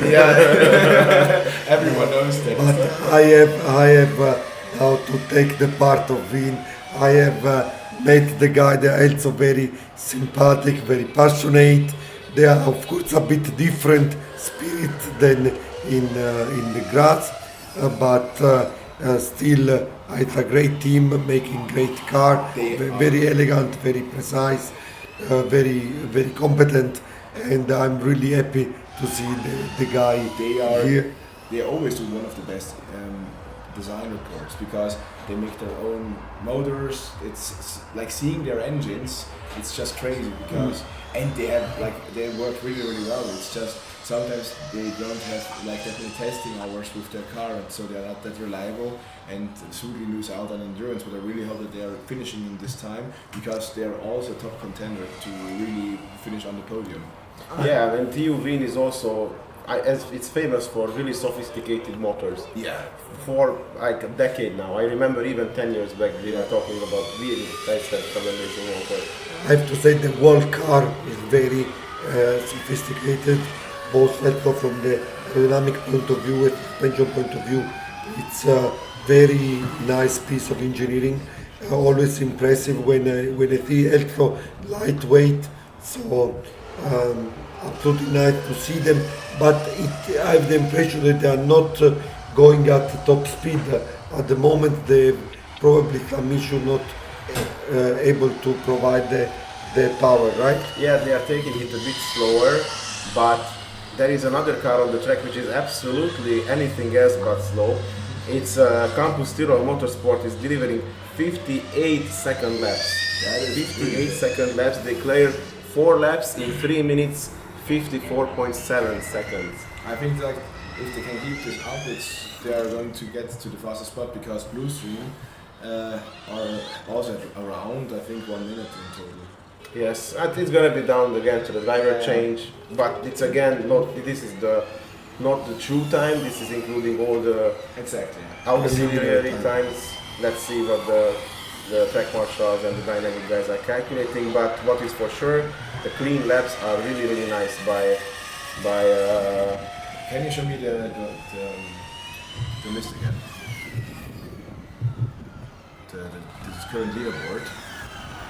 Rennstall Esslingen has hit the track.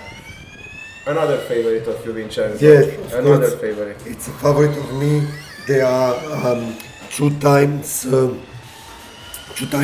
champion of Alpe Adria. They were the first team able to win 2 times and then to win back-to-back with the last combustion and the first electrical car named Rennstall. Of course, the university had car, but were called Eastal cars or Eastal team.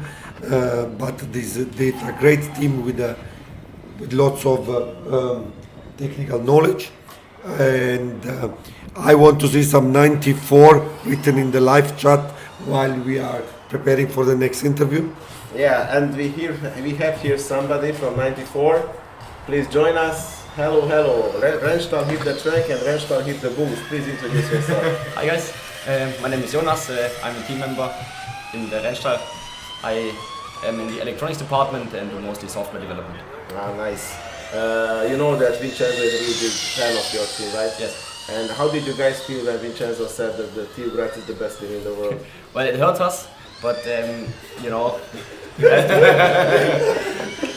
we also like the team from Graz. They are a great team. But did he call you after that? You know, you guys know that you are my favorite. I just had to tell it to the public. Not that I know of. But yeah, I think there is a lot of place in Vincenzo's heart. A lot of teams can fit inside there. Yes. So yeah, it's crazy fast times are coming. Rennstall Esslingen made 2 laps in 1 minute 49.4 seconds. That's ladies and gentlemen, 55. Yes, 55. On average. Yeah, on average. We are getting down to the sub 55-ish. It's let's see. I think we at the moment of the who is driving at the moment. Christian. He's a very fast driver. Yes, I think he still has some seconds left in the car because we had some problems this week with our control of the car, the torque vectoring and traction control, because some sensors stopped working, and yeah, so now it's a lot more. It's up to the driver. So I think with every lap he gets a better feel for how the car behaves on track today, and he can still gain some seconds. We need to step up with our game as well, because the cars are starting to deliver such fast laps that it's also challenging for us to keep up. Tirol is delivering very fast laps, but something is going on. Track marshals are running. It's Rennstall. What's going on? What is going on? This beam that is moving. Yes, Tirol also very good performance, but there is something going on with Rennstall. After these crazy fast laps, something has happened there, and the scrutineers are there to discuss. Wien is able to clear it without any issue. Now Campus Tirol as well. But the Esslingen car is still stationary. In the meantime, the 2 Austrian teams are and fighting it out. And Tyrol is catching up, so it seems like Tyrol is going to be overtaken. Yes. Yeah. Campus Tyrol is delivering some really fast, 10 laps in 9 minutes 29. Wow, so that is really good. Yes. Yeah. Unfortunate. With Esslingen, we are waiting for what's going on. We had some crazy fast laps, 4 laps in 3 minutes 30, but then the car is stopped and something is going on. And there we will overtake there. It's going to be really crowded in that corner because they're going to pull out Vienna. I don't think we'll manage to start again. It's not looking too good right now, sadly. They didn't pull it out. They will do it at the next point because it would be too dangerous otherwise. Yeah, if the Vienna guys would pull out the overtaking zone, Tyrol guys might not see it, then Esslingen would just suddenly appear in front of them stationary, and it could be a dangerous situation. Sadly, now Tyrol is paying with some slower time, but safety first. And now it's overtaking happening. Exactly. And they are pushing it off. Man, that's really shame to see. Sad. Some fireworks were already starting to crack there. It was some crazy lap times coming there, but something happened. Okay, I will leave you guys to it then. Yeah. Thank you very much, and sorry for it. Sorry. Yeah, it's always sad. Last lap for Campus Tyrol Motorsport. They're gonna come for a driver change, and Vienna is completing the 8th lap. I don't know what had happened with the Rennstall. It was going crazy, and then suddenly it was stationary, and it didn't go further there. And it didn't seem like some mechanical failure or anything. There was the scrutineers talking with the driver, and in the end they decided, okay, if he gets out, and they push it off. I don't know, it's heartbreaking to see this kind of things. But the good thing is that now we have someone from Campus Tyrol here, a good friend of mine. Opa! Max Steng. Then Also, I think you should conduct this one of the spirit, you could say, from Campus Tyrol. And he's always the main bell ringer, you could say. So now the Tyrol comes in for the driver change. Exactly. As scheduled. Because now if they are in the driver change, he doesn't have to operate the bell anymore. So he has time to join us now. Well, I have my substitutes out there. They are doing a good job with the bell, so Yeah, that's good to hear. Is Moritz driving right now? Or No, is Hannes is in the car. Hannes, and now it's with the second driver. Moritz. So yeah, it's going to see. The thing is, you never ask it, but who's the faster driver? That's difficult to say. Moritz is the more experienced one. Yeah, exactly. So, but basically, Hannes he's young, he's motivated, he's probably on the hot lap the faster one. But we will see. But Moritz, for endurance, Moritz is the best choice for second. Consistent. You drove some crazy times here. It was the problem was right now you made 1 lap behind the Vienna and you had to slow down. It will maybe be like 10-15 seconds added on there, but I still In the meantime, Ignition Hamburg has hit the track. Yeah. So another fast car pops up. It's like right now it's going to get close. If like what they said before that we were saying around 4 we are going to change to the finals. It's not the finals, it's the out of order running ones. The finals are going to be the last. It's going to be the peak of everything. So let's see when they are going to make those. But right now we are with Vienna and you are in the driver change. Yes. So do you think, because after Czech you did your first endurance, sadly you didn't pass the post-scrutiny, but this time I have a good feeling for today, but I don't want to say anything else because I know how it feels. We always go in with a good feeling and then you're the more distraught, but I think you will make it. It's a great thing what you achieved the last 2-3 years. So. And also, it's not just simply completing. The lap times are really amazing so far. Yeah. 13 laps done in 12.5 minutes. Yeah. Do you have the average? Yeah, right now we The just total do- time, but that's Okay. like a gross time, and it includes the driver change and everything. So basically, we are checking how are certain laps, and based on that, Campus Tirol is very promising, very promising. Vienna is a bit more cautious, a bit taking it easier. Maybe they are encountering some issues and they want to make sure to go till the end. We have Viennese here as well. Let's make an Austrian bundle here, guys. So we have Marco Bartel from TU Wien Racing. So how's it going? Yeah, I mean we're still driving, so I guess it's going quite good. As with for all teams, we're battling temperatures, and so we're managing that. We'll see for now for the first stint how it's going, and if everything goes well, then we can push a little harder for the second stint. Yeah, nice. It's a great car. As I talked before, you always make such great engineering reports. Your engines, like the motors, are just amazing. And Tirol is coming back to the track. Tirol Oh, coming that's back. great. Yeah. Yeah, how does it feel? And they are right now? hitting the track. That's Yes. because Tyrol in the rear mirror, and you need to let them pass. I mean, they deserve it. They're Thank driving you. super good. They had a really strong season. Yeah. We had quite some problems in the beginning of the season, so we're very happy to be where we are right now and driving the endurance. And yeah, it's looking good. We started our last lap right now. Yeah, last lap for the first stint. So yeah, we're happy to be where we are right now and hope that we can push a little harder. Let's see what the data is telling.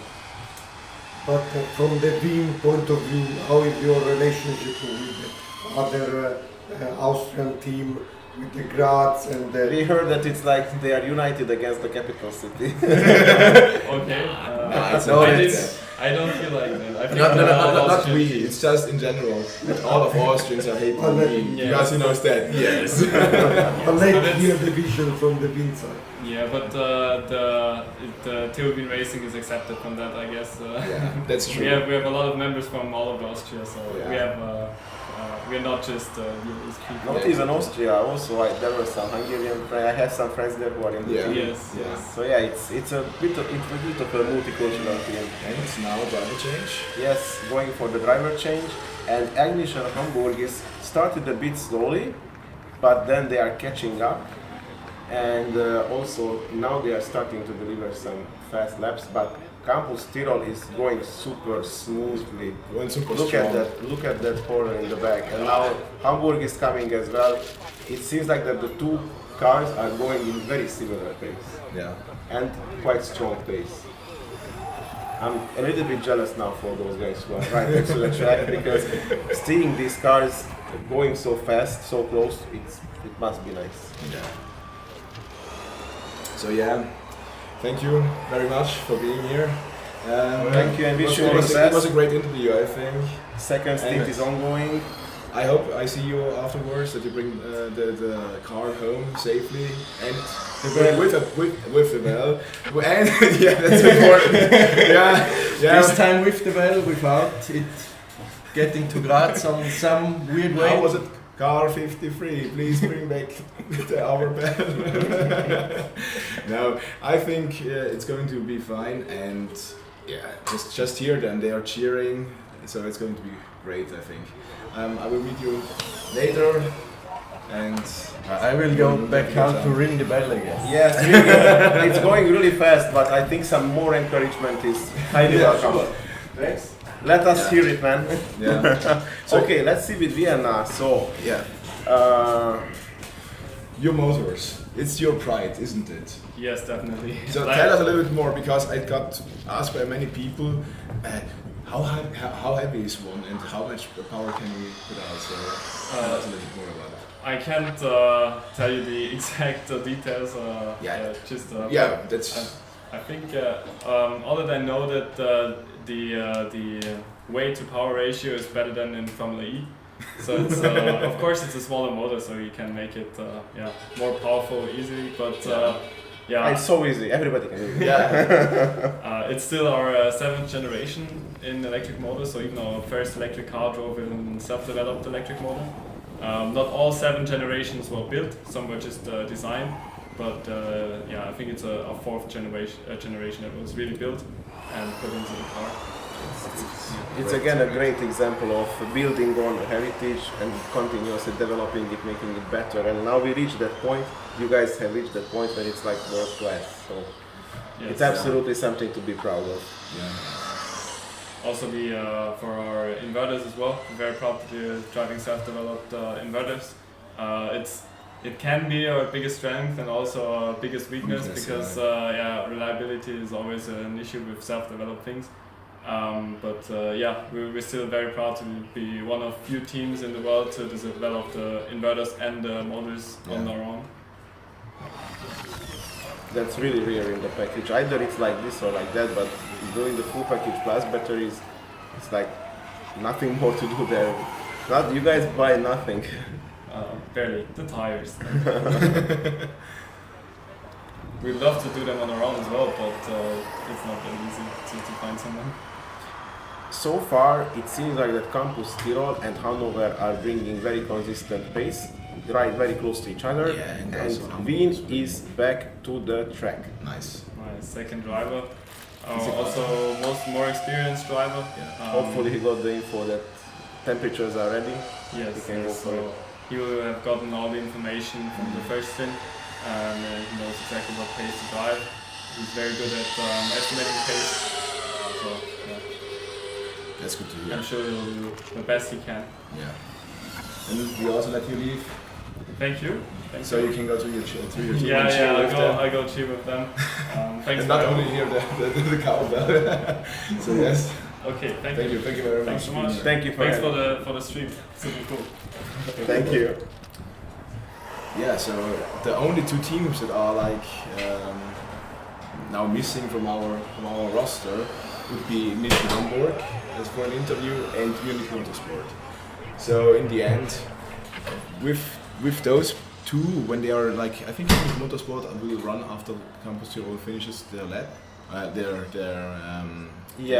Campus Tirol still has 8 laps to complete, but with this pace, it's not gonna take too much. Yeah, and afterwards, I think we will start them with the out of order runs. You told about this. Some guy likes to be the chaser, some guys likes to be the hunted one. Yeah. For me, it feels like now that the Team Tirol guy likes to be the hunted one, the Hamburg likes to be the hunter, and they are pushing each other so hard. Look at that. It's really consistent pace between them, and it's crazy fast. Yeah, it's really important. So for everyone who's watching, Tirol has completed 21 laps, or 22 now, but for 21 laps they had a time included with driver change of 22:46, which is really, really strong. I think we are going to see our first 27 minutes, like 27 overall endurance. That is a good chance for it. If it's not gonna happen, it's just because of the driver change. Yeah. Hope something is happening, some slowing down. He got overtaken. Tirol had to let him pass. But I think that's alright. Wien also strong. I think Ignition is going to catch up to Wien also pretty fast, so I think Wien is going to be in the overtaking zone in 2 laps. This Hamburg package also seems to come together quite nicely. Yeah. They also have a really very strong car. 1000 Strom. Yes. Yes, and here now we have one of those guys here. Yeah. 1000 Strom team Henry Hub. Henry, join us please. Yes, sure. How is it going on the track? How is it going off the track? We see that on the track it's like crazy fast performance. So on the track, we seem to be going good for this event. In the past events, East and G, we had some minor struggles with an unbalanced accumulator, for example, in G, and there are also some issues with the suspension. Checkered flag, we have fixed the first stint. The first stint is finished for Hamburg, right? Really good time. Yes. 12 rounds, 11. Now we have 14 rounds, yeah, 12, 14. That is crazy. Yes. So yeah, you mentioned some issues, but it seems like today there is no issue. Everything seems to work together really nicely. Yeah, we fixed a lot of stuff. With the monocoque, with the suspension, had some more stable bracings introduced to the car, so should work now. And our drivers are pushing very hard. First driver out. The guys are the two mechanic guys are preparing the seating for the next guy. Yeah, it seems like that they're really calm. So it seems like everything is okay. That's, I guess, the best thing to see. Yes. No rushing there, no anxiousness. Yeah. Just calm performance. Tyrrell also crazy lap times, really good performance. It's really nice to see how these cars are battling out now.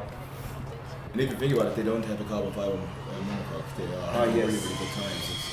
It's 10 kilograms plus if you think about it when you use steel tubing. So really good time from them. They have a really strong powertrain. What was the biggest highlight of Alpe Adria for you? Well, the biggest highlight of Alpe Adria, I for myself drove the skid pad, which was, in my opinion, quite okay time for the car, and for the fact that we haven't been able to drive skid pad on the other events, sadly. So that was the highlight for me personally. Sadly, we got a 0.2 second penalty.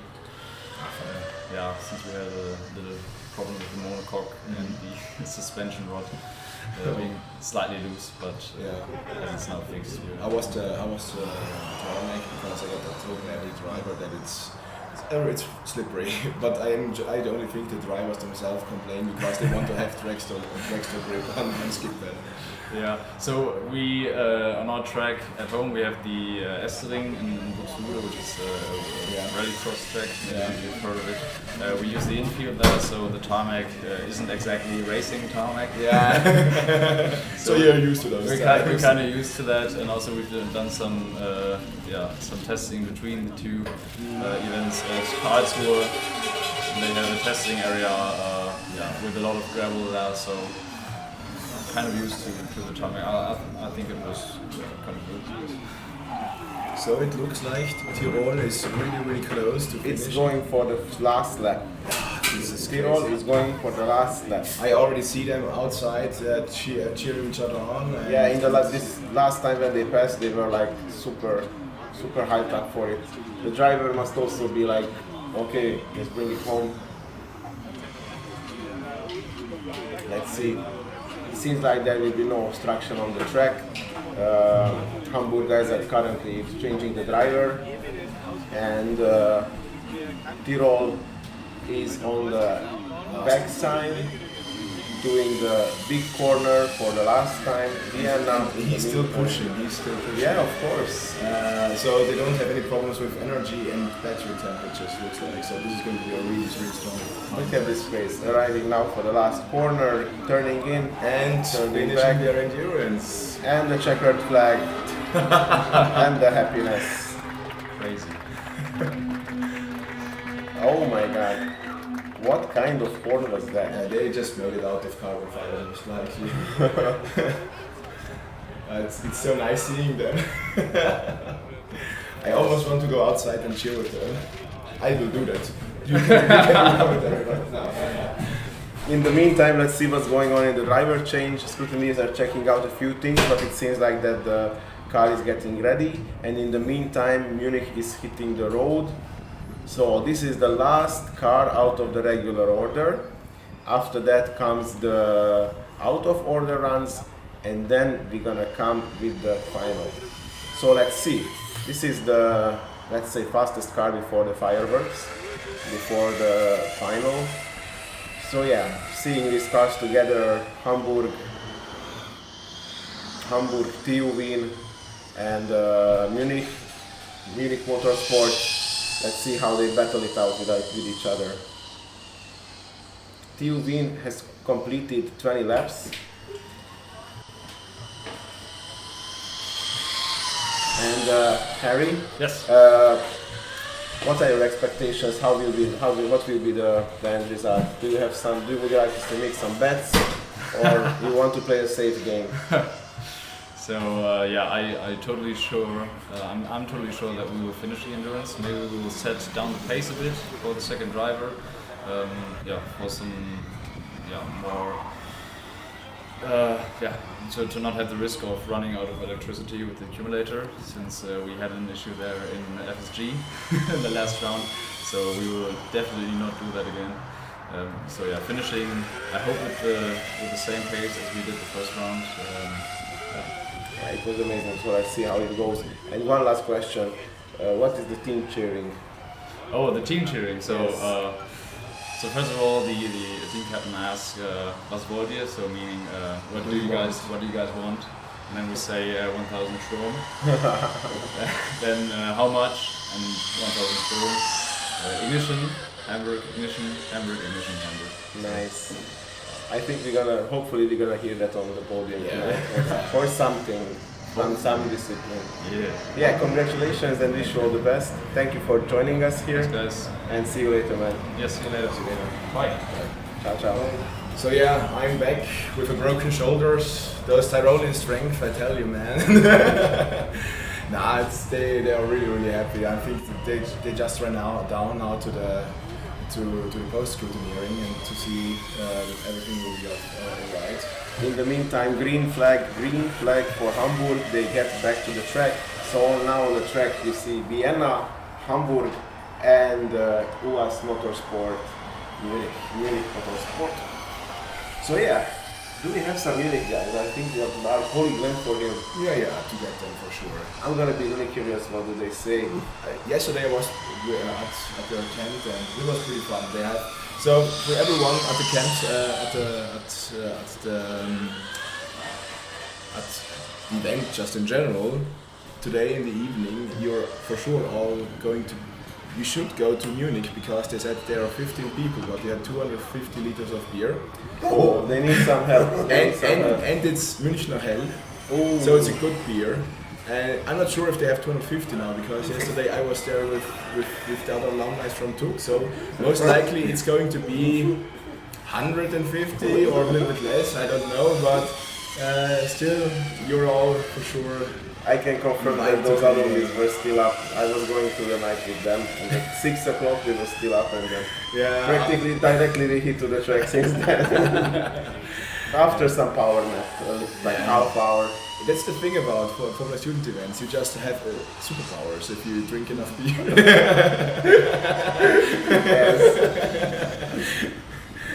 Don't send the wrong message to the person. Maybe it's the parents watching. Yeah, these are good guys, always working. No, it's alcohol-free beer. No. Superpower beer. Red Bull as the main sponsor of Telgrad. In the meantime, Munich Motorsport completed 3 laps in 2 minutes 57 seconds. So not the fastest speed, but a pretty decent speed so far. So it's a great foundation. Maybe they are also following this tactic that first take it easy, and then when we see how the temperature is going on in the battery or in the cooling system, then we're gonna push up the pace. Absolutely, if I see the list of the finishers, it's quite short. The temperature was very hard to finish, so it makes absolutely sense to be a bit more careful and to go on the full push just when you're sure that your car and your system work 100%. Also the tires got warm in this condition, so I think it's absolutely sensible decision, and I think all the team are managing somehow the car, in particular the electrical teams. TU Wien is approaching the end of the endurance. We completed 25 laps. I think now they're gonna receive the last lap sign. Yes, it's waiting for them. Here it is. So TU Wien is approaching. They're going for the last lap. That's great. I really want to see them finish. They really deserve it. Like everyone deserves it. Every Austrian team should bring it home today. you know, once more, it's a great team. You heard them, they're very respectful. They know where they are. They knew what they did so far, and the best reward of the hard work is the finishing. It's a good positioning an official event, and they, as we said, they deserve it. They cleared the big loop in the beginning of the track. Now they are in the back section, in the so-called bus stop chicane. And now they are clearing it and coming to the back. Actually, in the reality, I already see that they are ahead, but now it's for the last few corners. And it's the checkered flag for Turin. Congratulations, guys. Really nice track, guys. Yes. Really nice. Another Those motors did the job. Yeah, for sure. Third class. And the Third class. Yes, yesterday I had a lap with the Nevera on the track, and actually that bus stop is quite tight. I mean, if with the speed they will make this that corner, it's quite a bit of lateral acceleration that you will be able to push there. I talked yesterday with the Alpha guys and told that it's tight, but if you have the balls, you go flat out with it.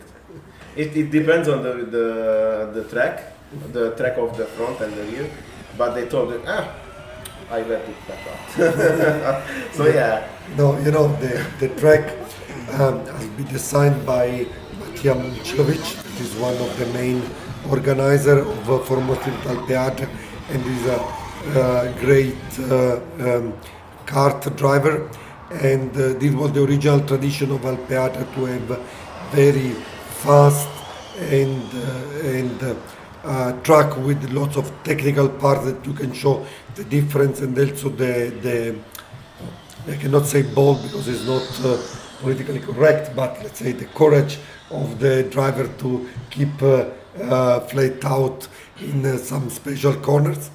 And this was like this in Novi Marof. Last year was the first year here in Micevec, so we were trying different solutions, but the track of this year we are very proud. Of course, there are some teams, if you make a special track like this, there will be, you cannot make 100% of the team happy. Some team will be more satisfied, some less, also depending on how the car suits, their own car suits on this circuit, but it's very nice, and I think that it's very enjoyable to drive on these very fast cars. On the meantime, Munich Motorsport is proving what Vincenzo is saying, and they are delivering some really fast lap times. 9 laps done in 8 minutes 24 seconds.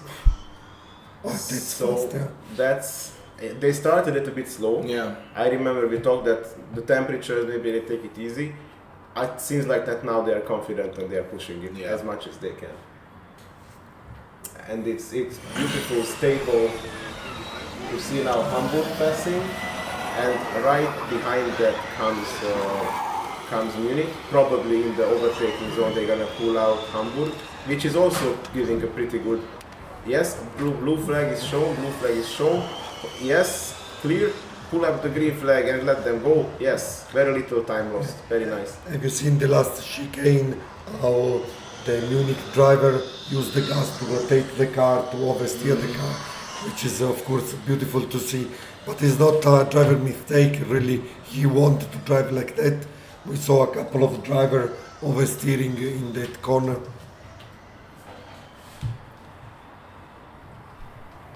Now they are in the back section. Munich is pushing really hard, and Hamburg is they let them overtake because they were asked to, but they are not dropping back too much. So yeah, it's pretty consistently bringing the results.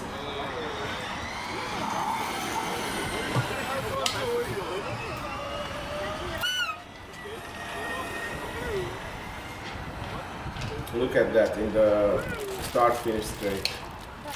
Both cars are working very nicely. Munich is super fast. Hamburg is slightly slower.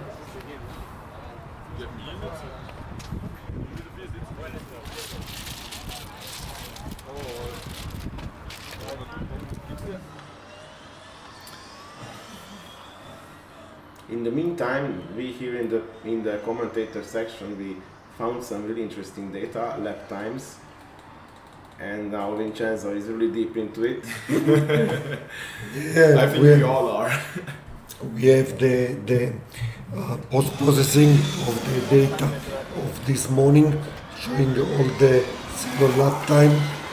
We will have to analyze with more detail, but I see that, for example, Bluestream at a 56 time, which is quite fast for a combustion car, and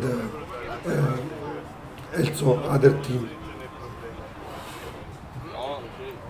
So yeah, the last lap was shown to most likely, I think Munich Motorsport first stint, driver change. Yes, they're gonna come for the driver change, and yes, Hamburg. That is Hamburg. How many laps did they complete? 23. So yeah, they have 4 more laps to finish, and then they're gonna close the endurance. Yeah, it's a pretty strong pace there. I think with the driver change they lost some, so it's gonna be interesting to see. But with the second driver, it's really hard to see the overall time. We're gonna check the lap time when we have it. The checkered flag for the first driver going in for Munich Motorsport. It was a very strong pace, very beautiful results. 11 minutes, 10 seconds, 0.8. That's crazy fast. To see, I see the marshal on the track that are absolutely red hot. They are amazing. They are making an amazing job. You have to imagine that it's very hot, and they are the whole day running back and forth. And this is something that we have to appreciate. There will be no Alpe Adria, no Formula Student competition without this marshal working hard the whole day under the sun. Yeah, track marshals are truly I think I will take over now because Vincenzo's just died. Track marshals are true MVPs of the... He's already pulling out Hillary voice, but I'm thinking it's already too late. The thing is, at least he can stay next to us and be the data analyst, because the times themselves are really crazy, and I think the thing is also that people who are running out of order. Like we see some cars in the queue, but I'm not. They're a bit out of order, I think. The thing is, when the finals happening, no one knows. I don't know, but as we said, after the out of order queue is done, and only Retec, the 151, which did a really cool stint yesterday at the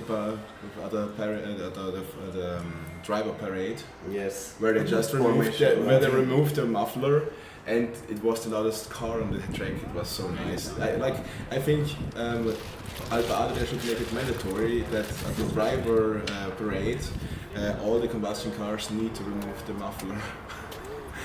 Yes, a minimum scrutineering with a minimum decibel. Looks like that for Munich everything is going smoothly in the driver change. The guys were not stressing.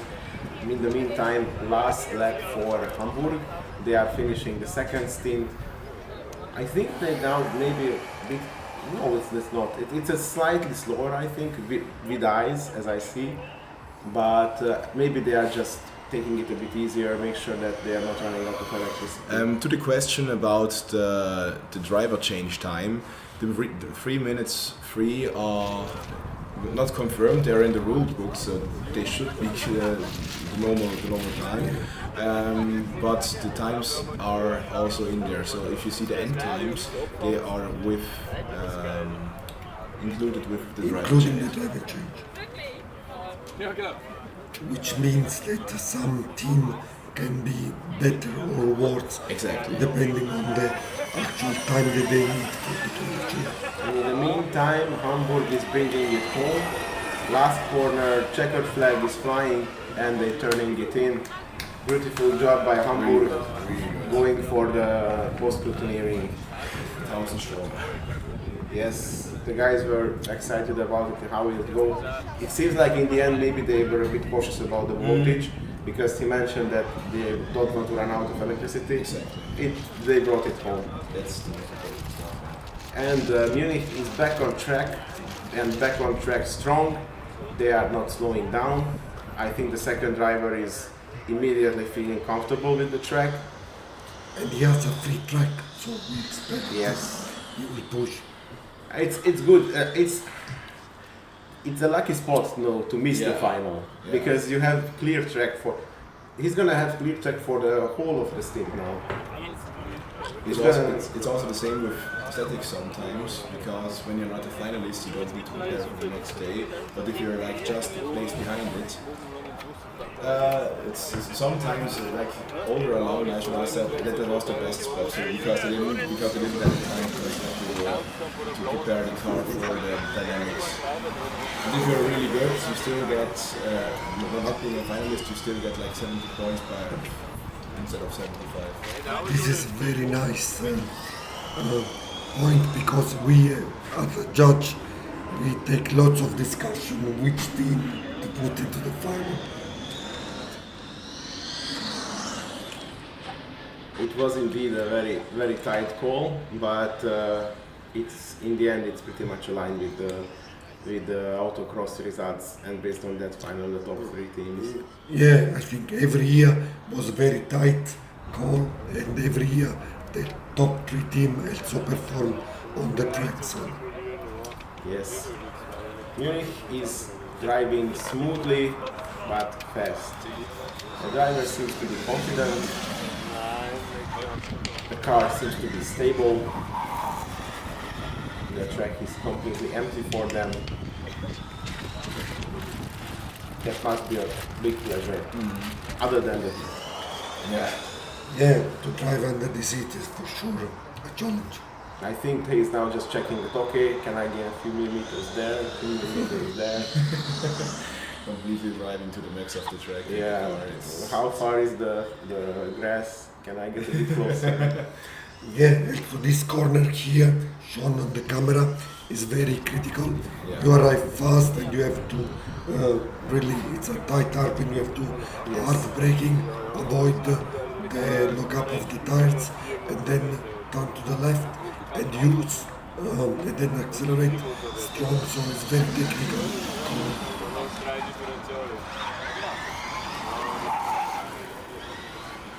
Also this last one, a lot of things were failing this last corner here. Look at that cone in the middle. That has seen some action today.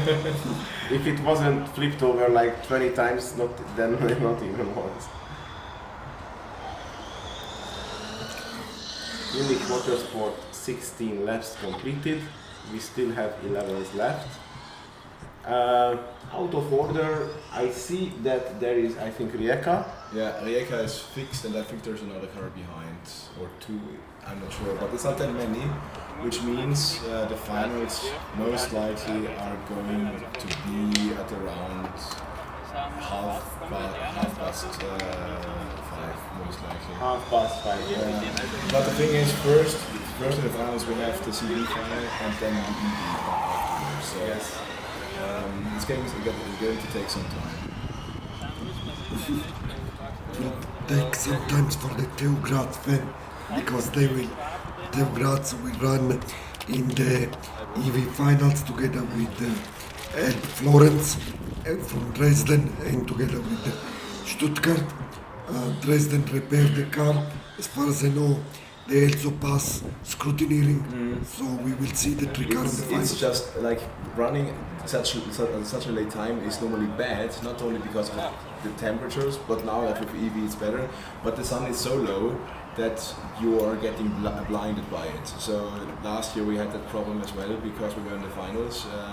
You cannot really see the track anymore. So I'm not sure if our drivers remember to do that, but wear some sunglasses. Really? Yeah. I was wanted to ask that. Do you guys maybe have different plexis on the? I'm not sure, and most likely we should ask them afterwards to check that.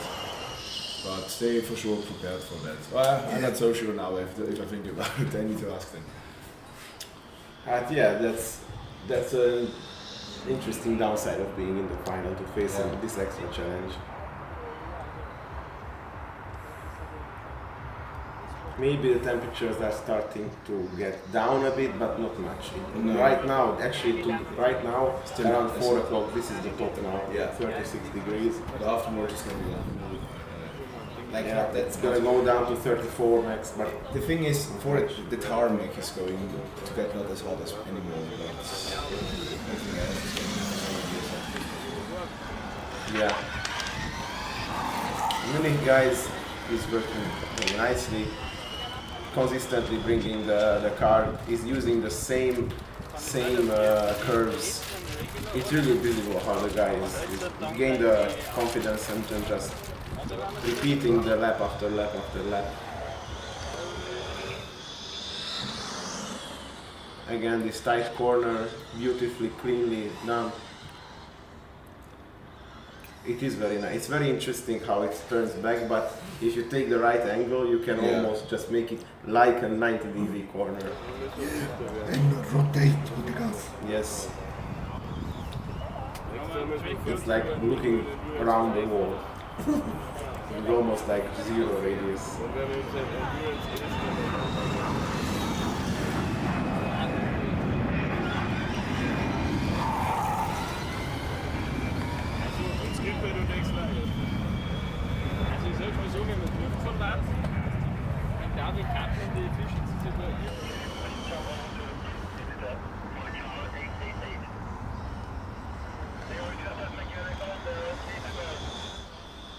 Again, count the corner, and again push the back, smoothly taking it and going to the back side through the twists and going for the bus stop.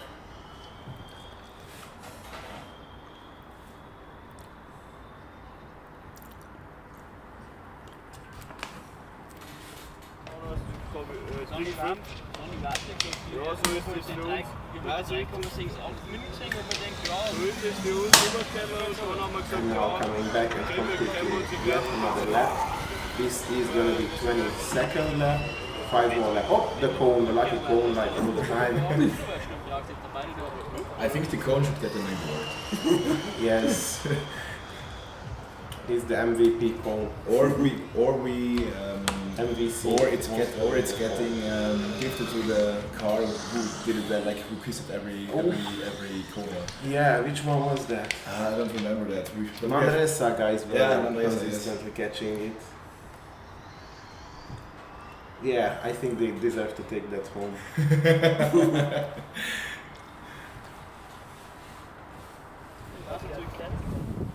The driver has so much physical intimacy with that one already.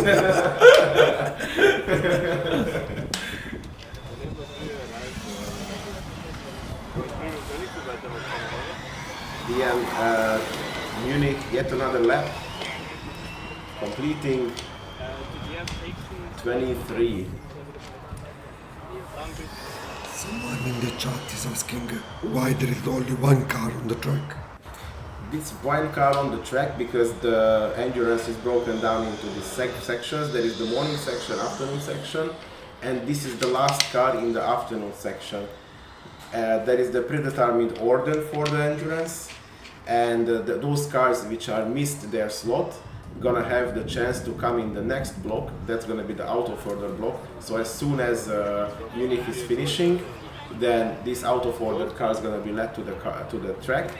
They're gonna roughly complete the endurance in like a half hour, and then comes the 2 finals. So it's gonna be a block of 3 cars, the 3 fastest combustion car, and in the end, the 3 fastest electric car. So yeah, right now we're gonna see the lonely action of Munich, and after that we're gonna see a pair, most likely, or 3 cars, and then in the end, another 3 cars facing directly each other.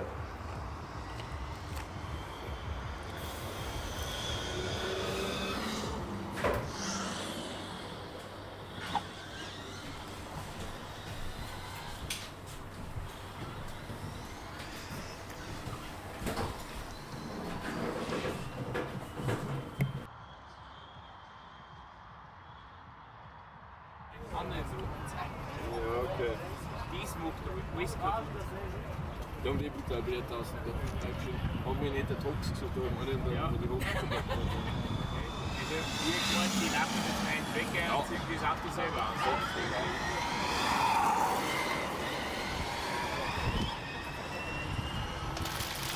da ist dann wieder was anderes. Aber wenn alle gerade ein wenig umeinander stürzen. Ah, ist gut.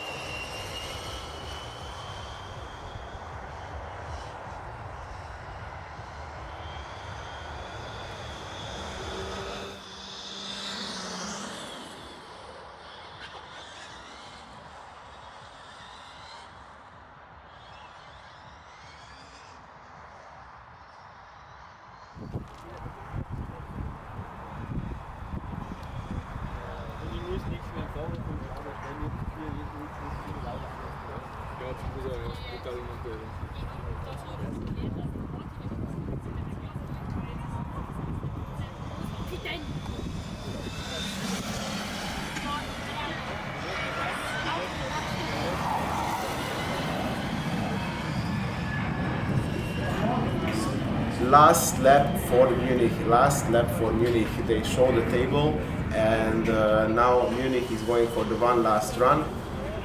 It was a pretty smooth ride. It was without any major issues. The second driver was really lucky that he had the full track privately for himself, and he delivered on it. Yeah, he's all driving really smoothly. They are not changing pace, so I do believe they have not big problems with temperature development in the battery, and they are, I think they're bringing that home. I'm not sure about that. Yes, we are approaching the last corners, the big one, the big loop. I just heard Tirol cheering, so it most likely they passed. Yeah, we hear the horns. We hear the horn. They are 200 meters away from us, and we can still hear them. And the checkered flag fall from Munich. So with this, the afternoon session is done. We're gonna see the post-scrutineering results, but we can safely say that they completed the run. Let's see what is the standing now before the last three of each category plus the out of order cars. We have Munich Motorsport with this beautiful ride. They were delivering the fastest time. Yes. After that, the guys from the Alps, Campus Tirol Motorsport, beautiful time, and really loud horns. It was a beautiful performance, and it's really close to your heart. I'm pretty sure about that. And then the Morning Stars, Blue Streamline.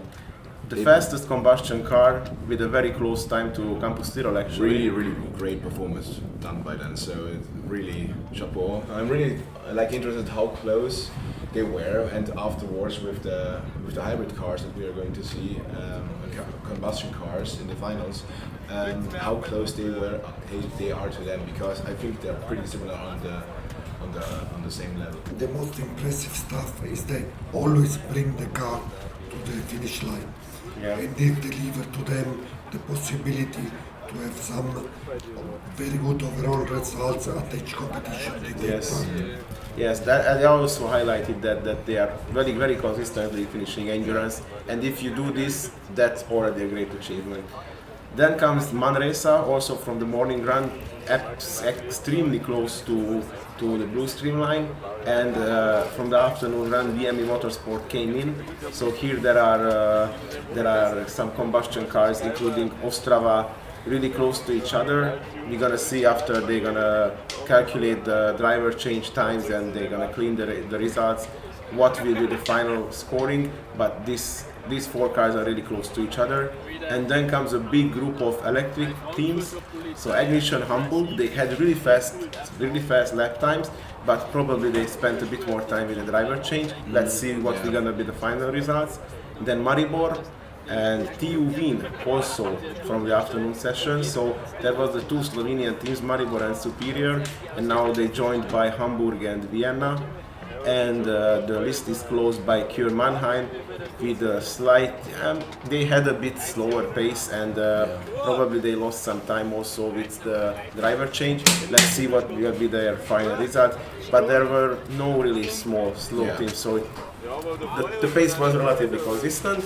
So let's see what the final is gonna show us. But for now, this is from the main part of the event.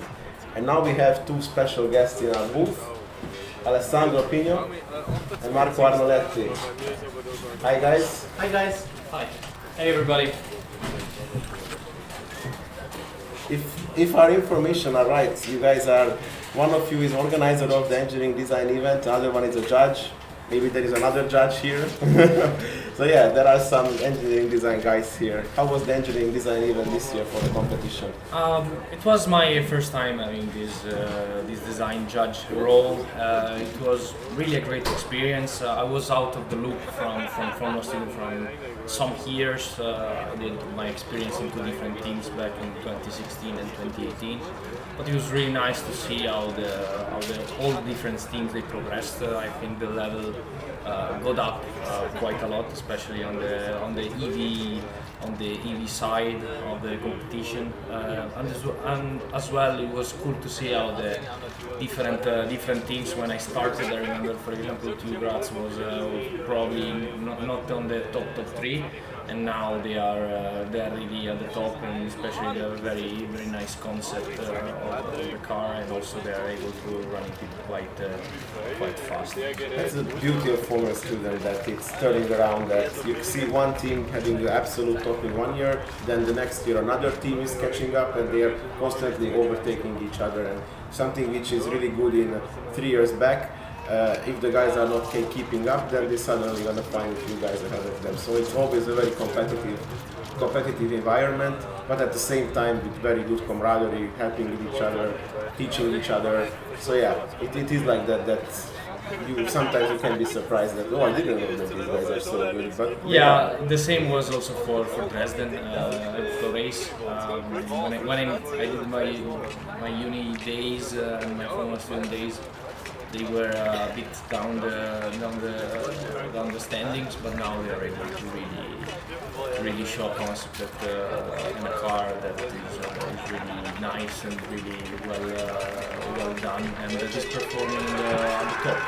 Now I really hope they are going to be able to solve the problem that they had yesterday when they got one of the corners of the car detached after a bump. They were working quite hard during the night and also today to fix it.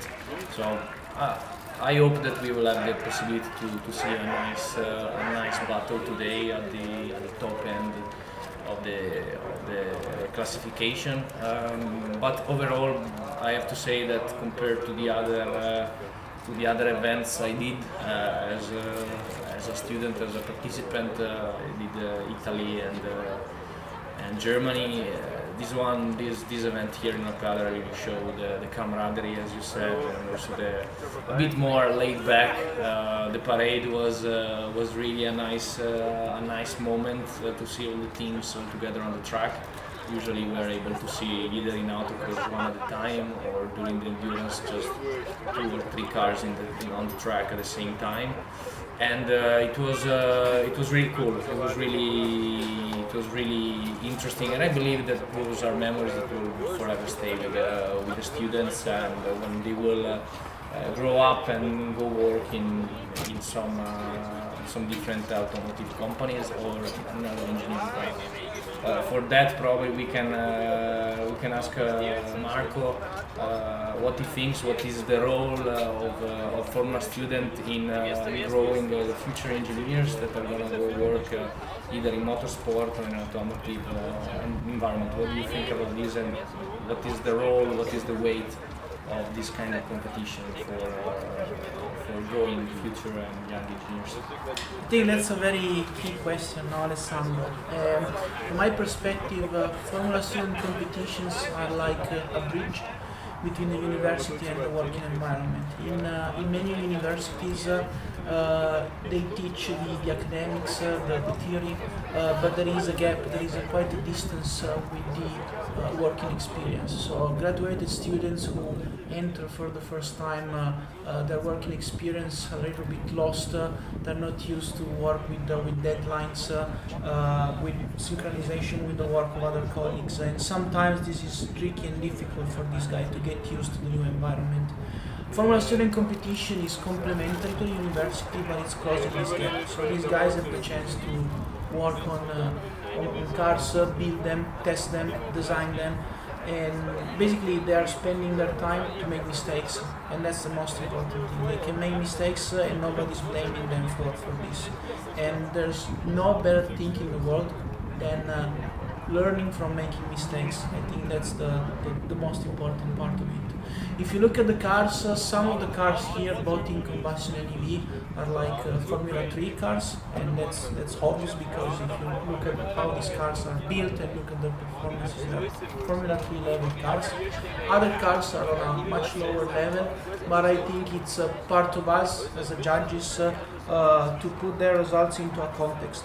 Some of these teams are like 100 people, they have more than 150 or maybe even more than 100,000 euro budgets, so they can make very complex cars and develop them, while other teams are maybe capable of, I don't know, 20,000 euro budget. They are much lower number of people, like 10-15 people in the team, but they can build from scratch the car. And this is incredible. It's also on this topic. I would like to add that just remember what Adrian knew he used to do when he was walking down the grid. He was taking all the top teams. I remember that he was spending quite a lot of time also on the lower grade teams. So by the fact that you have a smaller team and that you have less budget or that you have a car that is not competitive, that doesn't mean that you cannot have good ideas. For me, a good idea doesn't cost anything and can add a lot in terms of performance. So it's always nice to see also the lower cars in the classification, because they can also have, or they have quite a lot of interesting feature, and that also tells you a lot about how a team can progress over the years, because if they carry on with very good innovation and they put it together with manufacturing and a good design process, is definitely a good indication of what can happen in the future. They are also very good. These small teams are very good in producing really great engineers, because there are only a few of them, and they need to cover a high scope.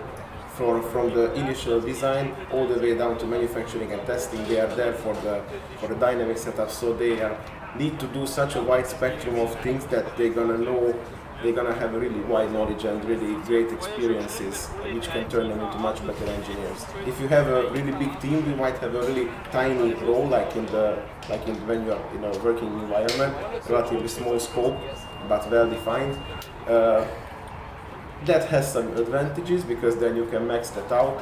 But if you have a super wide scope, okay, you're gonna need to break up yourself, but you're gonna understand the full system as it is. Yeah, this is quite a good topic to discuss, because, for example, there are teams that are probably Formula Student teams that have bigger teams in terms, I don't know, vehicle dynamics than some automotive companies. So if you're really able from the smaller team to go and work in an automotive company that doesn't have a big team, you have a much more bigger advantage. While at the Monte we saw another vehicle that started endurance, I believe is number...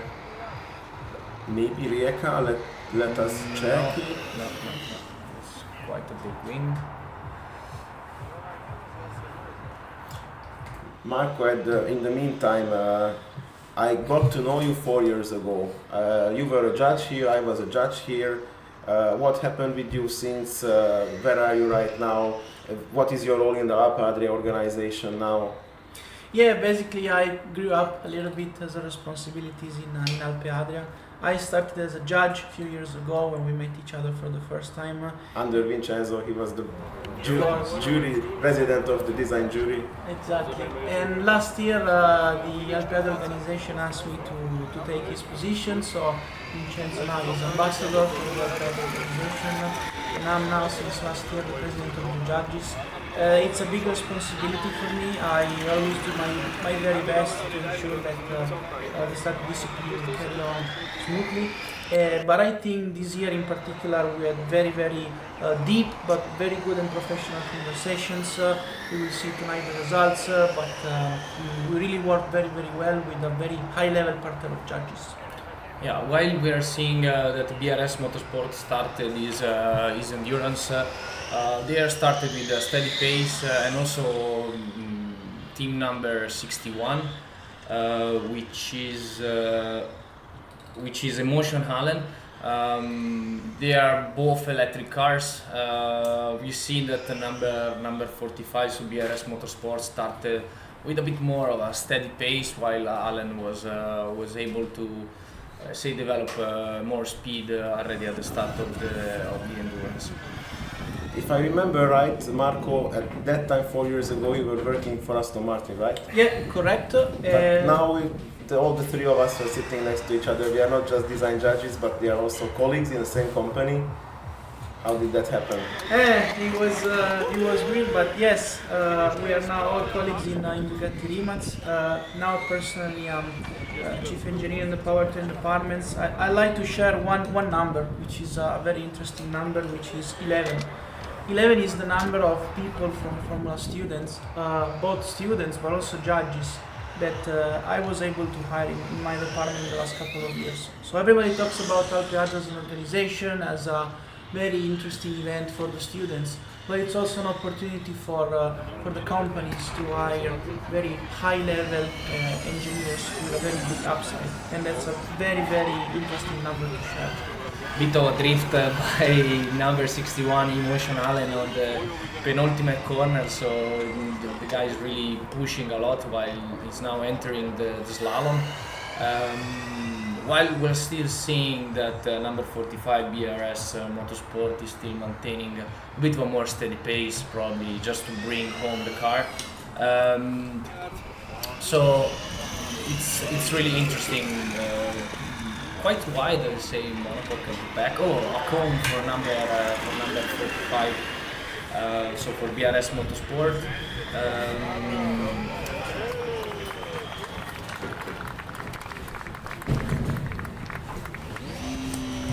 So we got another driver here with us, Emotion Allen. And right now we see on the screen number 888, PG Racing Team from Poland, from the Gdańsk University of Technology. They're running out of order and they are right now on the start line, and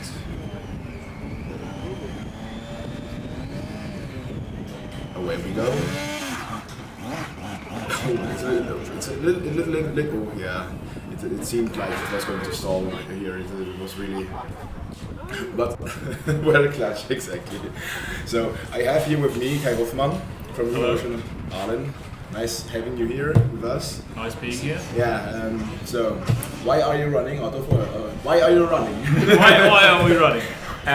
Well, we were on time for our slot, but then our attractive system wouldn't start. So for 12 minutes we were in the queue trying to get our tractor system to start. By the end we managed to get it running again just by reflashing our MCU. We don't know what the actual issue was, but I fixed it.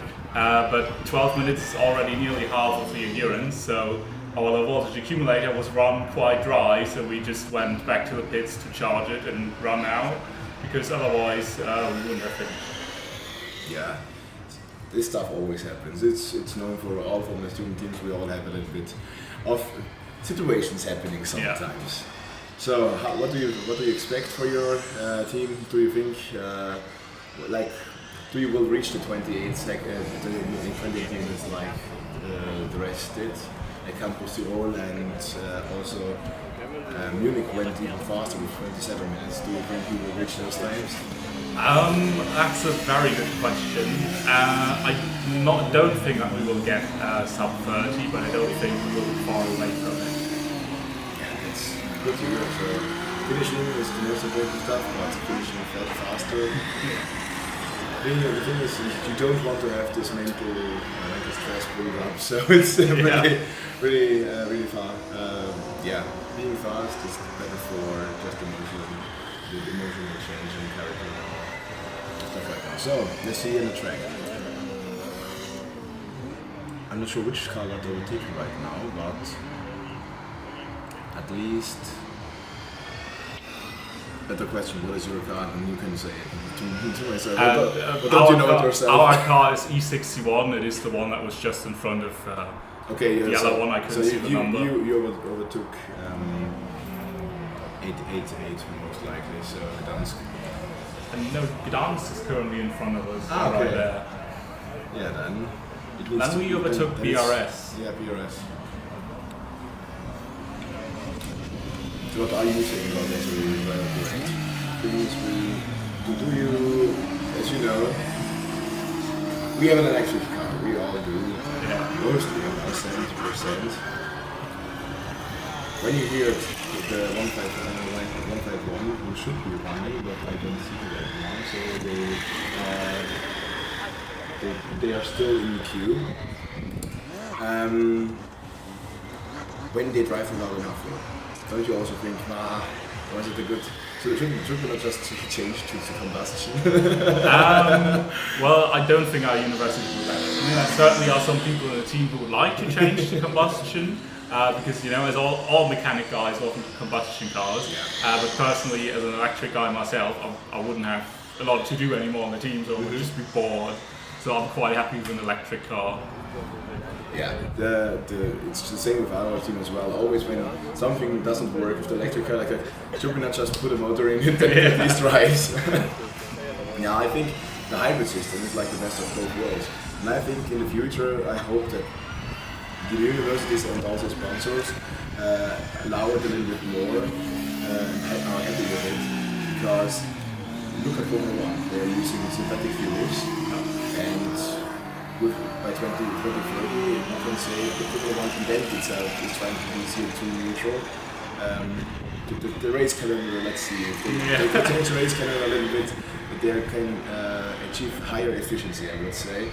But if you say with a hybrid system, I'm using only synthetic fuels, I think a lot of sponsors would also be completely fine with that, because it's a hybrid system and in CO2 neutral.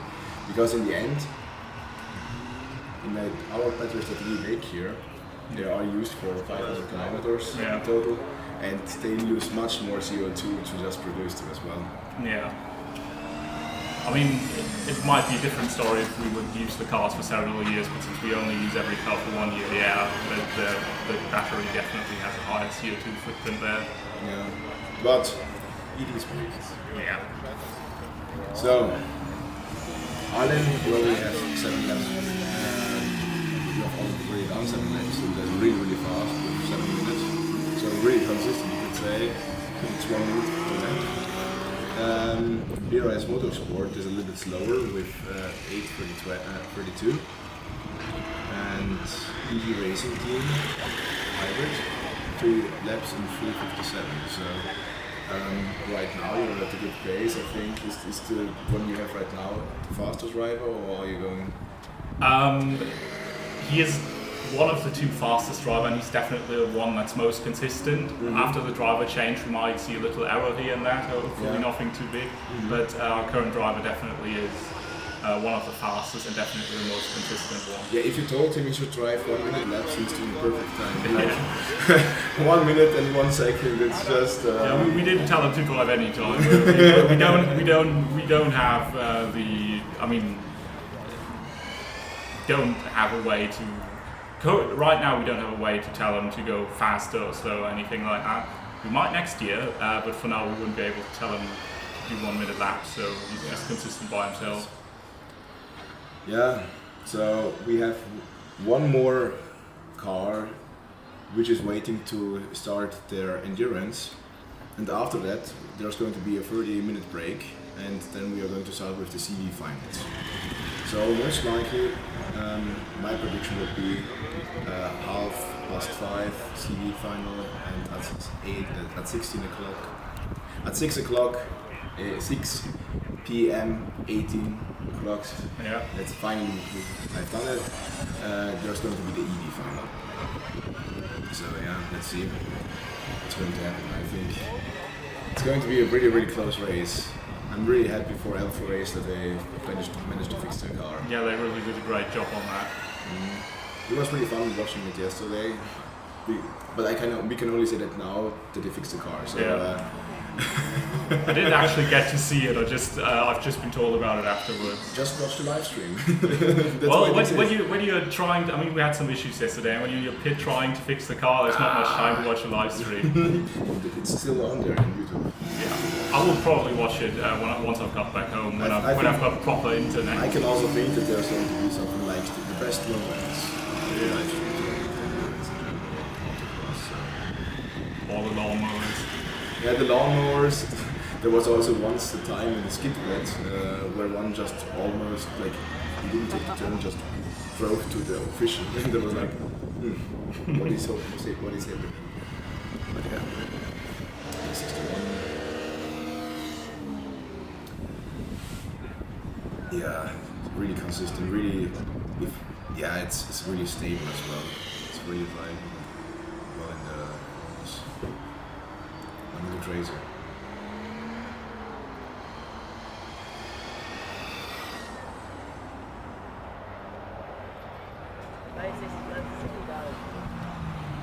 So here we have PG Racing team.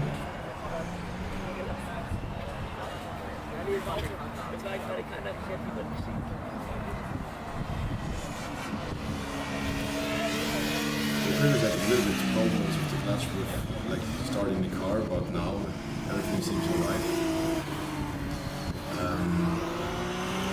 It's right behind it. Here is motorsport. And it's right behind it as well. Again. So I think there's going to be some overtaking happening soon. You see blue flag. It was pretty much an old time race as well. Yeah.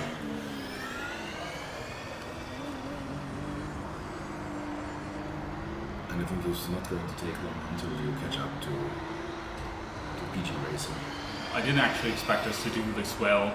I mean, we had some. I mean, we finished all endurances this season, which is absolutely amazing. We've never been able to do anything close to that. But we weren't that fast in the other endurance runs, so I really didn't expect this pace from us. But I'm absolutely happy. It is nice. It's a nice car, and it's even better if you finish endurance. Yeah. Enjoy it. So right now the booth was joined by the original commentator from the Livestream of Formula Student Alpe Adria 2023. He's already in the lederhosen because it's more or less, it's not only a tradition, it's a duty of each member from Team Graz to wear the lederhosen at endurance. Yeah, actually not at the endurance, actually at the award ceremony, but the car is all the way over there and I'm too lazy to change it afterwards. So yeah, nice to be here. Nice having you. I enjoy the air conditioning in here. It's really nice. But don't tell them or otherwise everyone's throwing coming. Sorry. So, do you want to do your thing? You know, I don't know if you remember last year, but like last year, there's a cool guy here. And yet again, he's a little bit out of voice. Hello, I am Vincenzo. And I would like to thank you, Theo Graz, for the wonderful stream that they are setting up in the last 2 days. Not just Francesco working 12 hours per day, but all the guys running back and forth to repair the camera, to set up the stuff. They make an amazing job. Theo Graz is a great team. The best team in the world, and we are so happy that they are here supporting us with this great stream, and they push 100%, and they have two wonderful drivers, wonderful car and two wonderful drivers, very fast, one even faster than the other. You heard that so many times, I think this is ingrained in you. So we have a driver change right now. E45, PRS Motorsport is in there for the change. Alan already did it, or is already doing it. So I think they're going to be first out. And on track we still have PG Racing Team. So do you both of you going to do on the stage tonight a live session of the song? I think that we can make, but I don't know if we will have the voice. Yeah, But that's the spirit. That's what the song is about. Actually, there is an interesting question here. There is someone who asked that where if they would Dresden actually have been at the pit. They do have a running car, but they still did not complete the scrutineering. There are still discussion about the more detailed check, because of course our scrutineer want to be sure that the car is safe, but we will really wish the best to them. I really want to send them on the track, deliver with the whole car. They worked the whole night and the whole day to have the car running, so we really wish them to run today. If they get the car running, that's like a masterwork. It's like, after this damage, getting the car fixed overnight, it's crazy. That's a big piece of work. Yeah. So yeah, 888 PG Racing. This is its 11th lap right now. So he's going to take 2 more and go into the driver change afterwards. So it's going to be pretty nice. I think all the time, the other cars are going to have a little bit cleaner track. So yeah, in a half an hour most likely there is in a half hour it's going to be finished everything. So the finals will start at 6. First the CB finals and afterwards the EV finals.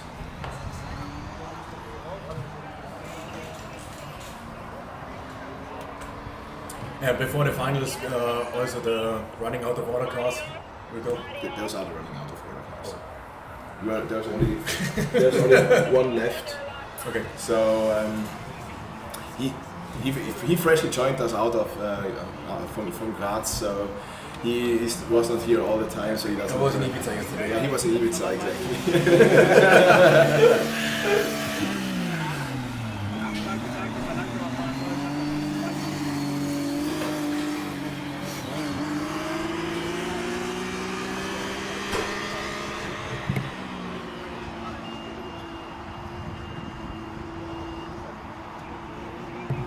Kai Hoffmann, thank you very much for being here with us. Thank you for having me. I will let you leave to go to your team. I think they need you as this emotional support. Yeah. But I really think you are going to finish endurance, and it's going to be amazing for you. Thank you. Much luck. Have a nice day. See you later at the campsite. Yeah, see you at the campsite. Bye. Bye.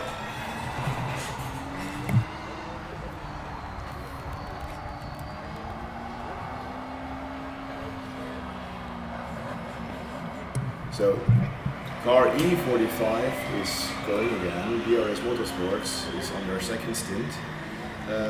PG Racing is on their last lap before driver change, and I think everything looks pretty nice. Arlen is out there. BRS Motorsports. So, good luck to all of them.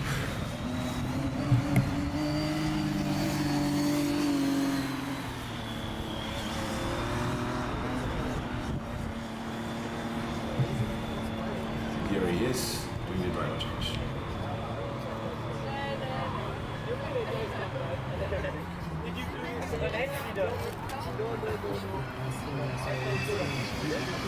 Allen still going strong, taking corners really smoothly. They don't push too much, but I think that's the right idea, because right now the track is really at the top. It's hottest most likely.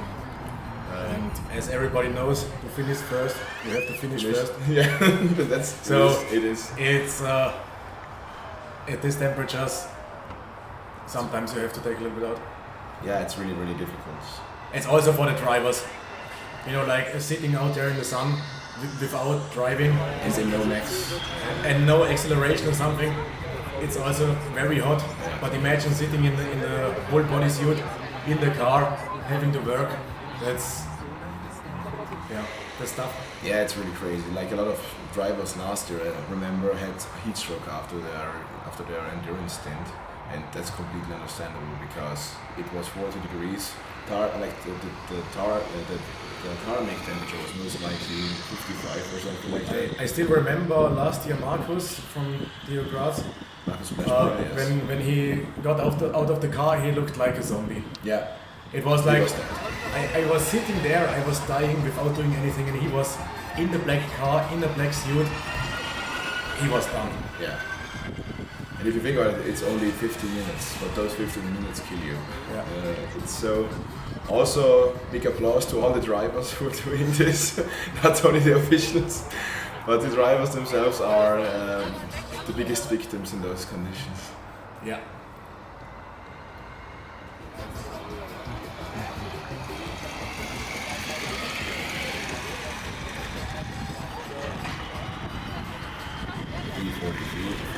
E45 doing really well.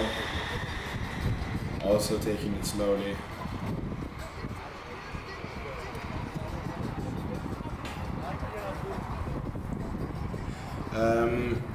I just read in chat, Zagreb got a DQ. That most likely means that they did not pass the post-scrutineering, which is really, really sad because this is their home, event, so they have their family here, and I think that this really hurts. There's a lot of the alumni from that team are Afghans, so I think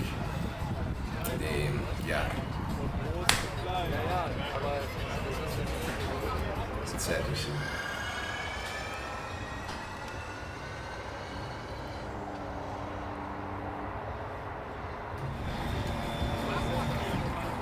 So we see car number 888, PG Racing Team finished the driver change on the start line again. And I think they are going to wait the electric cars pass. I think the PG Racing is now faster than the electric cars because they really slowed down to manage the temperatures.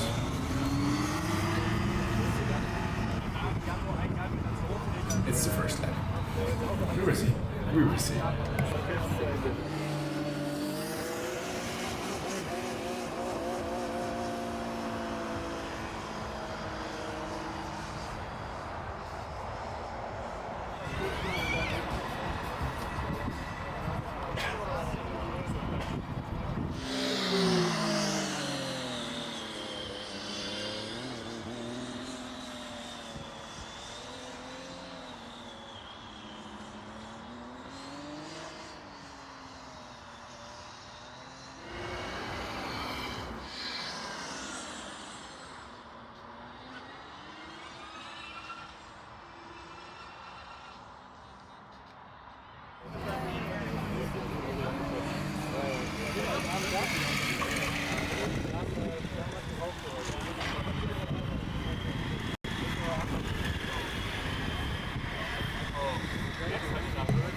Here as motorsport now on their lap, and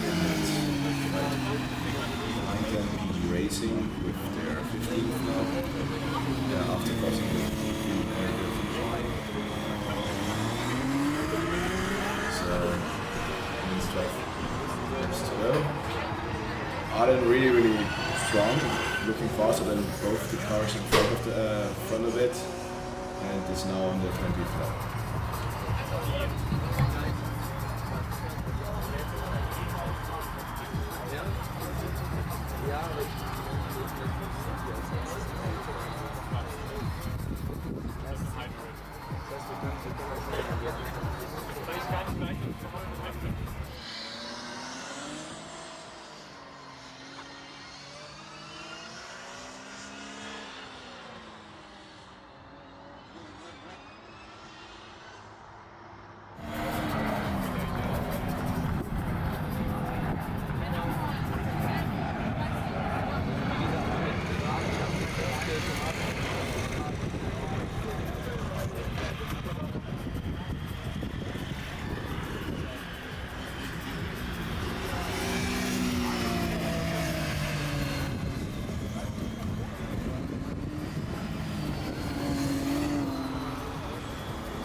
And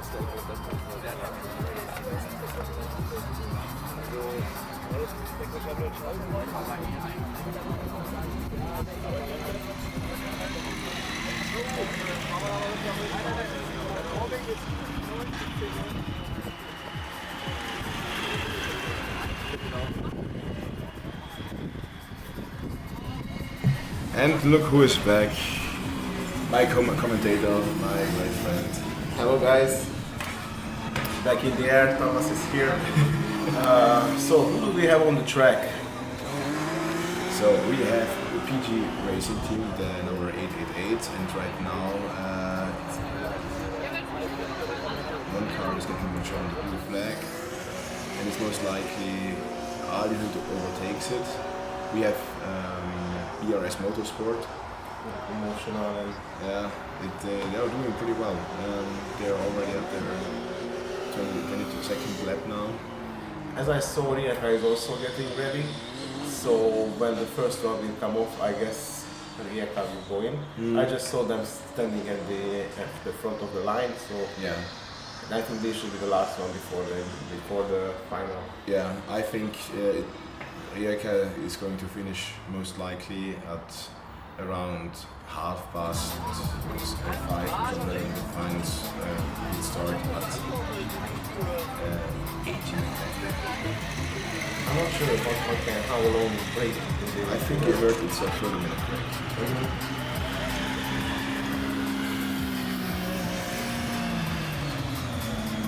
Then it's really gonna be something. Yeah.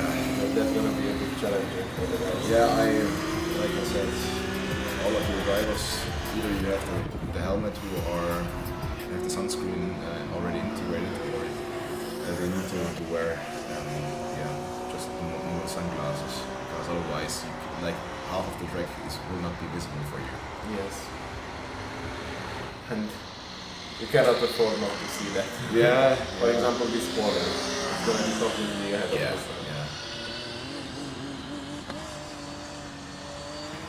Or we just, Alpe Adria for next year just builds a huge fucking wall at the western border. You see, another overtake. PRS, then yeah. PGR. What should we know about this picture racing? Honestly, I'm not completely They are from Poland, they are from the Gdansk University. They are the Gdansk. Yeah. Actually, now I heard of them. Yeah. I heard that they had a really good performance actually on the second events as well. Then they were really good performance. So I didn't know them before. I haven't seen them, but it's not supposed to see them.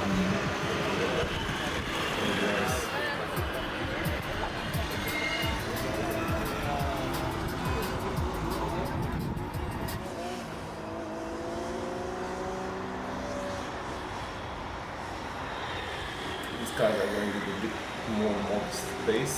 Yeah. I guess they encountered some issues, probably that's why they missed their slot in the morning and the afternoon. Yeah. And probably they need to be a bit more cautious with their driving. I think it's also the heat, because right now it's really peak. Yes. It's going to get better from now on, but it's still really, really hot outside.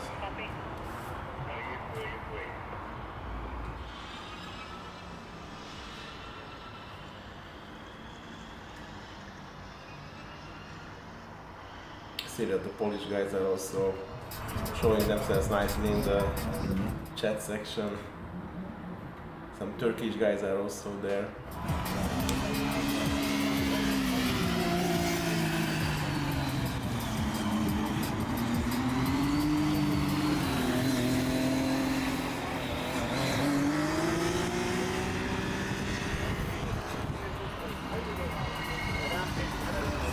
So yeah, right now we have 34 degrees.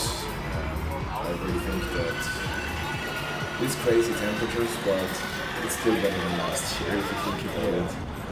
And last year the officials didn't have any tents, they were filming in the sun all day long. It was just crazy, so it's really nice to have a little bit of shade.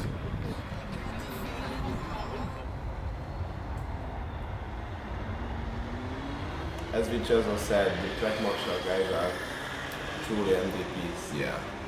That they are enduring these toughest conditions. If it's raining, it's raining. If the sun is shining, it's shining.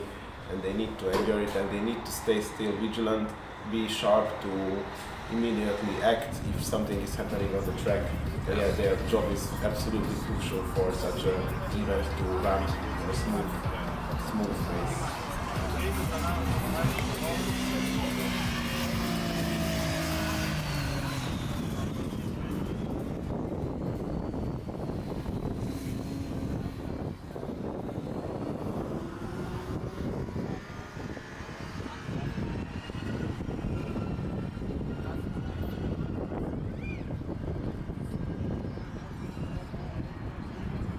So this is the last lap for Alan.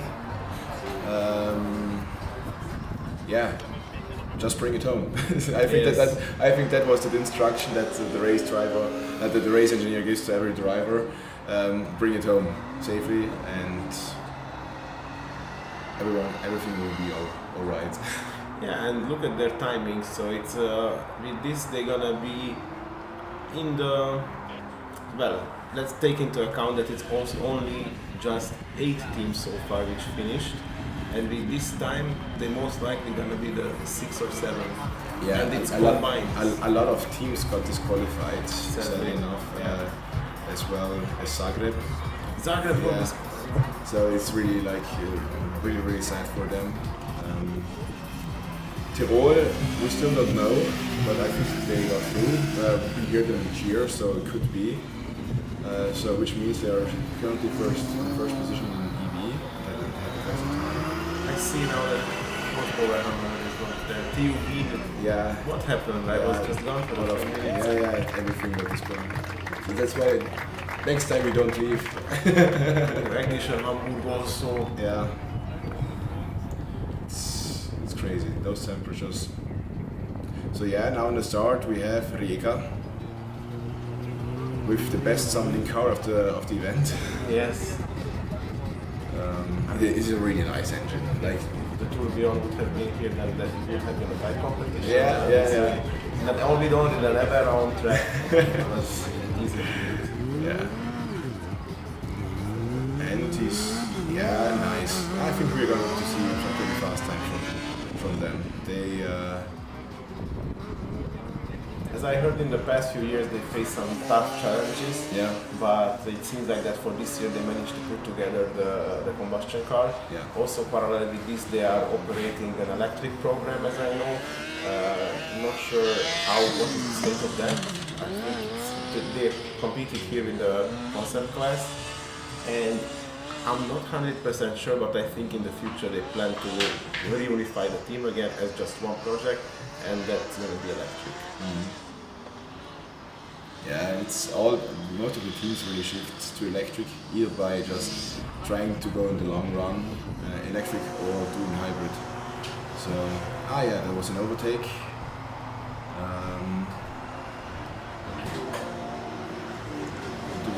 Gdansk was overtaking. Yeah. BRS was on his last lap now, I think. So we're just only going to see 2 cars. Yes, and again, the lucky guy will be the Rijeka second driver. Yeah. He's gonna be the only one on the track for the whole time actually. And he can push it as he pleases. Yeah, with these 4 cars in the out of order, it's just hanging up like this. The 3 cars are entering the same time roughly, and then the 4th is almost alone. I mean, last year was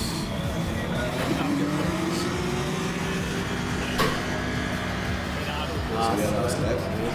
4:45. For BRS. Yes, BRS. And PG Racing is going to take some more laps.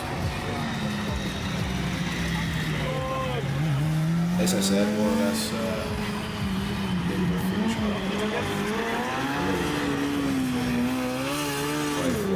Yeah, it's really up to Rijeka. If they push it hard, they can shave off like 10 minutes. If they are having some issues and trying to take it more conservatively, then that might result in plus 10 minutes. Yeah, like we see right now, the first lap was 1 minute 7 seconds, the second one 2:18. So their pace is around 1 minute 10 seconds. A little bit faster than that, and yeah, so I think they're going to be conservative strategy. Oh, what happened? Is it BRS? No, it's 888. It's PG. It's PG Racing. They're staying in it. Just freaking watches. How can they have such a record?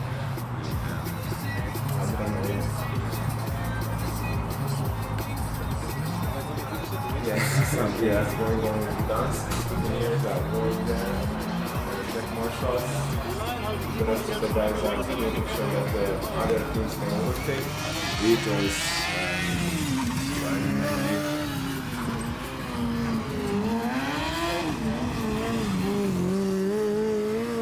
Dansk is still standing. I hope they're gonna get together because it's only 2 laps left. Yeah. That's pretty fast. Yes. Completing this one. Yeah, exactly. Yeah, exactly.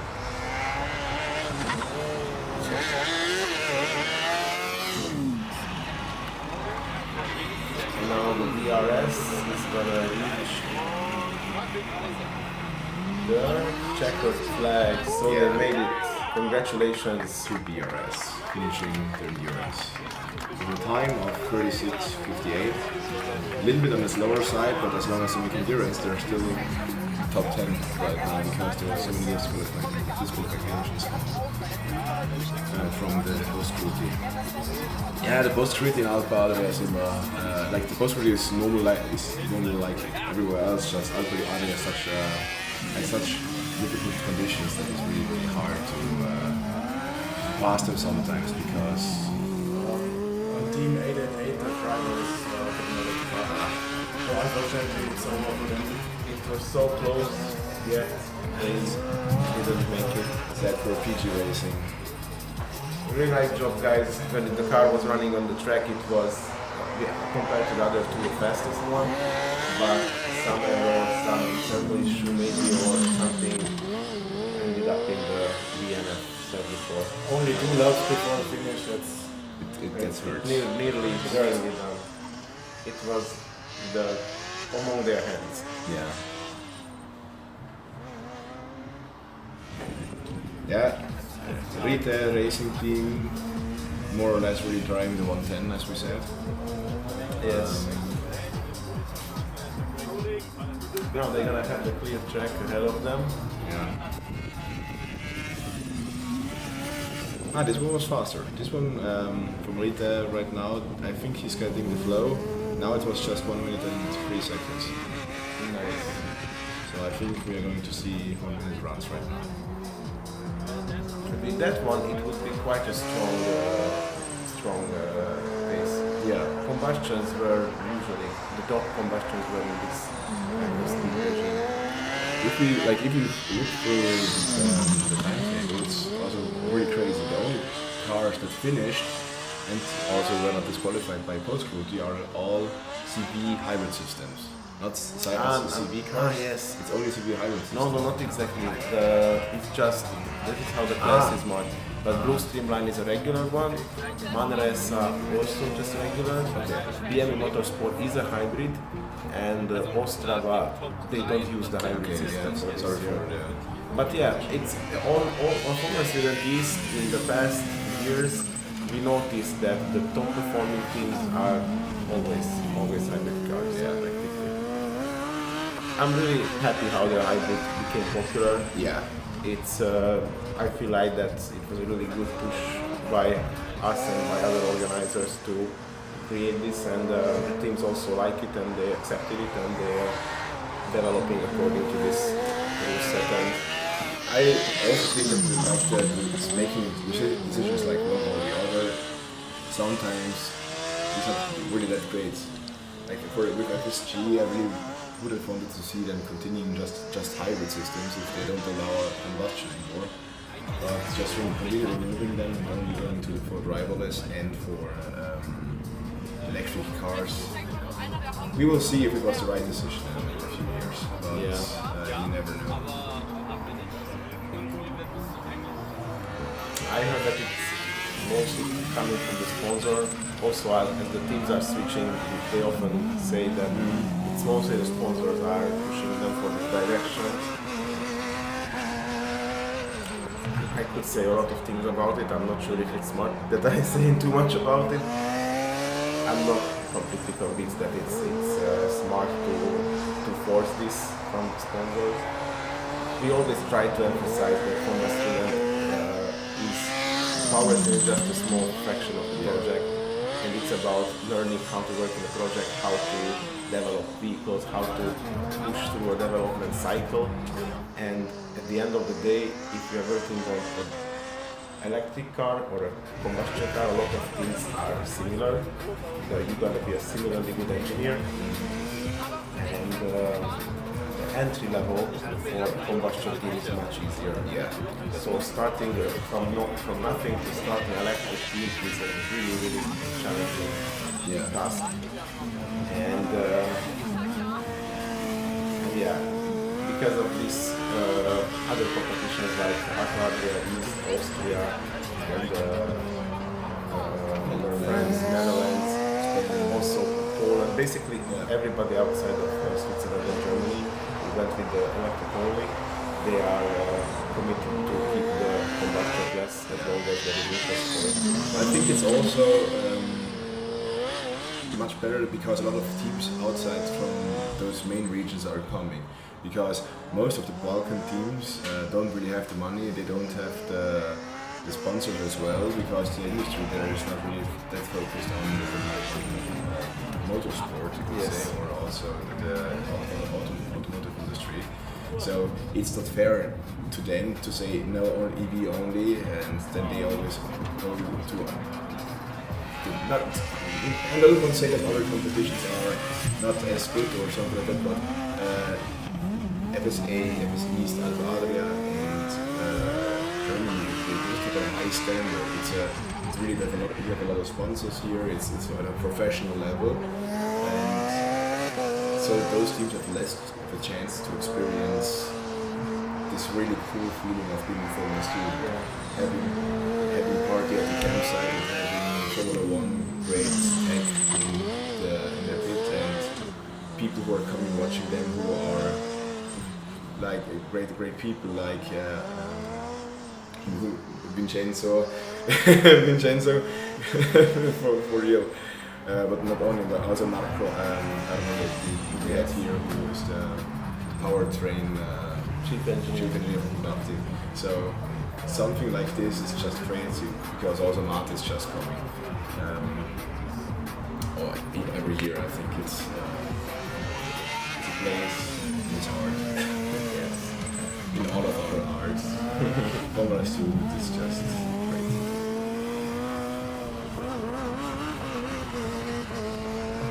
Meanwhile, rear car. It's 1 minute and a little bit more. So 1 minute, 3, 4, 5, roughly these are the lap times that are coming. And now they have 8 laps completed. They have 4 more until the driver change. Right now we have 10 cars that finished and passed post-scrutineering. In the first place we have Campus Tirol Motorsport with the time of 28:28 seconds, and the thing is the driver change is not included in there, and cones are on as well. So those are not the final endurance times, but they are pretty much still saying a lot about how the car performed at the track. In the second place we have Bruce Streamline, which is from Russia, Romania. Really strong performance, really strong. Really cool car with really cool new aero concept that no one ever before in that way. I had some arguments with them about that. I wasn't completely convinced of the performance of the package, but the attractiveness is definitely there. I found that. I think it's when you 1 year get a designer for or an architect for aerodynamics leader, and he's like, it needs to look good. No, it needs to perform, but. And also you need some space to put the sponsor stickers on. We always, so if I want to anchor my team members, like my aero team members, I would say, yeah, the sponsor area team is right here. It's here right now.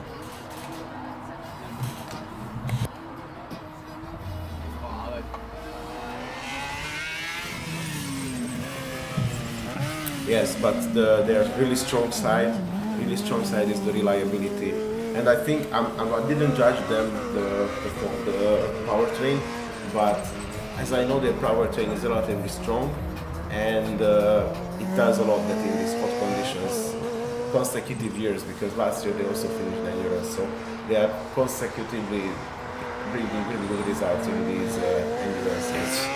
A reliable car is. Manresa also did a good job, really close with the blue streamline, and after that comes VME Motorsport.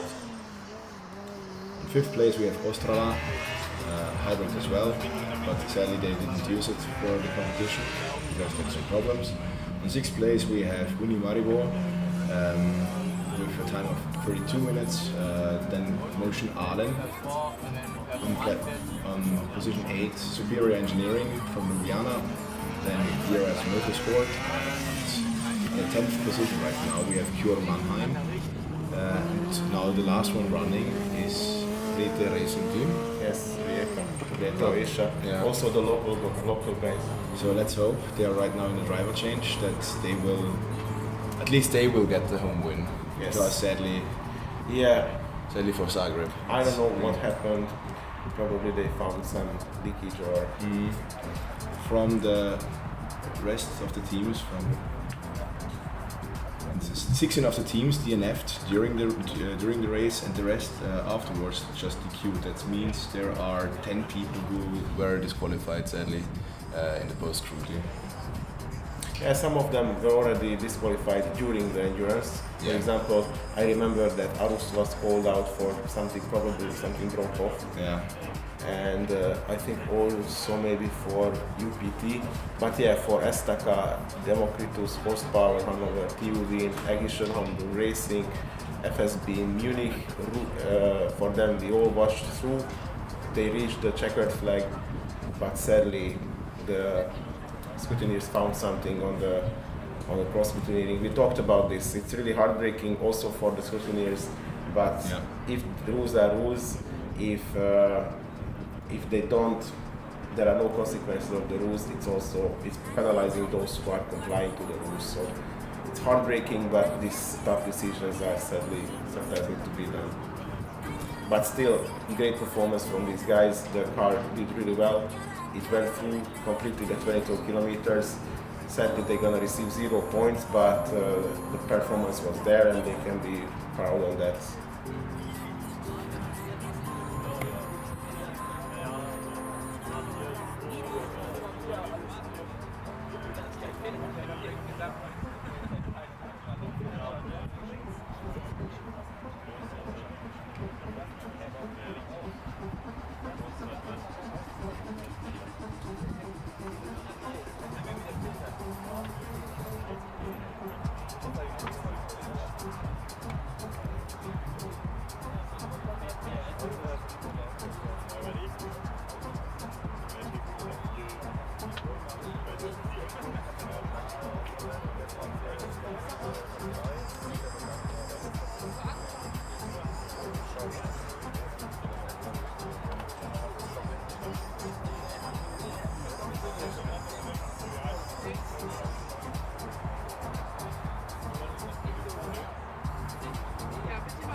So on car 151, Rijeka is back on track. Driver change completed. Green flag flies. Oh, a little jump. We're clutch.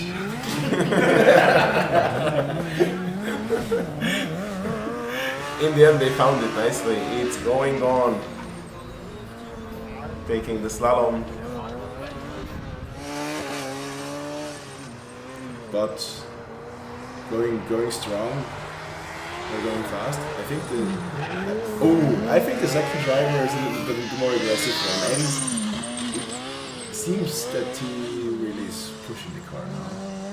I think we are going to see 1 minute times now because I believe we are starting from 17:28. Let's see what we do. But okay, second and third lap will be the more relevant one.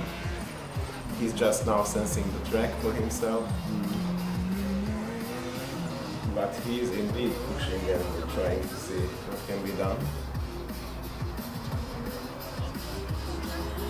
We can all give them the enthusiasm award because it's a bit harsh to say, but the sooner he finishes, the sooner the final starts. So. Not just the finals, the sooner the emotions are not that strained by the members. I always say, if you finish faster, you less have to sweat for the car breaking down.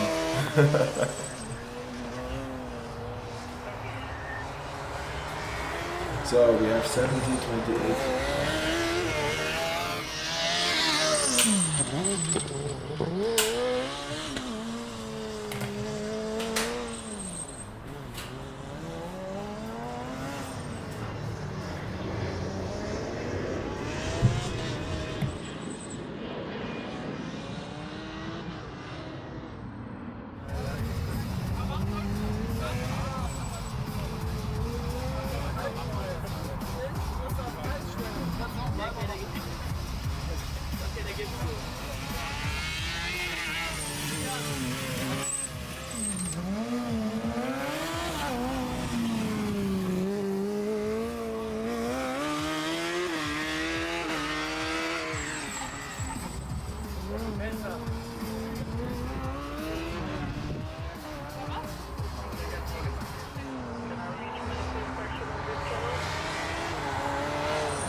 So far the second driver is also delivering the times of roughly 1 minute 3 seconds. Let's see how this is changing as he's gaining more experience and more confidence on the track. He has the home track for himself. Maybe he's gonna... I see that he's playing around a little bit in this corner, but probably the best for the team is if they... 1 second. But that's 2 seconds faster than the previous one. Exactly. So he is indeed searching for the limits of the track. He's almost doing a little bit, but that's how it should be. A good driver wants to oversteer. I always helps him so much when you're in the corner. Best example yesterday from our car with the autocross lap. In the second lap, we just this were the corner that we just saw it. The aircraft was driving through. It was crazy how he took it. He completely oversteered there and was 1 second faster than everyone else in the corner. It's really, really crazy. Yeah, there are these really tight corners where some oversteering is really helpful. The best example is the 1932, 21:30. So now we're in the 50s, 58 seconds. It seems like this is the faster guy. Yeah. You are playing it safe in the beginning. So it looks also faster. Then with this, Rijeka might have a chance for a quite good result. Yeah. I mean, let's see that because all the 4 combustion cars are really close to each other. Yeah. So it's hard to fit into that window. because the drivers change. Yeah. This factor. We gotta see. It's really hard to say at this point what are the results, but so far there are no big differences between the top 4 teams of the combustion class.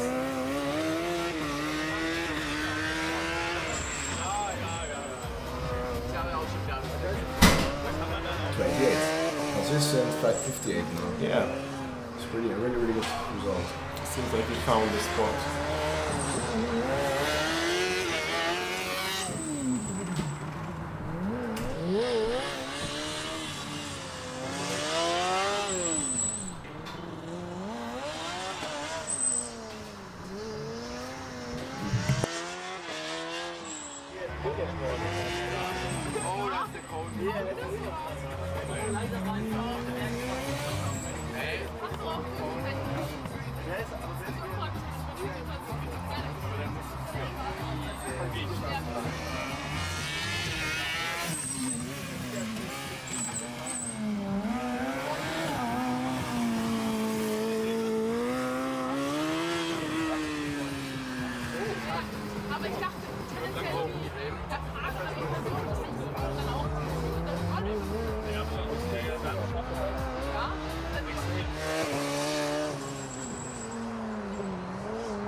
Seconds timer keep coming, but it seems like that now he really found the optimum point and he's doing very consistently on that one.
So Munich sadly also was disqualified, like a lot of other teams. I think right now there are 10 people, 10 teams, 10 cars that got disqualified in the Pro Studio, or were removed by marshals because they were shown the mid-one and they were not. Yes. Yeah, we don't know the details. We didn't collect the information. We just see on the live timing, but we don't know the exact reason of the disqualification. This is for a question from the chat. So yeah, now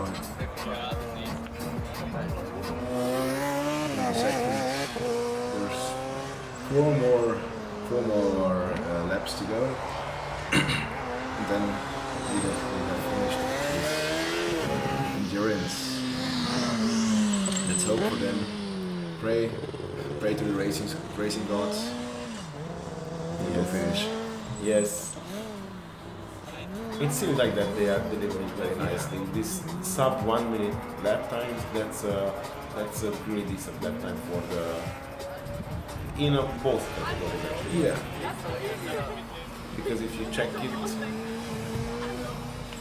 there were really fast cars, but sadly all of them has been disqualified or didn't change. There was those first few laps of Esslingen that was crazy fast, but sadly they stopped in the third one.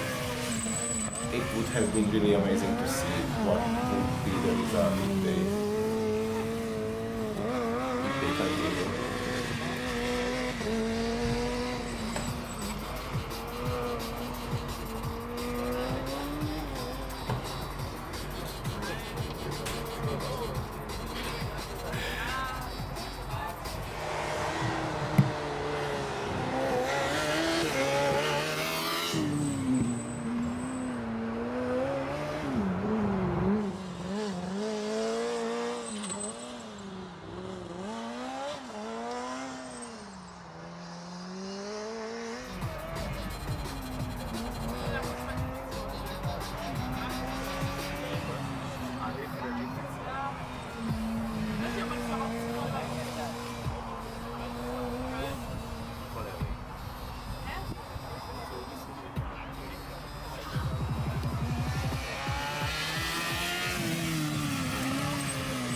It's the last leg for Lite, so we are soon going to be in the pause, in the break. I think we can do some coffee, right? Yeah, for real. We will also do a break for sure, and we deserve it as well, don't we? Yeah, at this point we are running the endurance for roughly 8 hours, but kudos for the guys on the do it on the track. Yes. They are also there for 8 hours and in much tougher conditions. Yeah.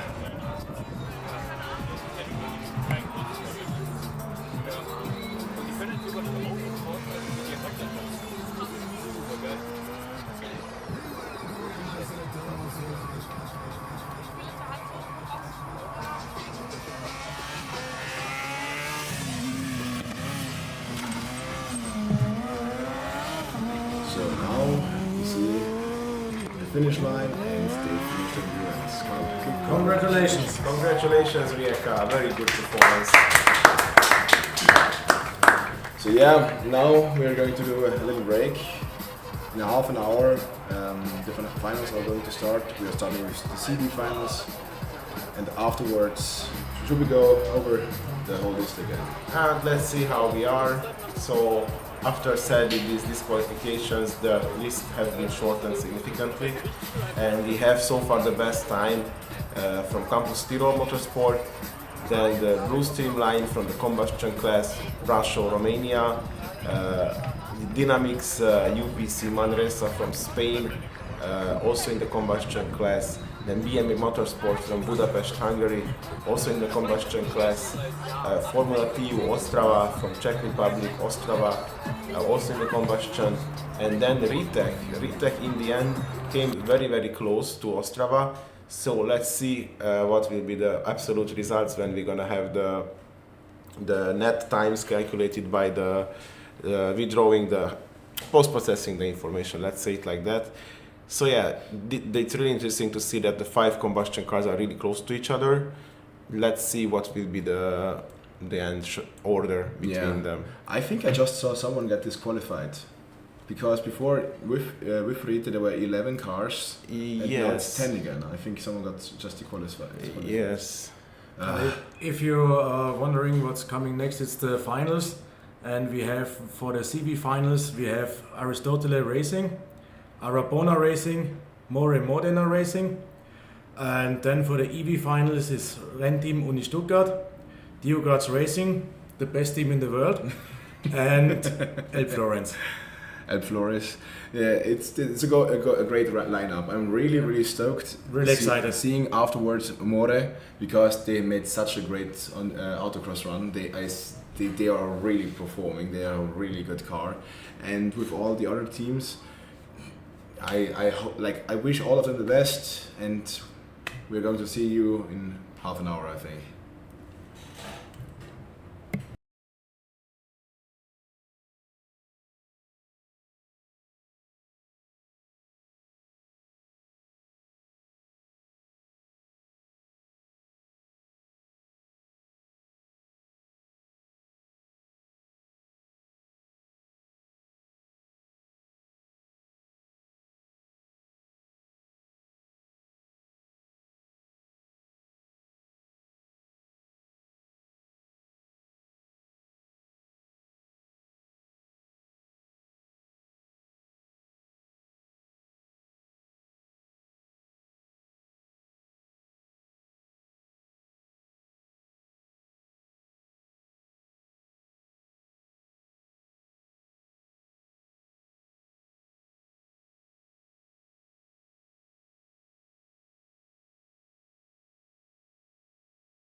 Ich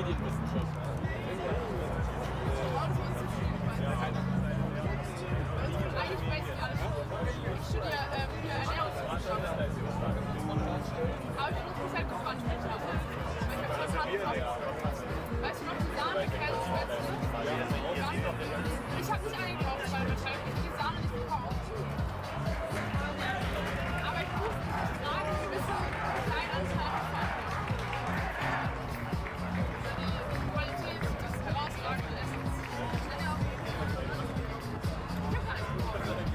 Mit dem Kuchen, was das war richtig.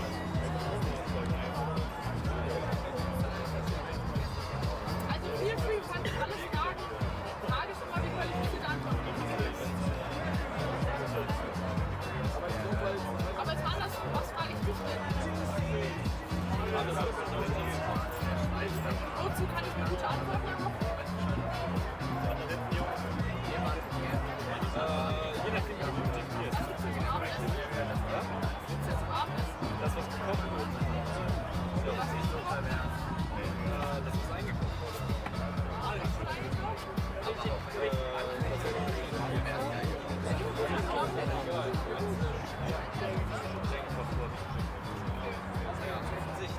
Was es worauf du qualifizierte Antwort geben kannst. Fahrer. Ja, das stimmt, da kannst du schon ein paar Sachen sagen. Ich würde sagen Electronics. Super Electronics. Ja, ich bin bei Electronics.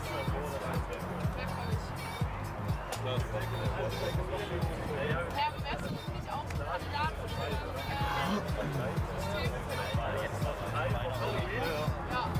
Ja, ich glaube, das ist Vordergrund. Also, ja, aber da ist doch auch sehr viel Elektronik. Ja, trotzdem Vordergrund. Kannst du da machen? Kannst du ja viel mit den Stell dich ein. Oh ja, schöne Füße. Du bist quasi Leiharbeit. Einfach nur so raus. Ich weiß nicht, ob unser Team das zulassen. Ein Quatsch, aber das erste Mal ich.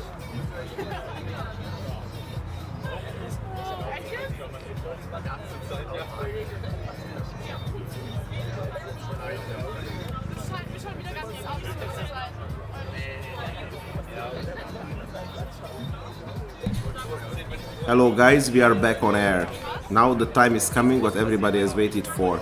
This is the endurance final of Formula Student Alpe Adria 2024. First we're gonna have the 3 combustion cars. Which gonna be the 3 cars, guys? We have Modena. Yesterday they really had a really crazy time. I think, what do you think, like the hybrid system, as we know, is just out of this world. Vincenzo always fawns over them. I'm gonna be really curious how they're gonna perform. If they can be able to push the hybrid system all the way, then it might happen that the rest of the guys will be pushed away. But who knows? Let's see. I'm not really sure about the reliability of the system, but if it works out, it's gonna kick ass. It's gonna be the first Thessaloniki on the track, and they are soon receiving the green flag. Thessaloniki 1-1-2 Aristotle Racing Team. That we have 2 of the art teams here. Maybe they could do a meme fight who is the real art. But yeah, Aristotle is gonna start 1-1-2. They were also qualifying with a really cool lap. Yeah. Really close to Arabona, but Modena was significantly stronger. We have green flag. It's on. The CV final is on. Aristotle is leading, starting the race. So, of course, we hope that immediately they were doing it with really quick success. 179. Arabona. Yeah, and then behind it, Modena racing. So they are really doing it 3-2-1. What their place was on the place. Modena is on the almost track. a real experience, and we're hoping for. Already missed slalom. I think they are pushing really hard already. It's crazy. Yes, it's gonna be interesting to see because based on the autocross results, the fastest should be Modena, but they are the ones most in the back. So if they are faster, they're gonna catch up on the other two cars. Let's see. So Aristotle already completed the first lap. Let's start to see the times. Let's start to see the time. Pretty, like before we saw 58 seconds from 151, and they are much faster than them. So I think they're in the low 50s already.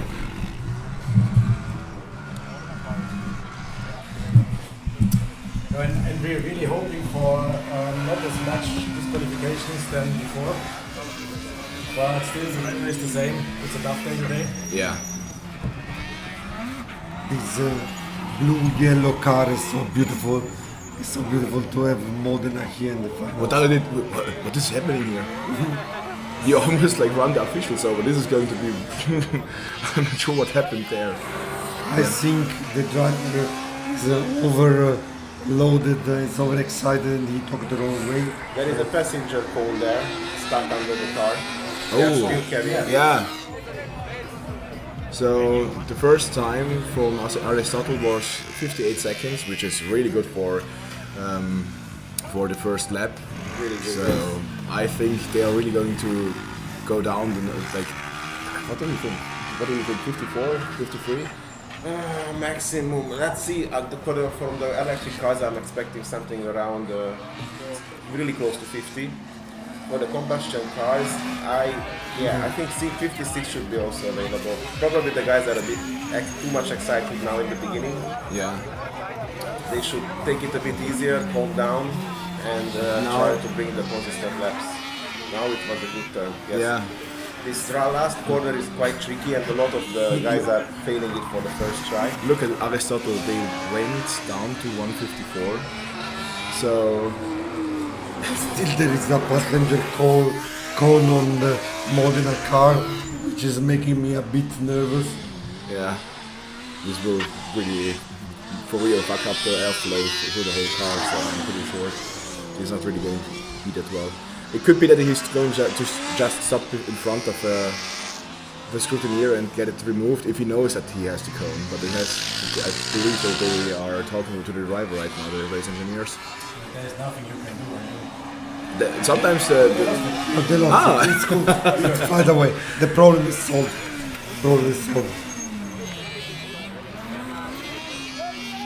But also the Greek guys are quite quick, huh? Yeah. Aristotle is really doing it. This is crazy.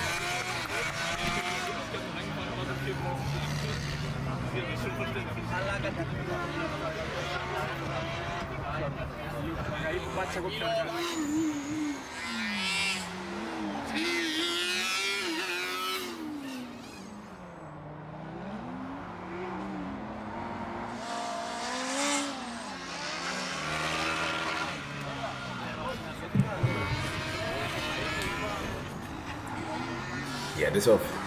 I think now the Modena racer, the Modena driver is really in there. So far, Modena is the slowest. No, it was slowest in the first lap, but look at the second one. It was 2:08, so I think 1 minute, 2 seconds, but that was with the pole. Yeah, exactly. But now I think they're faster.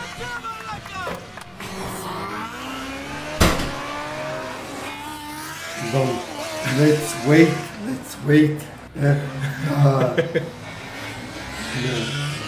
On the fourth lap, I see here the total is Aristoteles in front of the Hungarian guys, Varabona, powered by Asset engine and Modena racing team, but the distance is small and everything can change. Yes. I'm pretty sure now the BME guys are cheering for Arabona colleagues from Hungary that Ria, Hungaria. Actually, the Hungarian teams in the combustion field, they show lots of expertise. They are building great cars, and so they deserve to be now there. They saw the different teams. And I made sure that they are cheering together. But Now after 5 laps is 5:04 for Modena and 2:46 for Arabona.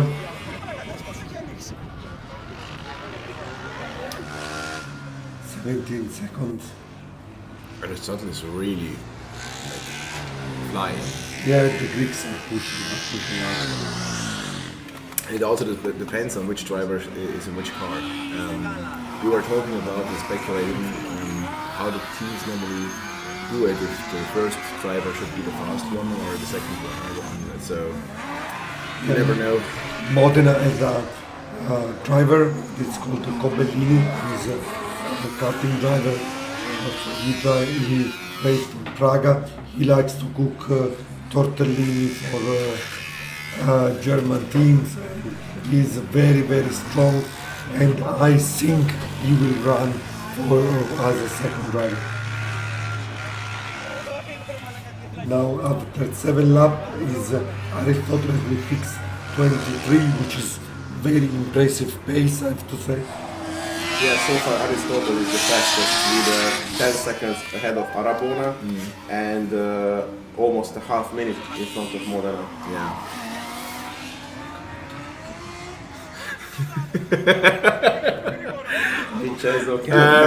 I'm pretty sure. I hope that the microphone didn't caught that, but Vincenzo was swearing. You really see him sweating right next here to the monitor. He's glued to it more or less.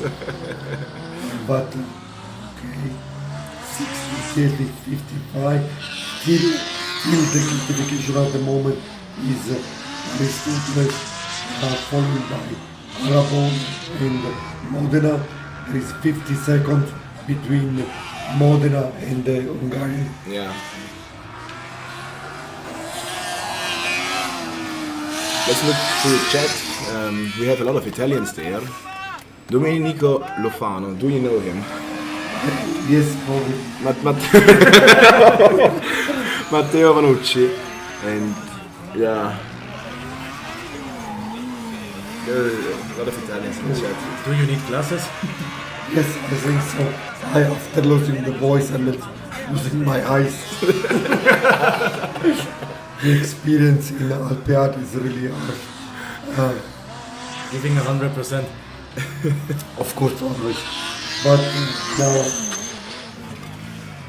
13 seconds. I think that Modena get 2 seconds from Arabona. It's coming closer. They're delivering good pace. And the car, today the most important things is to bring the car to the garage. Yeah. The condition is terrible outside, it's very hot, but we really like to see battle out there. Aristotle is performing really nicely. Arabona and Mora is getting close to each other. There is 13 seconds in between them, time-wise, and Aristotle is another 17 seconds ahead. And we also want to return the greetings to Nick. Yeah. The 10.9, Modena got another 3 seconds faster. I have to say, I've never been such Piast. And I'm really for Modena here. Sorry, the guy from Arabo. I like you, but today I'm for the Italian flag. So we have some guests as well, not only Vincenzo. We have 2 people from Renteam, and they are going to tell us a little bit about their car and hopefully tell us their emotions, because I think right now, even though we have to wait until the evening finals, it's going to be, let's say, how do you feel? I'm already really pumped up. I quite enjoy racing, and I quite enjoy the stress of being in the pits and working on the car, but when the car is on the track, I can't really do anything, and it's all just like excitement and hoping that the driver utilizes the car as good as it has been built, and yeah, I just feel excited for it. Yeah, that's the funny thing about like being a Formula Student member. We like the pain. We are all masochists. It's like and like after a shit competition, 1 week later, like, oh, it was fun. And 1 year, let's do it again, all over again. And you know, sometimes the disqualification parties are better than the winning parties. Yeah, well. It is what it is. So, what are your times? What do you think you can get below 50 seconds? Well, we certainly hope to do so. We don't have any estimations because the track is now closed, and in the autocross it looked very promising, and we hope we can deliver on the times our opponents well set, but I don't know how far we can push it because of the heat. But I think we have a really good cooling concept worked out, and hope that is really important. Yeah, let's hope for the best.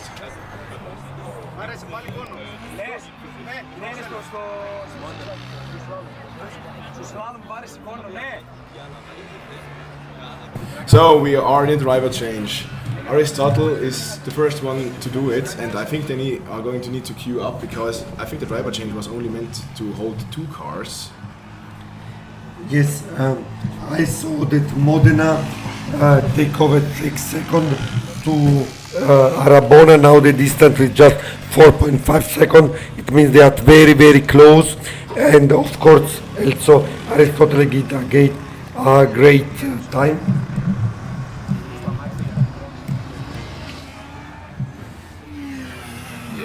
Just 1 second after at the Alpha. This is going to be very, very close. You see, the visuals are crazy. There is a lot of meme potential. Please, people of the chat, make some memes and put them into the meme group. We need, like, there are so good shots there. I think they are meant to be enshrined in the group.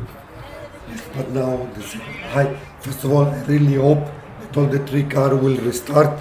We've seen lots of problems, and I hope that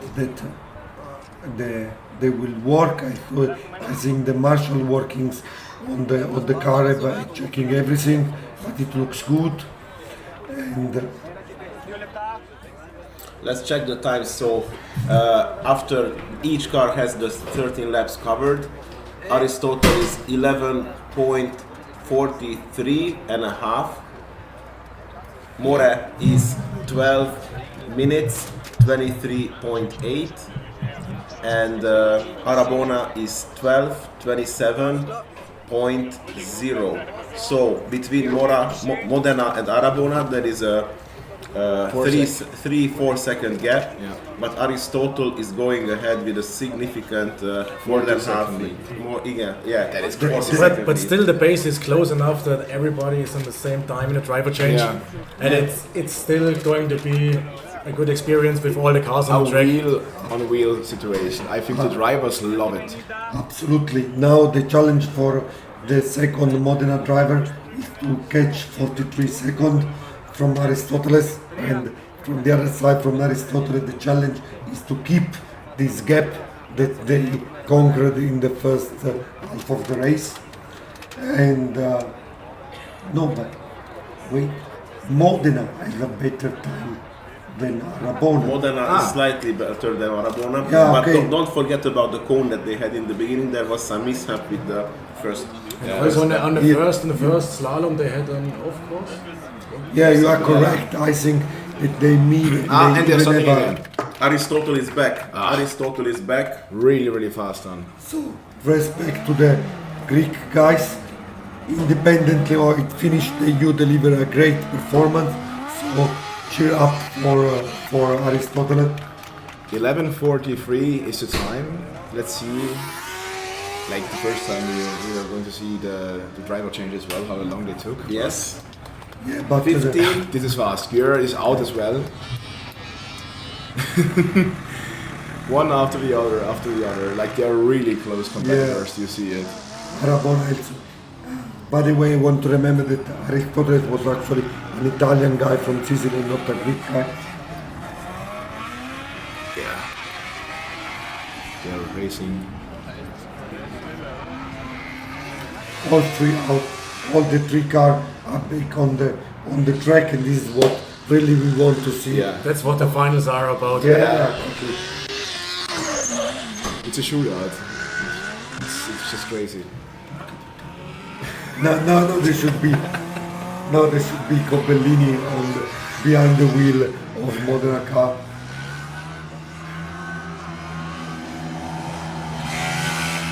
The guys in front are cheering. It's the finals. It's crazy. Like seeing All the outside. guys are pushing hard with the BME guys all together, joined up. Hungarian camaraderie shown It's really beautifully. crazy. Like all of the camp just met like here right now, and it's on the track on the sidelines to watch them race.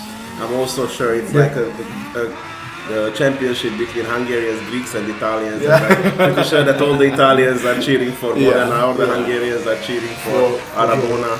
I want to see if there will be more Italian or Hungarian flag in the chat, in the live chat of our stream. No, the Arabona is a great team, and Essence Engine is a great team too. And they are making great engines the last season with the combustion car, so it will be great if they have a good result. Of course, I'm from Modena, but I respect all the job that the Hungarian people did. Yeah.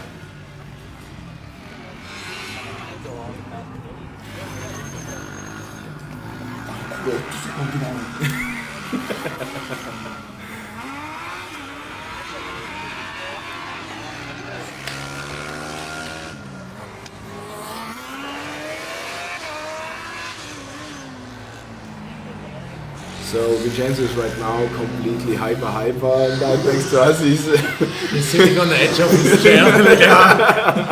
No, but the competition will be close. It's almost no overtaking. They're Overtaking. Modena is overtaking Aristotle. No, not Aristotle. Arabona. Arabona on the track, overtake on the track. This is always a nice feeling. Yeah. And push the driver up does not necessarily mean it is faster. I mean, he was already in front on the total time, but now I think that Corbellini is chasing the 23-18, so he's 55. Modena's driving 55s.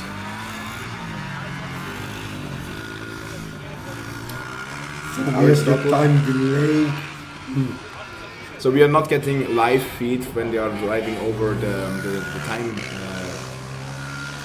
timekeeping equipment. We only see them as usual as well on the time. Yeah, there's a delay. So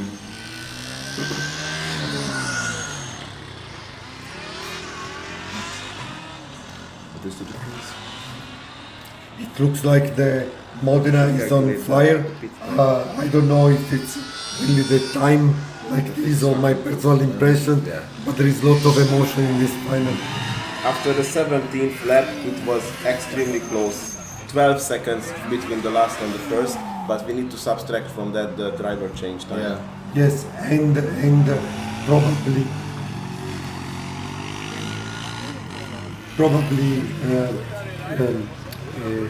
the cones as well. Yeah, the cone and the out of course. Modena.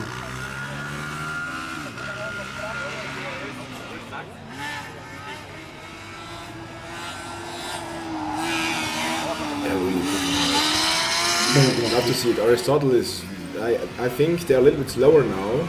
They left, like I think they're running right now. I think like 58 seconds, 59 per lap. But it looks like that on the 18th lap, it looks like Modena is in the front. Yeah, Modena is really fast right now. Objectivity, Vincenzo. Objectivity. That's okay. You're allowed to have fun.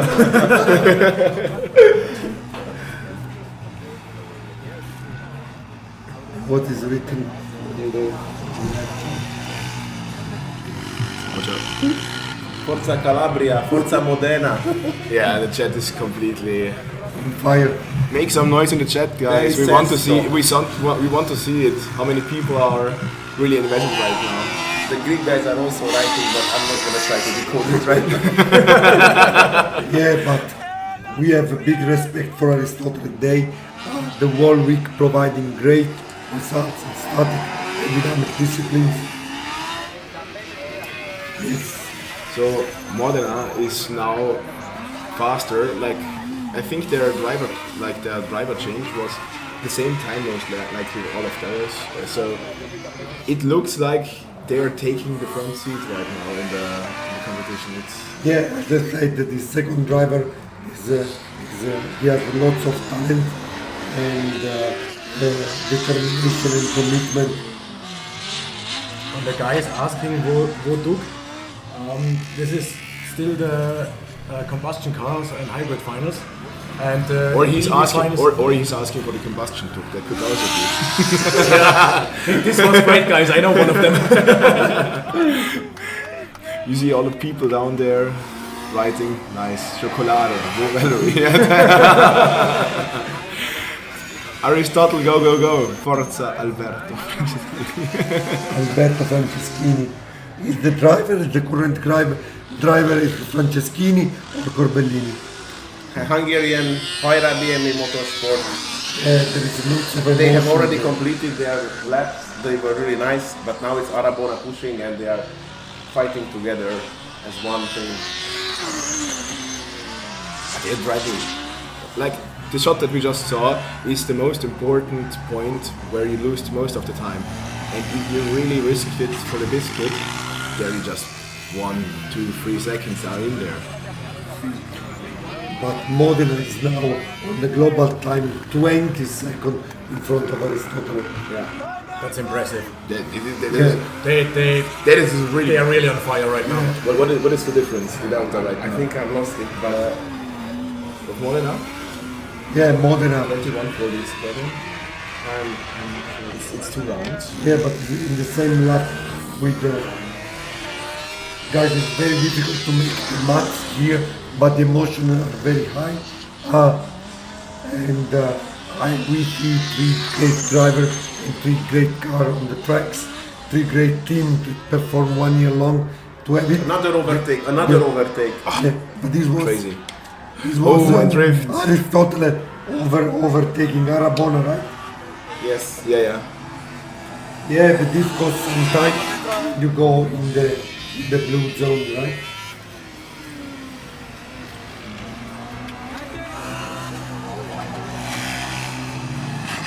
So those times are just crazy. I think Aristotle right now is driving 56, 55 seconds, and here Modena is driving 47. 47 times. They are on fire. That is unheard of times. In the morning we were betting on maybe going after 50 and Modena is now kicking that. That is crazy. 47. Yeah. Francesco is on fire, man. He's on fire. Francesco. I don't know who is the driver, but whoever he is, he's performing great. I think the driver is going to get kissed by Francesco today. So if you don't want that, you for sure need to leave the campsite early. This almost sounds like a bet. Anyhow, Modena lap 23 is 26 seconds in the front. Of course, you have to take out of course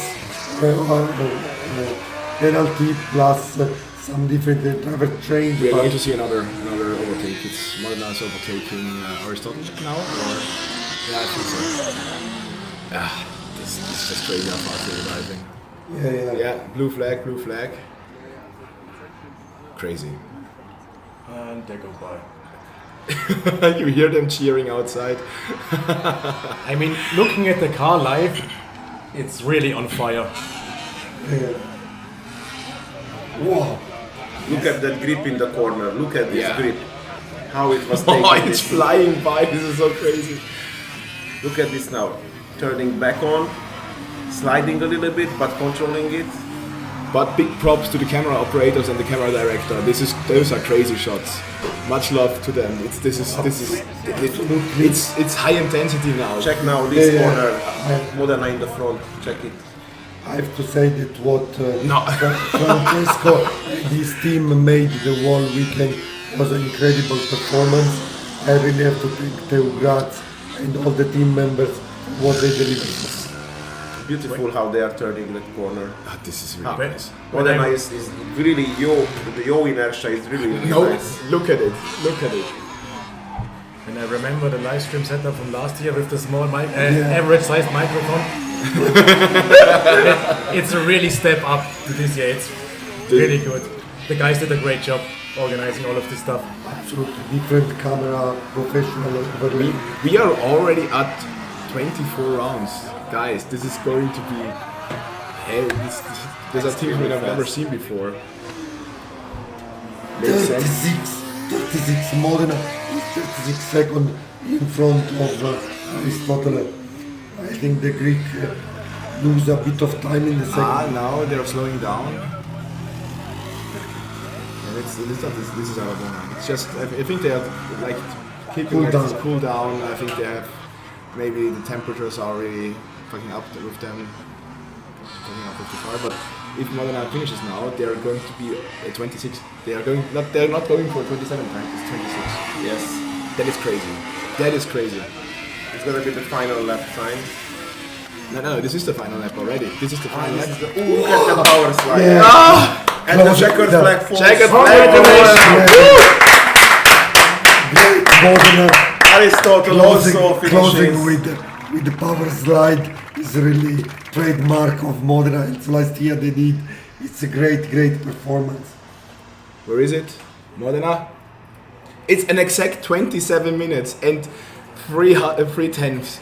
So without when the driver change, they're going to be lower. Something is going on in But Arabona. It's a bit slow in the end. I want to see Arabona finish this endurance.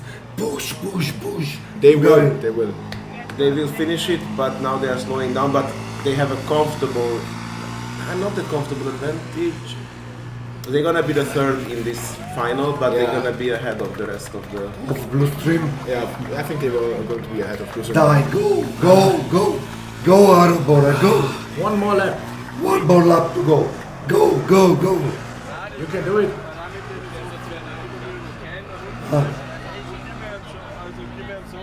Something is off, maybe temperature or. I think they are on the limit. The train is really losing the car, and we want to see this car arriving safely home. And for Scruti. The Scruti was really tough. Around 12 teams got disqualified, not just because of the post-Scruti, but the temperatures there, it's just the variables that we have here in Croatia, they are crazy. As you said before, the conditions are terrible. Everything starts leaking if it's hot like this. And if you Modena. lose one drop of fluid. Arabona is now really slowing down. Come on. Arabona, push. Come on. It's turning around in the back side of the track, entering now the section with the bus stops. Push, guys. No, guys, you have to push. You have to push this car. Drive it home with the starter. Come on, keep limping. Yeah, Tampere did this year. Yeah. Keep pushing. No. That's a true hybrid powertrain if you are bringing it home with the starter. Not hybrids, they are combustion, just combustion. I know, but it's really in front of us. It's stopping, but hopefully it's gonna continue because even if it finishes with it's gonna be an okay time. Yeah. It must not be the end. You know, this stopping on the last lap, it really remembers me Toyota in 2017. Or last year at our top racing in Austria, 200 meters to go. Absolutely, it's really a pain, and really I would like really push put all your emotion It moves. to It moves again. Yeah. It moves. Yeah! Again. Yeah! We want all the people out there cheering for them. Come on. Yeah, the people are cheering. They just want them to see them finish. It's Scrolling up. Go, It's go. scrolling up. We have all been in this position. The guys are holding their head. They are also looking how it's scrolling ahead. Just go for it. Just Did you hear go. it? Is he playing with the clutch? yes, Yes, yes, yes. yes. So the engine is running. Maybe it's not, the clutch probably Clutch not burn, put, yeah. not put the first Ah, gear. fuck.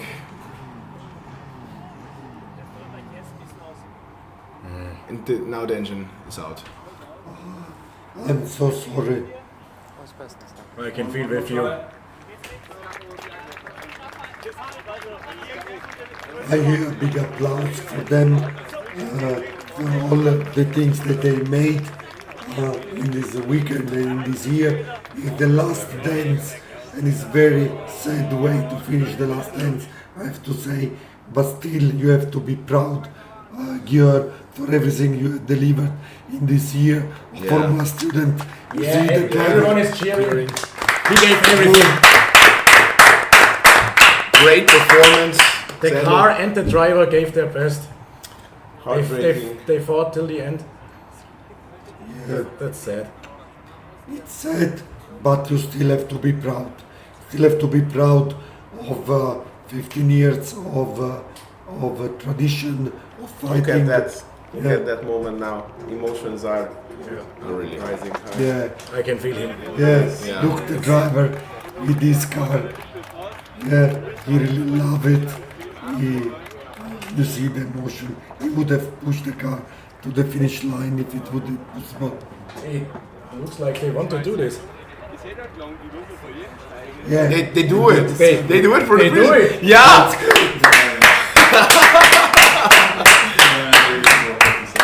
Now come on, they should do that.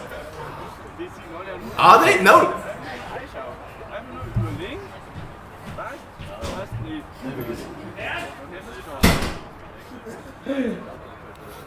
It would have been the coolest moment if they would have really done that. Just like roll it through. This was really intense. Modena guys were like, the second driver was on fire. Yeah. On fire. They were crazy. So and now we're getting to the EV finals. Oh my god. My All the three cars are lining up. If this drama was not enough. First we see E26 Rennteam, then behind we are it's our car, and then Yes, we start our car. this is going. Oh fuck. I'm not sure that you guys can take it. Like, yeah. I can't hold it. I'm too old for this. So again, it's gonna be interesting to see that Stuttgart is in the front. They were the slowest. So I think Graz, it's just a queue up. Like depends they where are they queue up. in and Graz might catch up to them. And the last one is Flores. Yeah. So And Stuttgart is going. yeah, Stuttgart is taking off. Like said in the chat, Feuer frei. Feuerfrei. Feuerfrei. It's in the game. Ein heißer Schrei. Green flag for Stuttgart. And off they go into the slalom. Wow, really fast. And our team, Theo Graz, come on. Let's go Graz. Let's go Graz. Bring it home. Bring it home, guys. So the first driver is Blechberger, Markus Blechberger. Markus, the world record holder. And now, yeah, exactly. Flores. It's crazy how they made the comeback. Flores, just if you think about it, they here at Rennteam taking the corners really nicely, pushing it. He's really pushing it to the limit. Yeah, so That's also. yeah, we are. Back in town. We are back in town, exactly. Beautifully taking the last corners, the back test corner, and now turning. So let's see. And there we have Alpe for us. It's crazy. You think yesterday, most like in every other competition, at every other motorsport, something like that, when you don't have the money for it, would be, yeah, you could not even start to it. So look, the time is just 2 seconds, 2 tenths between Theo Graz and Rentin. Yeah, 54 already. I think this is gonna go down further later. This could be. Yeah, but the thing is, we don't push as much as the combustion cars because, as we know, we have more like electric cars have more problems with the temperature development. So, but we are catching already, aren't we? So far, but back where is Dresden? I don't see the time of Dresden. It's gonna arrive. It's gonna arrive. Yeah, for sure. But back to Dresden, what these guys achieved overnight. That's crazy. Absolutely. And passing Scruti again. Yeah. Like after such a shunt, passing next. The distance is increasing. Rentin now is 1.5 in front of TOG. It means that was 1.3. But it's okay. I mean, the fast driver is coming afterwards. Ooh, green team is touching the grass a bit. Yeah, we all need to touch grass as engineers. Other people touch the stars and we grab a bite of grass. It's visible that Stuttgart is really trying to push. Yeah. For me, it seems like the Graz is a bit more cautious, taking it easier. But I assume they have a calculation in the background. I think our Tankialytics that we have, it's crazy that there's what I've seen, what our after 3 laps, Theo Graz got the lead and now is leading 0.6 in front of Rentin. We got 3 seconds. That's 3 seconds in 1 lap because in the car for the first things there is Nico, which is an exceptional driver. And the smart strategical move is that to use the more experienced guy, Lecce, for the second stint. It's nice seeing them.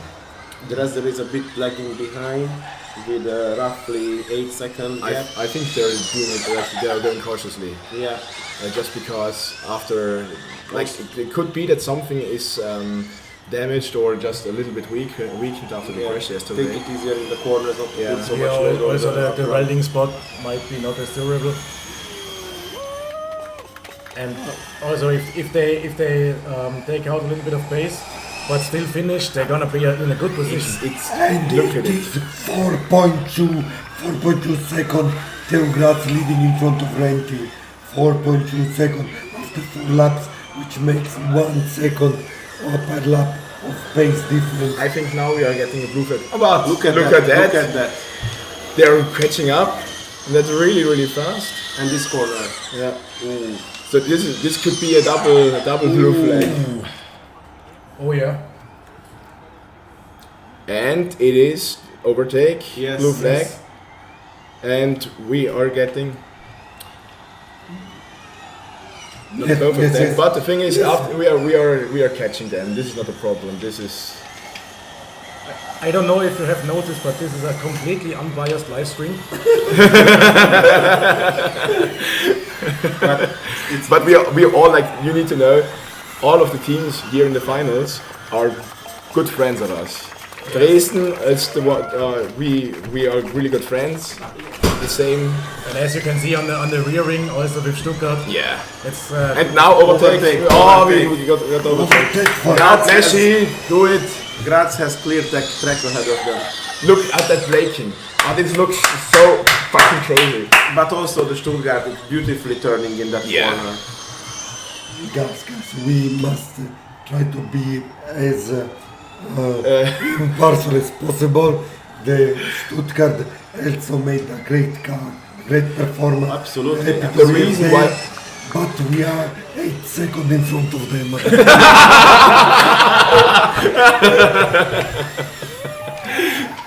Oh, this is so great. I think I should join Team Stuttgart someone right is complimenting your voice.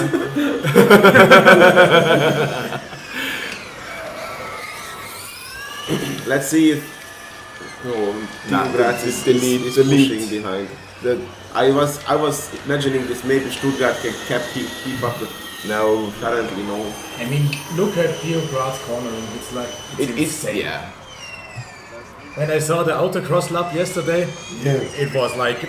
But Nico was really in the outer space. He's such a great driver. Yeah. Such precise. He told me afterwards there are still 2 seconds to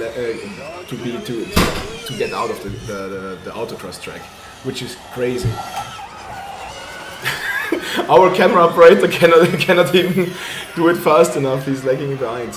But he's gonna get vertigo from all this turning. Yeah.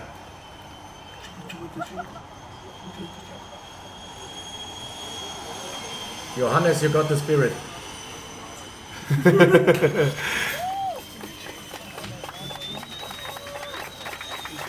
Now they're in the same lap, and Theo Graz is 21 seconds in front of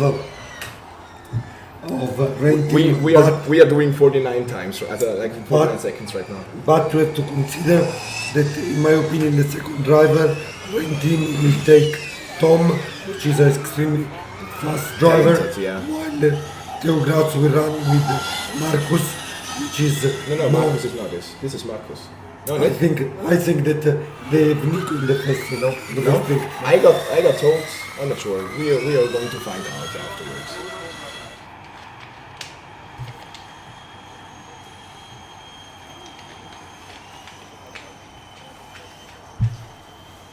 But now we see everyone is slowing down a little bit. I think they are just doing it precaution because we never know how the temperatures are going to develop. Yeah, it's always good to leave a little bit of margin. Yes. In case if in the end you know that you need to push a little bit more, it's good to have a margin. The cornering, but also. And it also looks so good with the cornering. All the cars out there look great. Yeah. I mean, it's finals for a reason. They look so great, all of them. And the driver are great too. I mean, you see how the Renting driver just turned the car with the gas in the last corner. The 3 cars they are there, are the 3 best cars in the world, and the driver are delivering everything they can. Graz is approaching Forest. There is still a more good. It's catching up. It's catching up very fast. It's catching up really fast. Yeah. So we're gonna see an overtake very soon. Yeah. Probably on the next blue zone already. Yeah, I think so as well. I think he's getting. No, not again. Does he not get the? It's blue flag. It's blue flag. Okay, great. We are not losing much time, luckily. Yeah, but. Once more. No, the first driver is Nico. Also for Stuttgart, it's maybe So Vincenzo was right. As always. But still. Yeah, we're using powered ground. On what percentage? I don't know that. So the thing is,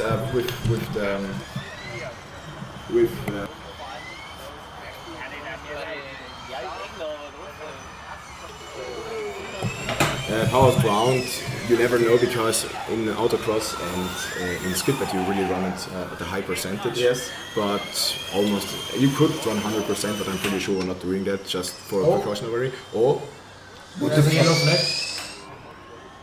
Yeah, what's coming? Running.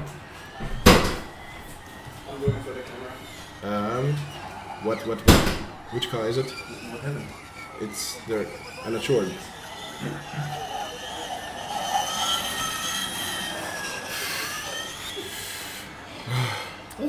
Yeah, it's not your fault. Sorry for.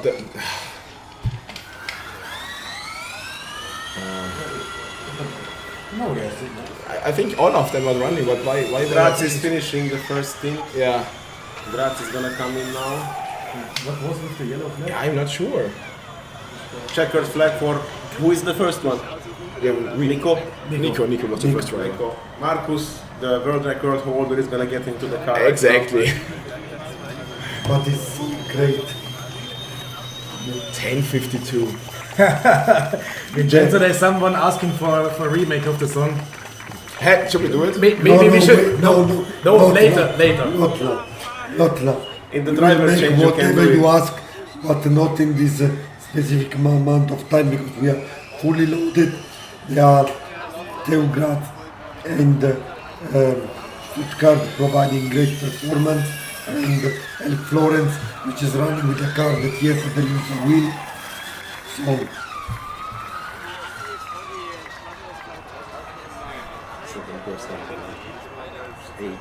Crazy. It's just all of those cars are so fast. They are incredibly fast. They're extremely nice piece of engineering, we have to say. Now they should everyone to close to each other. Stuttgart's in the pit. Stuttgart's in the driver change. Stuttgart's everywhere. Yes. Should be a photo from behind. The thing is, right now the sun is getting really low, and all the drivers are going to have problems with getting blinded by it. That was a big problem last year. I hope this year they are all wearing sunglasses because half of the track will not be visible. But in the first 15 laps, Teugrad has 59.6 seconds of advantage. Now it's up to now it's up to That's a full lap. to More Marcos. than a full lap. Now it's up to Marcos. Yeah, but Tom is fast. Yeah. Tom is fast. The car is good. He needs to over them with all. They were so crazily, but let's see. This is going to Dresden, bring it home for the first stint. Bring it home. Take it easy on the suspension.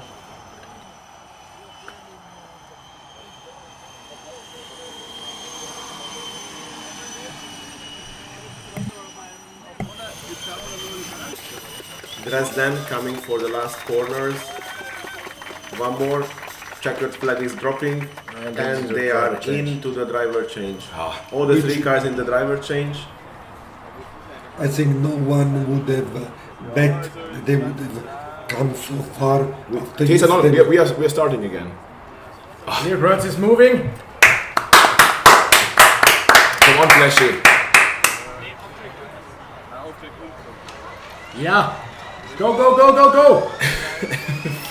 Go, Marcos. Yeah, go. This is going to be such a shooter. And I'm also expecting Tom to really perform really well.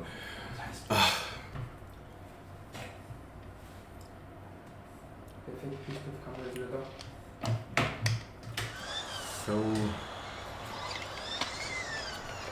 right now we are alone at the track. This is perfect conditions. No overtaking. No. Let's look when Tom will be on the track. Yeah, for you. Let Marcus get used to the track. Yeah, it's true. He never drove it. So Stuttgart has the tractive system on. Yes, Stuttgart is. So we expect a little bit of. Look at this turn. Yeah. Yeah, yesterday the autocross. Now Stuttgart. Nice. Tom, come on, give your all. Go back on track. Go. We want to see a fight. Yeah. I personally am convinced that Tom has the talent and the car to catch up, but Fährst du quer, siehst du mehr. Oh, look at that, how he's driving into this corner. Nice. Rennteam, Tom is really doing well. But also it looks like Marcus is on attack. Yeah, he's driving it on the edge, I think.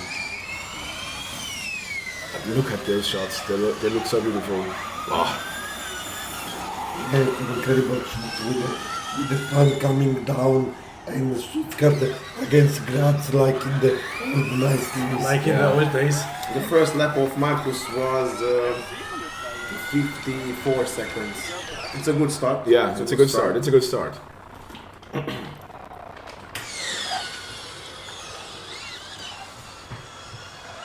It's beautiful turning. And the light right now is so beautiful. The yeah, sunlight. the scenery is great right now. This looks out of a movie. Yeah, for the real. sun going down, it's like, I don't know. 52 seconds or 53. Elfro's still taking time. Two Graz we are right now 53 seconds. Renting.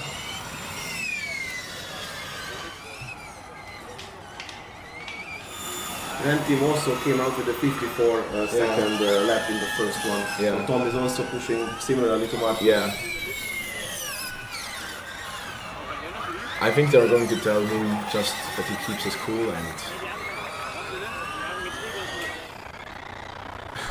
he's taking this nice as well. Dresden, jawohl!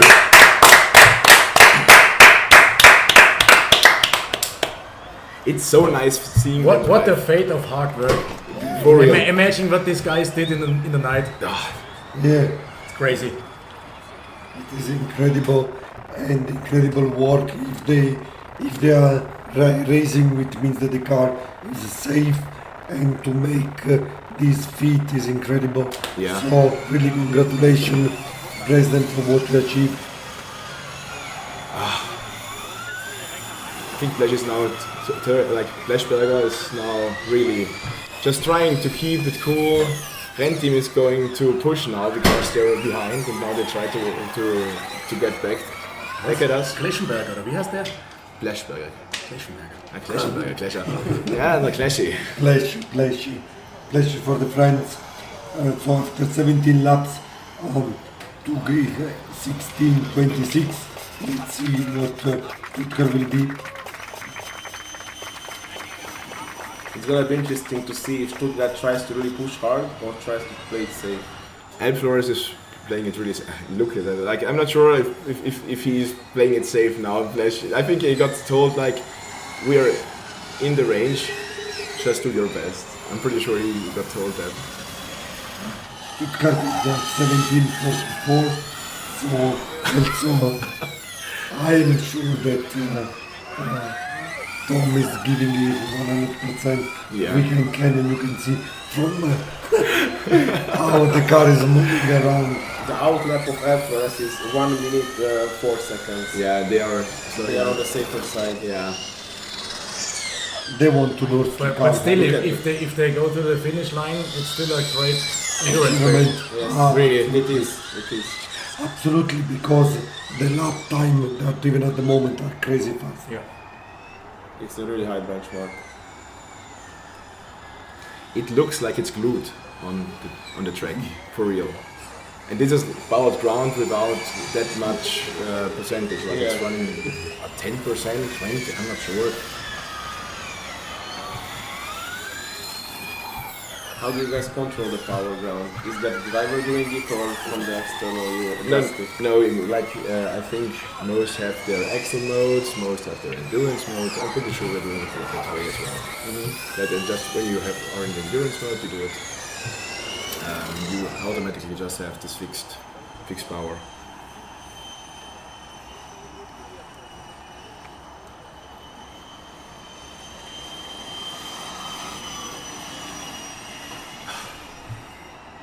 And also all the teams watching, everybody is on It's glued. in one line. They are glued to the track. Yeah. You hear the bell as well because CTM is just cheering for us as well. Campus still is supporting with their friends at Graz. Yeah. Now the advantage of Theo Graz after 19 laps is reduced to 19 seconds because Theo Graz has to go time waiting 17 again. Look after it's 2 laps. It's not 1 lap, so it's more than that. We're not at the same lap time. I think we are extending right now our lead with Tiergraz. It's right today. It was wrong calculation. Let's make it again. So I think that's but I think we see how close we are. We overtook Eppers, I think. Oh, and the cone from Stuttgart. I think Tom can do it. I think Tom can catch up to us if he wants to. But I am not sure if the race engineers of the Rent team say he should do it. It's the question if he's allowed to push. Yeah. If the temperature.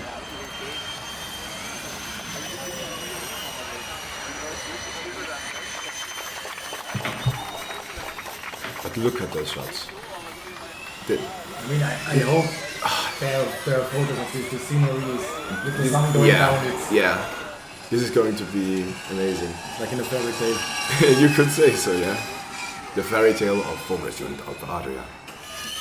There once was a car. A long time ago. Or not so long.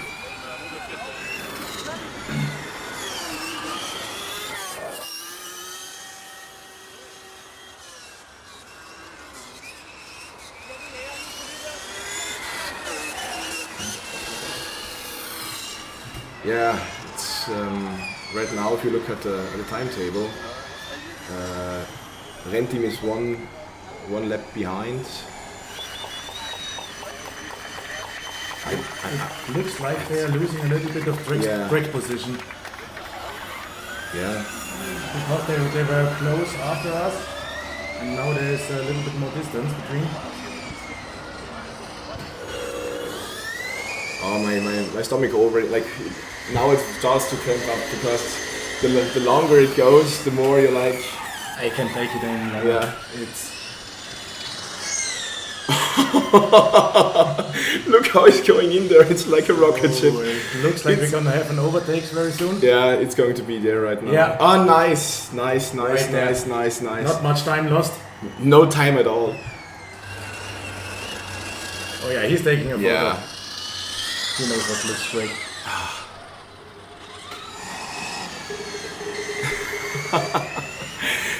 And this camera shot is always the best one. Beautiful, beautiful.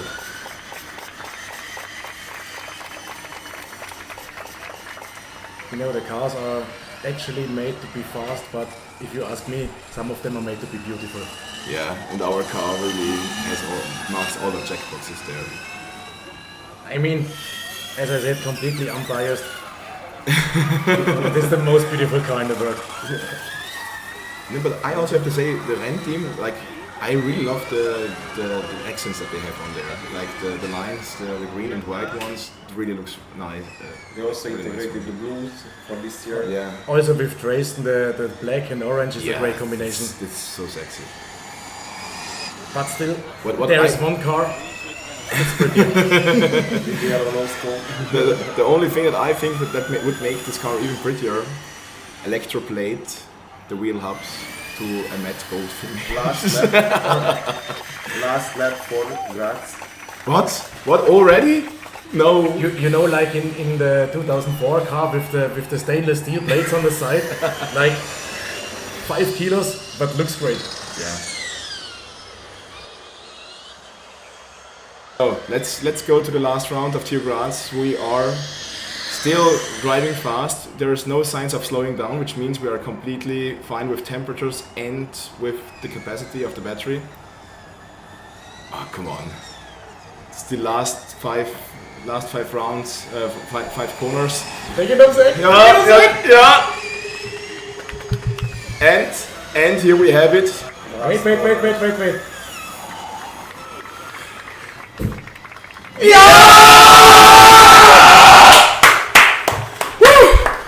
My God!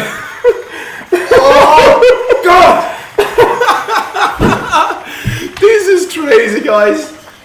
We drove 25 minutes something. This is crazy. Fick me hart und nenn mich Helga. Stuttgart is still pushing hard. They are fighting, like they are making second place with their continuous pace. Amazing No, for real. performance No, from no, Red no, Bull. no. Fuck. No, please don't. Please. Bring it home. Come on. Restart. Was it VSPD? Nah, come on. The traction system is still on. Please don't. Yeah, F-Race doing their best, still cruising and doing really good times. But yeah, Green team has some issues. This is always holy shit. Almost finished.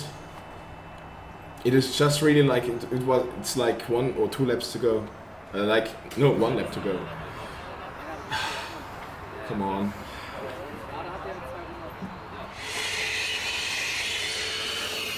But let's not forget about racing. Yeah, no, they are still going.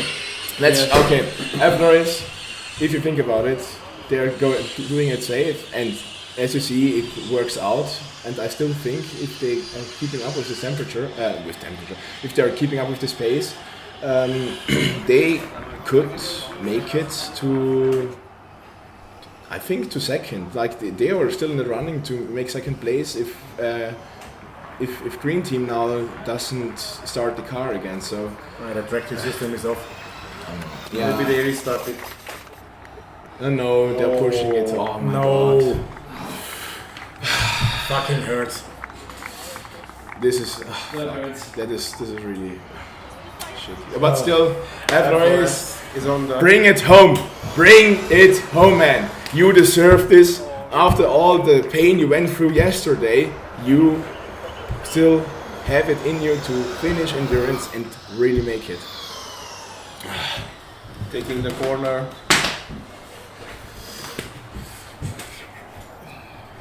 So we are Heartbreaking moment for Stuttgart. Yeah. Getting out of the car. It's Dresden always is coming with the bus stop. It's always a sad view to see the driver getting out of the car. Yes. But Dresden is taking it easy and driving it nicely, smooth, no problems. Very nicely taking the big loop. They are about to start the last lap. Yeah, this is great. Wow. Last lap for Dresden. Last lap This for is Dresden. crazy. This is crazy. This is the last lap in the finals. Yeah. Of FS Alpe Adria. 24. Please It's enjoy this scenery. It's epic. It's epic, and they're going for second now. So they're going to be. Comeback of the century. Come on, let's do it. Yeah, really. Yeah. You can really say that. They are the winners of our hearts. Yesterday they lost their wheel package. Now they're still pushing endurance. Yeah, They somehow managed to weld it overnight. These guys were ready to deliver last year's upright on an airplane from Dresden this morning, but they managed to fix this tonight or yesterday night. Sorry. So they were ready to be. The last 100 meters. They were sure that they're gonna be on the endurance and they're gonna finish the endurance. And the last corners. Where's that checkered flag? Last corner. Vincenzo flying the checkered flag.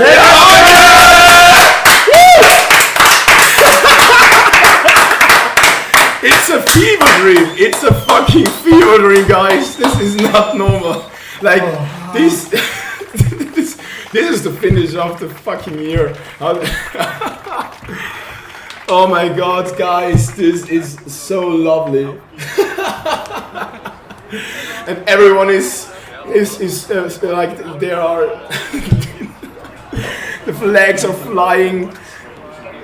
This is so crazy. I want to thank all of the viewers who watched. Thank you for being there with us. Yeah. Thank you for enduring our shit commentary. But I think we are going down now because we need to see if we are going to pass the scrutiny. Yeah, that's the next point. We got a tough scrutineering day. Yeah, but I think we can do it. Let's hope for the best. Guys, unfortunately we cannot stream that, but we will see you in the stream for the award ceremony in the evening. So tune in that time and see you till then. We will end the stream with Let's